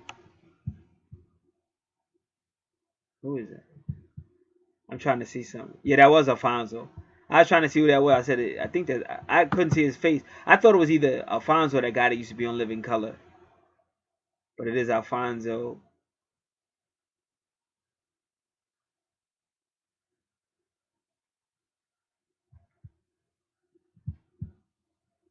All right. Let me put. I just want to see. It's only 1 minute 24 seconds. I'm gonna put this.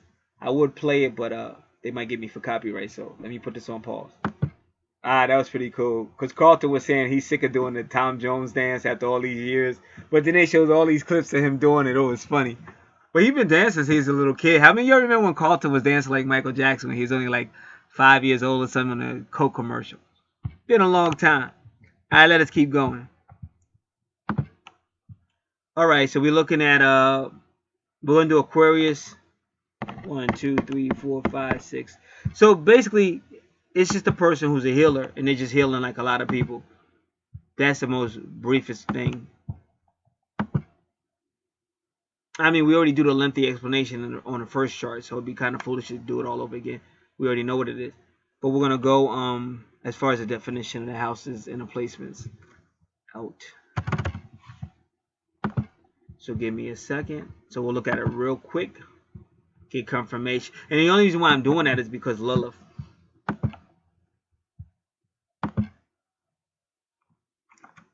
Aquarius and the 6th house. Aquarius in the 6th. This is astrologyclub.org. With Aquarius in the 6th house, your everyday activities, work, service are focused on the wellness of groups. So I already said that. So that's one thing you and him both have in common. Y'all both all had that group activity. Y'all like group activities. So you'll be work. He's going to help you learn how to work for the greater good of humanity. So then they're just not going to let you get along with that. See, I don't know what's going on with your life right now, where you're at spiritually. But if it's true about all that extreme stuff, that's over with. The universe is using that gentleman to shut you down. And the funny, they had to make him an old soul to do it, because like 70, 74, so what's that, 33? Nah, give it to me. 74 or 43. So y'all ain't no youngins.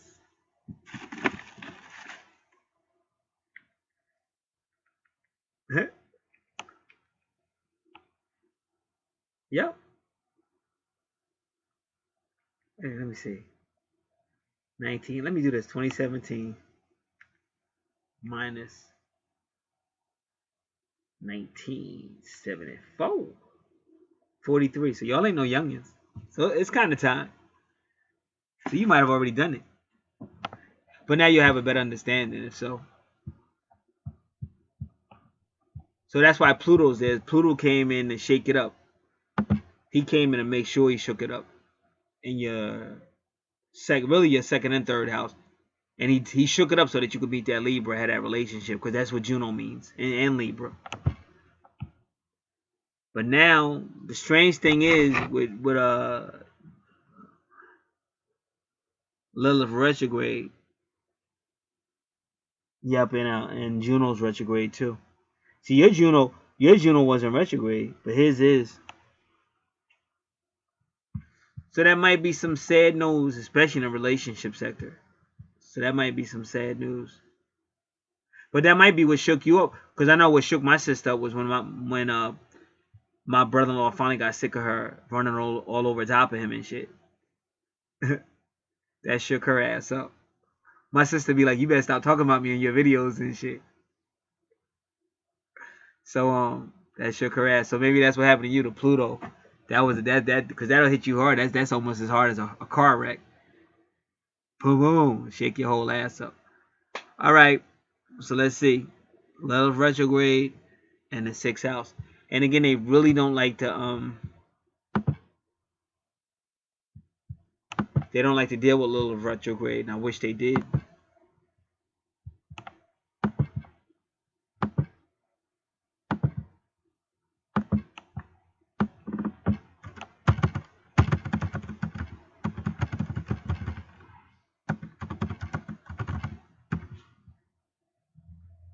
They totally don't even. You know how when you be typing it in, it be typing at the bottom, and all you have to do is select it, and it'll go in. It don't even have it. I typed it, it's not even there.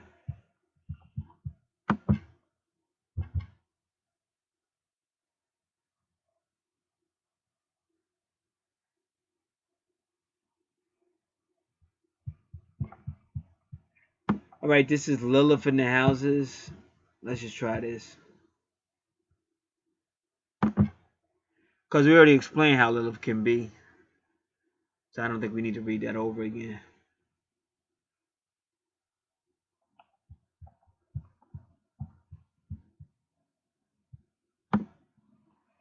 Now remember, she's retrograde in his house. So it says Lilith can be highly critical in the 6th house, because that is a critical with Virgo. But you gotta remember, Lilith retrograde holds it all in, and then she might break out in a spurt or something like that. On the other hand, is an irrational intuitive attraction shows up. A fight between understanding and feeling could occur here. Perhaps you internally hate all the perfections and such things. You may misjudge the reality frequently, and you take the liberty to place criticism without the necessity objectivity at the same time. Your psychological understanding is very noticeably, and perhaps you find your healing in healing other people, and healing and in sympathy for others. In partnerships and relationships, it could come to a conflict between your thirst for autonomy, and an urge to commit yourself to the other. Because Aquarius likes their freedom too. If your public life gets too stressful, you may tend to retreat from it for a while. So that's the problem in the 6th house with him, is that he's thinking, I wouldn't have to deal with this if I was single. That's Lilith internally. But ironically, he's got the 22, which is twin flames. But he's still kind of, at times, he's thinking, I wouldn't have to deal with this if I was single or something.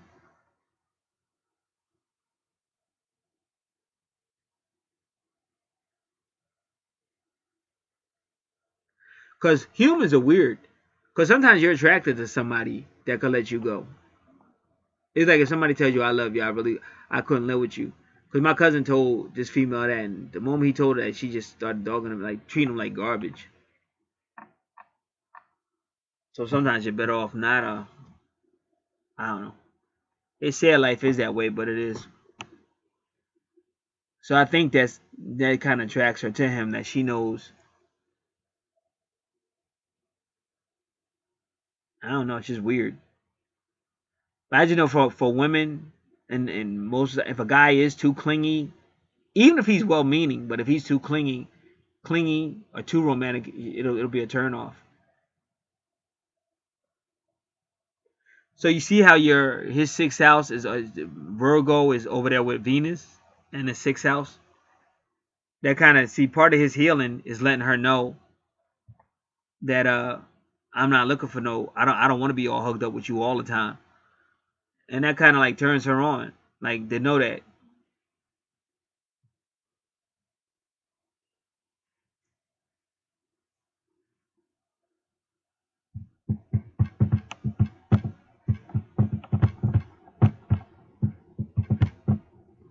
All right, I'm gonna put this on pause. I'll be back.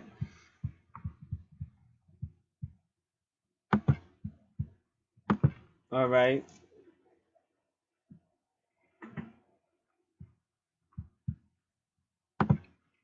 7, the house of relationship. 1, 2, 3, 4, 5, 6, 7.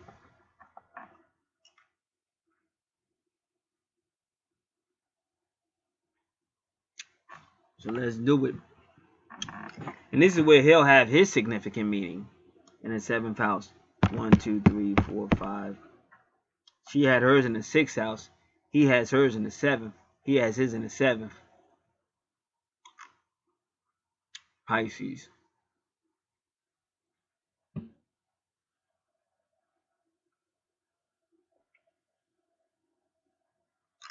And he got 11-11 going on over there. Wow, so his Jupiter retrograde is the same with the Virtu. So this is going to be a financial thing too.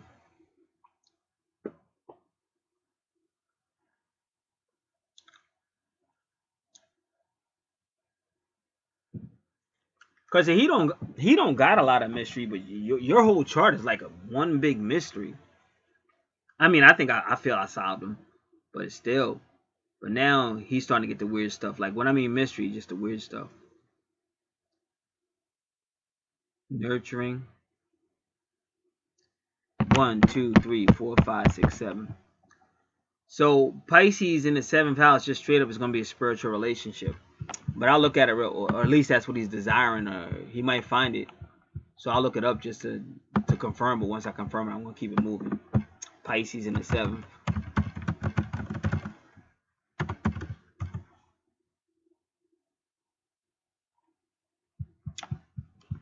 Okay, people, I said Pisces in the 7th.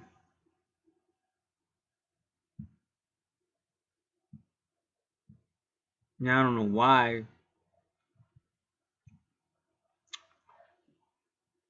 That should have been one of the easiest ones to find out.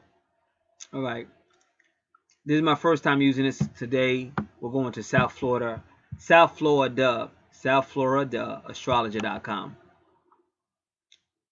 7th house, but it keeps saying planets in the 7th house, but you better get to Pisces because that's what I'm looking for. I don't want to hear nothing but what I'm asking you to do. And that ain't going to be a planet anyway. All right.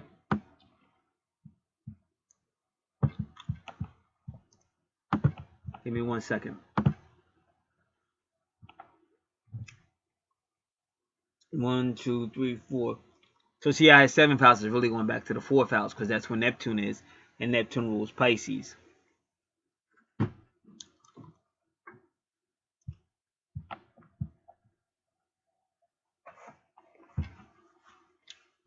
So let me try to find it again because now everybody's acting funny.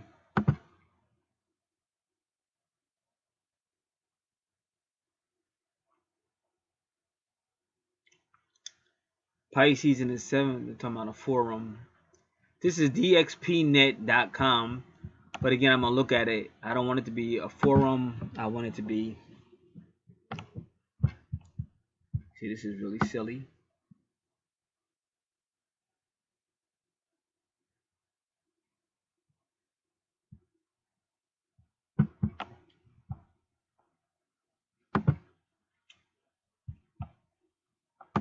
Pisces in the 7th house.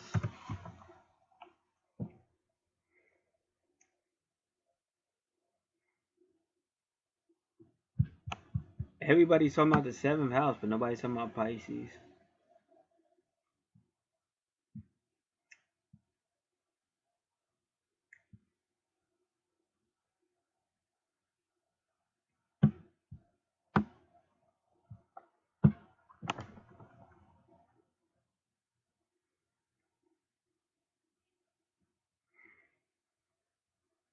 I'm going to do something different. I'm going to say Pisces in the houses and see what happens. Okay, this one says it. Let me see.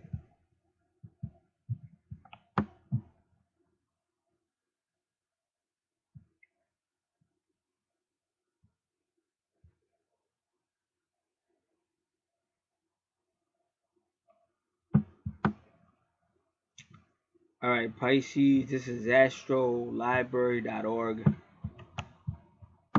And again, I'm looking specifically for Pisces in the 7th house.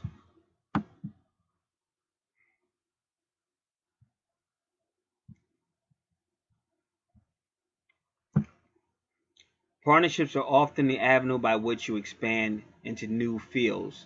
Partners enhance your human understanding and emotional environment. You attract people who are not nearly so well organized as you. But the main reason is a spiritual thing. That's why it's Pisces in the 7th house. It's a relationship, but it's a spiritual thing for the most part. All right, this is, I didn't want to use thoughtcode.com here, but I'm going to use it because nobody else is really stepping up to the plate. First thing they said was making it sacred.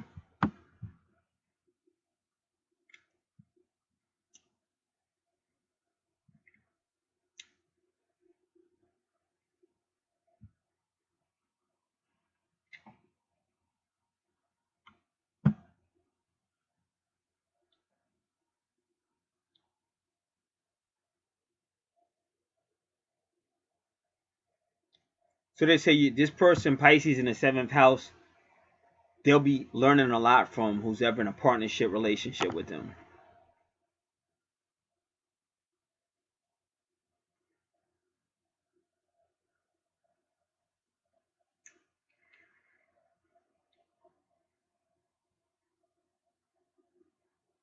It could be spiritual, mystical, anything like that. And they say working with that person, you can increase each other's intuition. You make it sacred. Again, a sacred union, or like twin souls is a sacred union, or just sacred unions.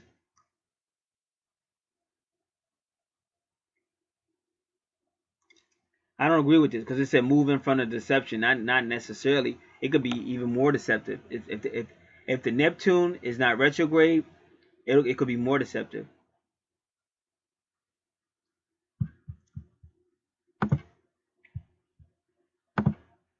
All right, but basically what I told you is what it is. It's spiritual. So ironically, even though his Neptune is direct, he got a lot of retrogrades there. And that's why you could even see it on natal charts how relationships is hard. Because if you really watch natal charts, a lot of times whenever you get to the relationship sector, it becomes highly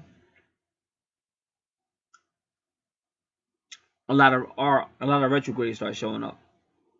Because that's just how hard relationships are. On both sides.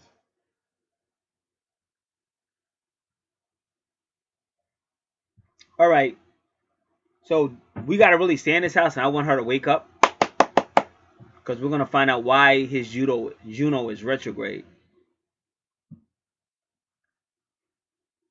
Because if I was a female, I would. As soon as I saw that Juno retrograde in the relationship sector, I was like, I know this nigga didn't cheat on me. I'd be woke up like all that other shit. I would have been like snoozing on that shit. But as soon as I seen that Juno, I would have been like, I know this nigga. So I'm trying to find out what the hell's going on myself. So this is the spiritual relationship house. And he's gonna have a significant meeting there. So let's look at vertex cross in the 7th house to see if we can find anything.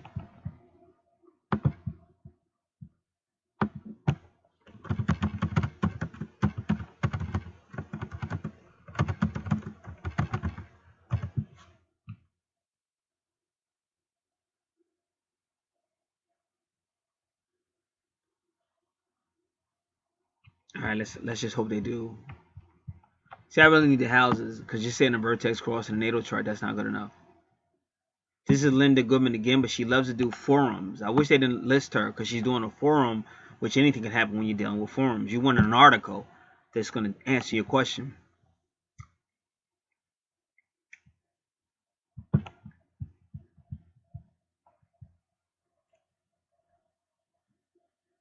All right, well, most of these people calling it the vertex. They're not calling it the vertex cross. Let's vertex, and it's T-E-X, not T-I-X. So let's give it all of this.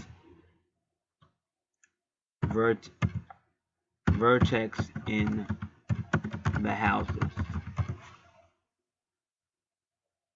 And now goes an apartment vertex house. No, I don't want an apartment. I'm not looking for a literal house. Okay, I'm looking for an astrological house. And not only am I not looking for any house, I'm looking for an astrological house of a certain number. That was a brief Woody Allen impression. I don't know if you people just heard me do my Woody Allen impression. Did you guys know Woody Allen came to Ocean Grove, New Jersey, which is part of my township? Also, that's good old where Jack Nicholson came from, Ocean Township, New Jersey. Danny DeVito came from the area as well.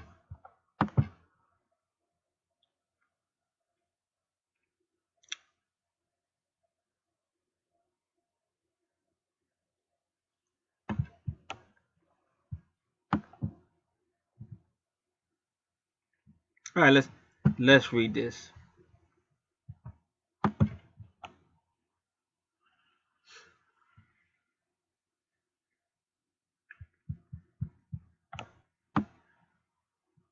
Come on, man.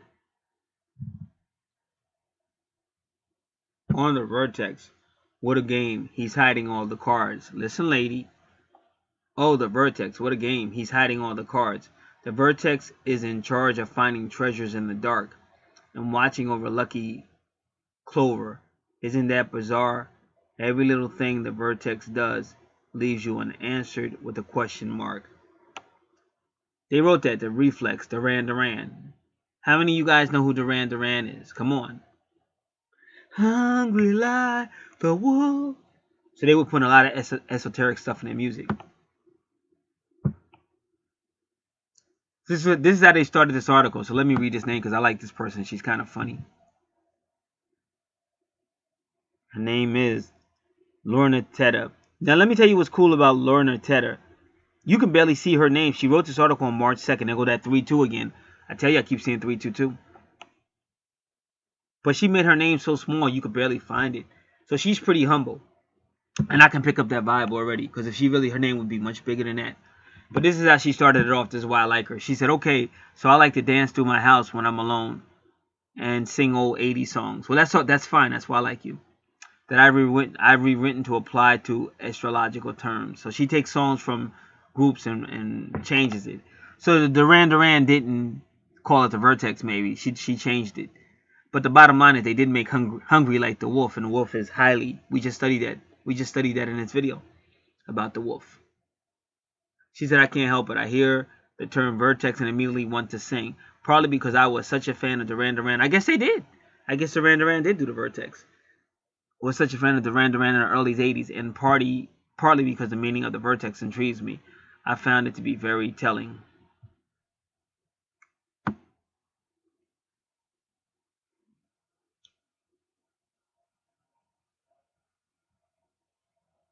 Okay, but I don't feel like reading this whole thing.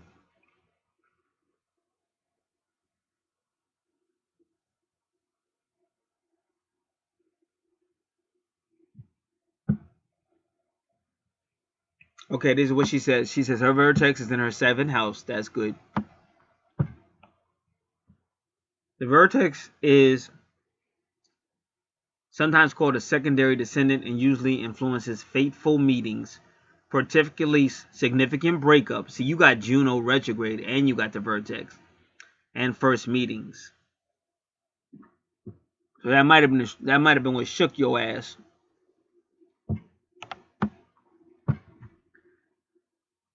See, if I knew her personally, I'd have a little fun, but I won't. But I was gonna say maybe that's what it was. You was just doing what you was gonna do. Wasn't nobody gonna tell you what you were so used to running on top of everybody. You was like, what's gonna make him any different than anybody else I ran over? And then when that Juno went retrograde, that was the impact. Like when Mike Tyson get hit, when Mike Tyson finally get hit by somebody that ain't backing down, that was your Buster Douglas. Knocked you on that ass. Had to taste that humble pie, and you realized I better change. I don't know if that's what happened, but it's kind of mighty fishy that Juno retrograde is right next to that Vertex cross.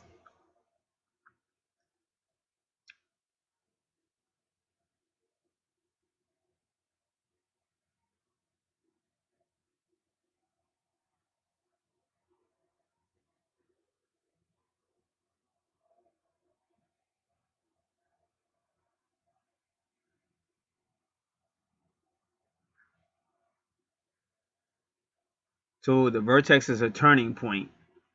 Think of it as a point that everything else revolves around, or simply a sensitive spot that can be rubbed either sweetly or a little raw by the contact with any planet or asteroid and take on the influence of that planet. It is useful for telling how we'll react to someone, even for foretelling when we're likely to meet a special person.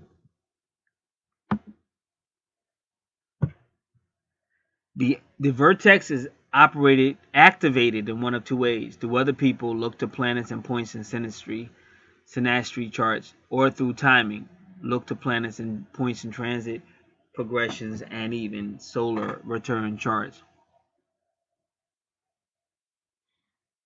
In synastry, a planet or point conjunction with the vertex shows a strong connection between two people.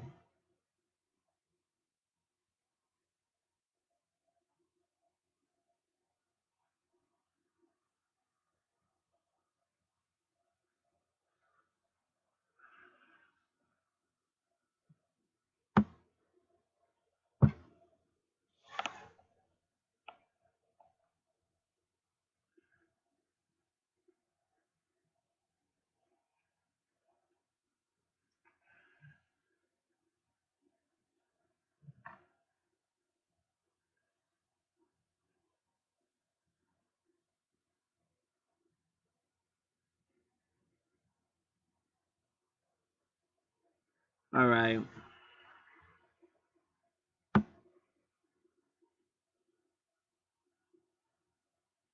So she's cool, but she's really Like she's going way too much with it.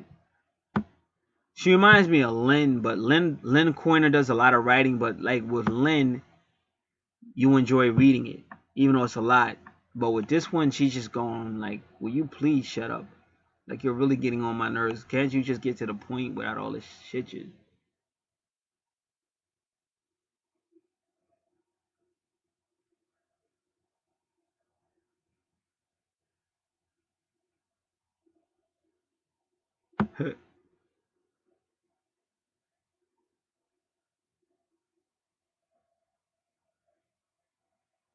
Cause she's really going in. You know, I mean, she knows her stuff though. I respect that, but it's just like it doesn't have to be that difficult.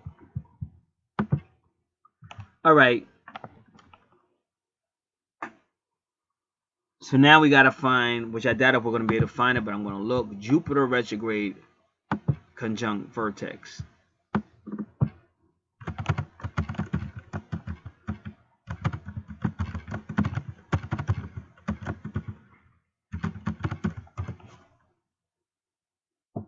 Did they get it already? What the heck? Yeah, that's wrong spelling. I mean, as soon as I clicked it, it was right there. Like, come on, man, give me a second out. Vertex and the signs and in aspects.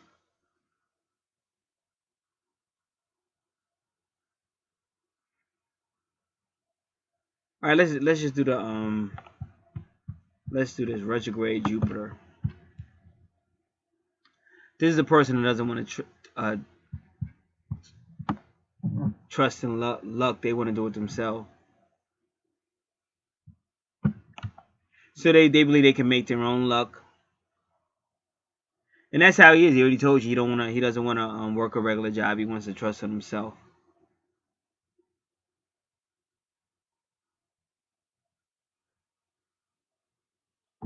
So that might have been the cause of the whatever. Like she would know that.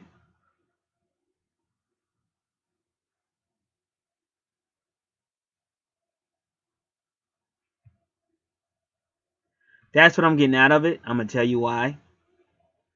This is what I'm saying. See, his seventh house, the person he's in a relationship with, they gotta be spiritual. Because he's got that Uranus energy, he's not gonna trust in Saturn. He's not gonna trust in Capricorn. He's all about Uranus, Aquarius, stuff like that.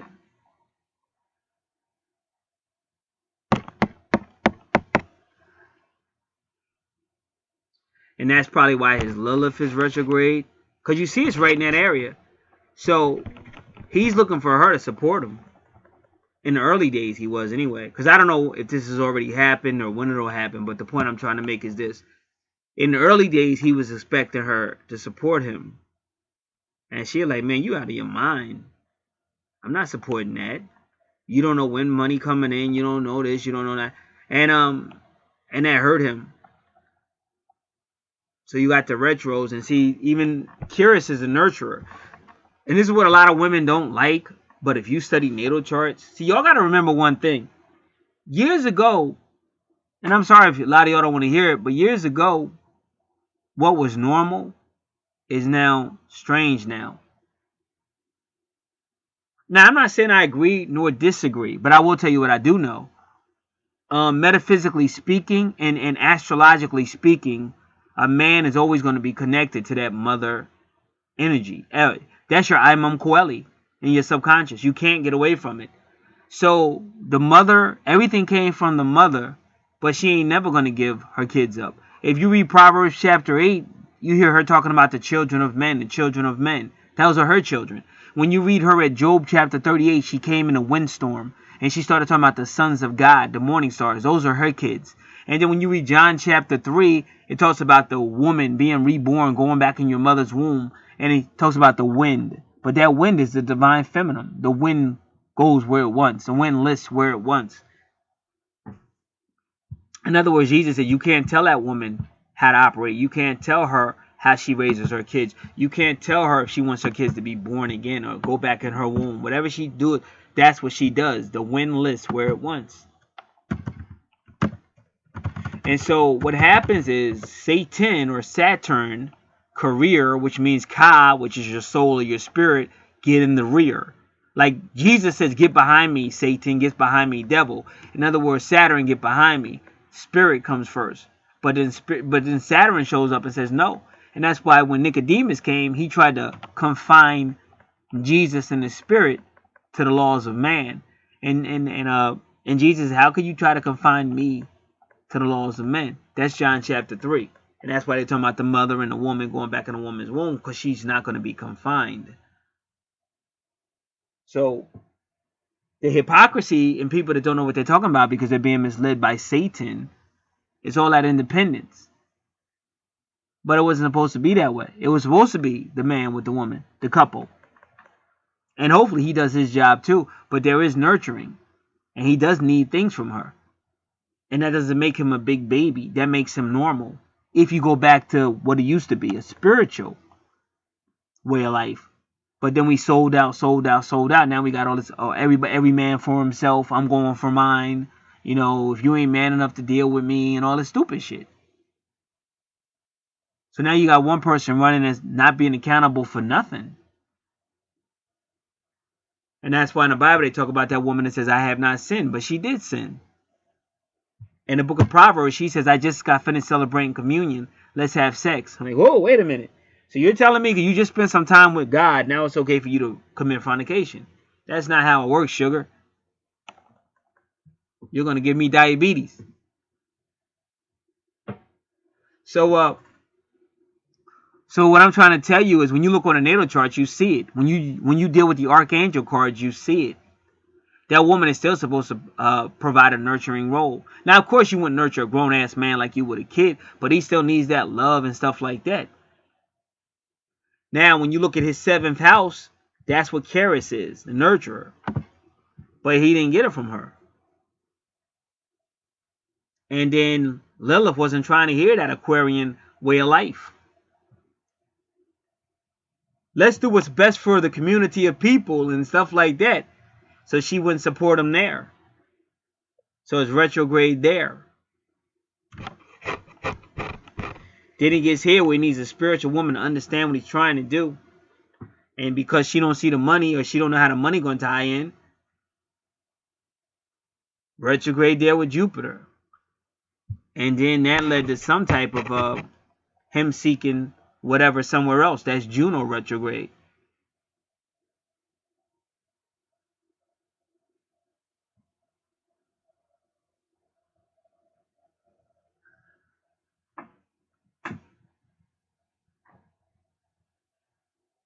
So that kind of messed him up. But that was what caused her to get humble. Because that's that Pluto that hit that ass. Remember, because like I said, I can't make this shit up. See, this all started in the 7th house, right? Ruled by Libra. You see Pluto is right there with Libra. And it was a 6th and 7th house. Look where his retrogrades. Give me one moment. His retrogrades start in the 6th and 7th house, which is ruled by Virgo and Libra. And then look over there. With her, Virgo and Libra, there go Pluto. And that's where she has a significant thing with Juno. Because that's what humbled her. And that's what I said. If you go back to the earliest tape, I said that. When it got to like her third. When it got like to her 3rd and 4th house. And a little bit of her 2nd. Because Pluto was connecting the 2nd and 3rd. That's when she had that dude, like, not gonna let her just do whatever she want to do. So that Juno retrograde in his chart is what humbled her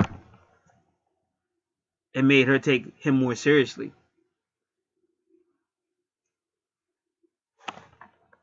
But that was a force, or the Pluto force of her change to go from, hey, it's all about me, to realizing, wow, it's not all about me.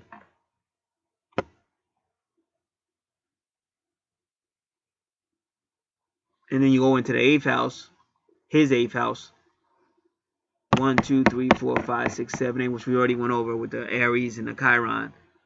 9th house is Pluto.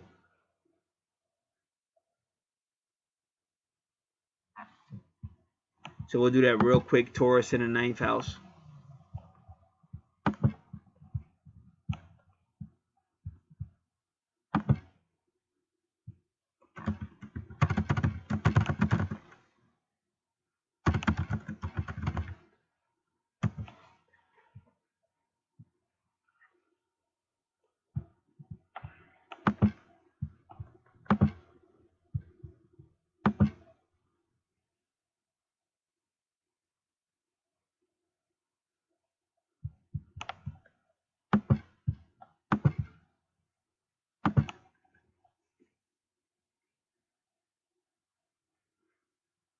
You're likely to you likely look to the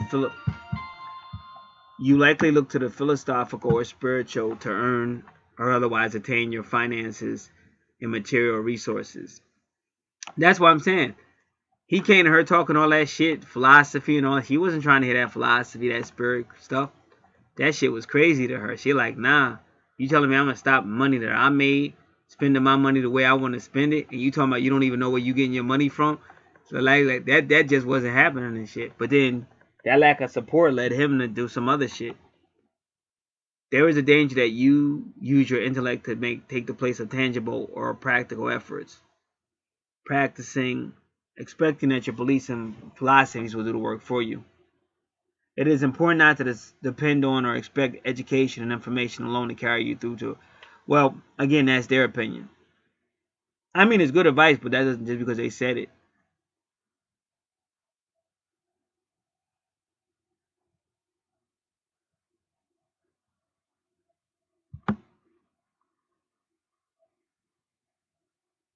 The 9th house is also involved with the Christ concept of harmony and wisdom. It does indicate that possibly in past lifetimes, the Taurus was out of harmony and certainly did not work from the Christ concept, and wisdom itself was superficial type of wisdom.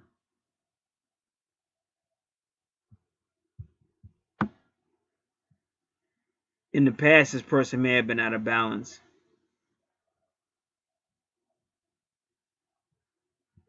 That 9th house is also the house of freedom.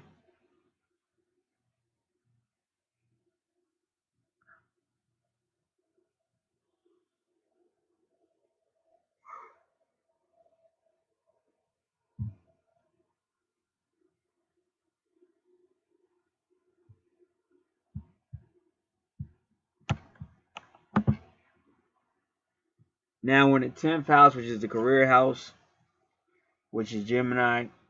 It is now 5:22 p.m. Now, again, that's thought, communications. It could be education, but now when I learned about Gemini, this is something that had to be taught to me. Because when we say lower education, like younger kids, but there's a lot of grown adults that are on lower education, so it could be them too. It's just lower education. It doesn't have to be kids. So that's all your he would find a career or something like that, like communication and training, like lower whatever. And then you see the number 23 once again, which is the resonance with Sirius. It also means God incarnation. That number can mean. And then there you go, Saturn into Capricorn. Now, why is that important in the 11th house? Well, the 11th house is groups and things like that, which can mean family. Because if you notice, her Saturn is in the 11th house too. It can mean family, higher education, land and property, the health, the heart.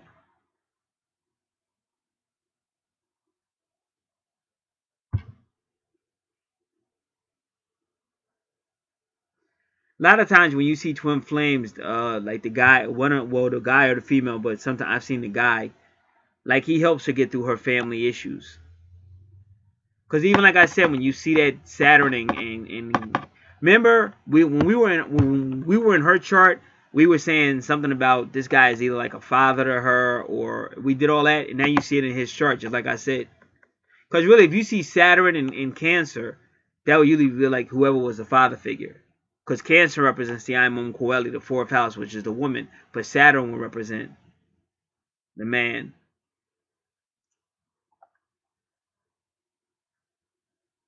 Because he kind of helps her heal from whatever she went through with her family.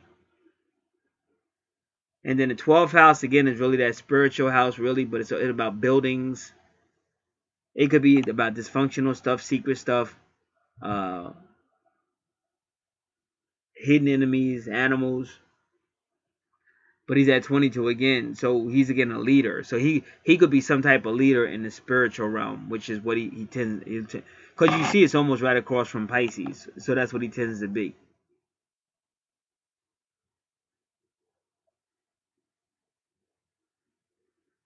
So now you say, are they twins? Are they twin flames, twin souls? Well, they definitely have a karmic connection.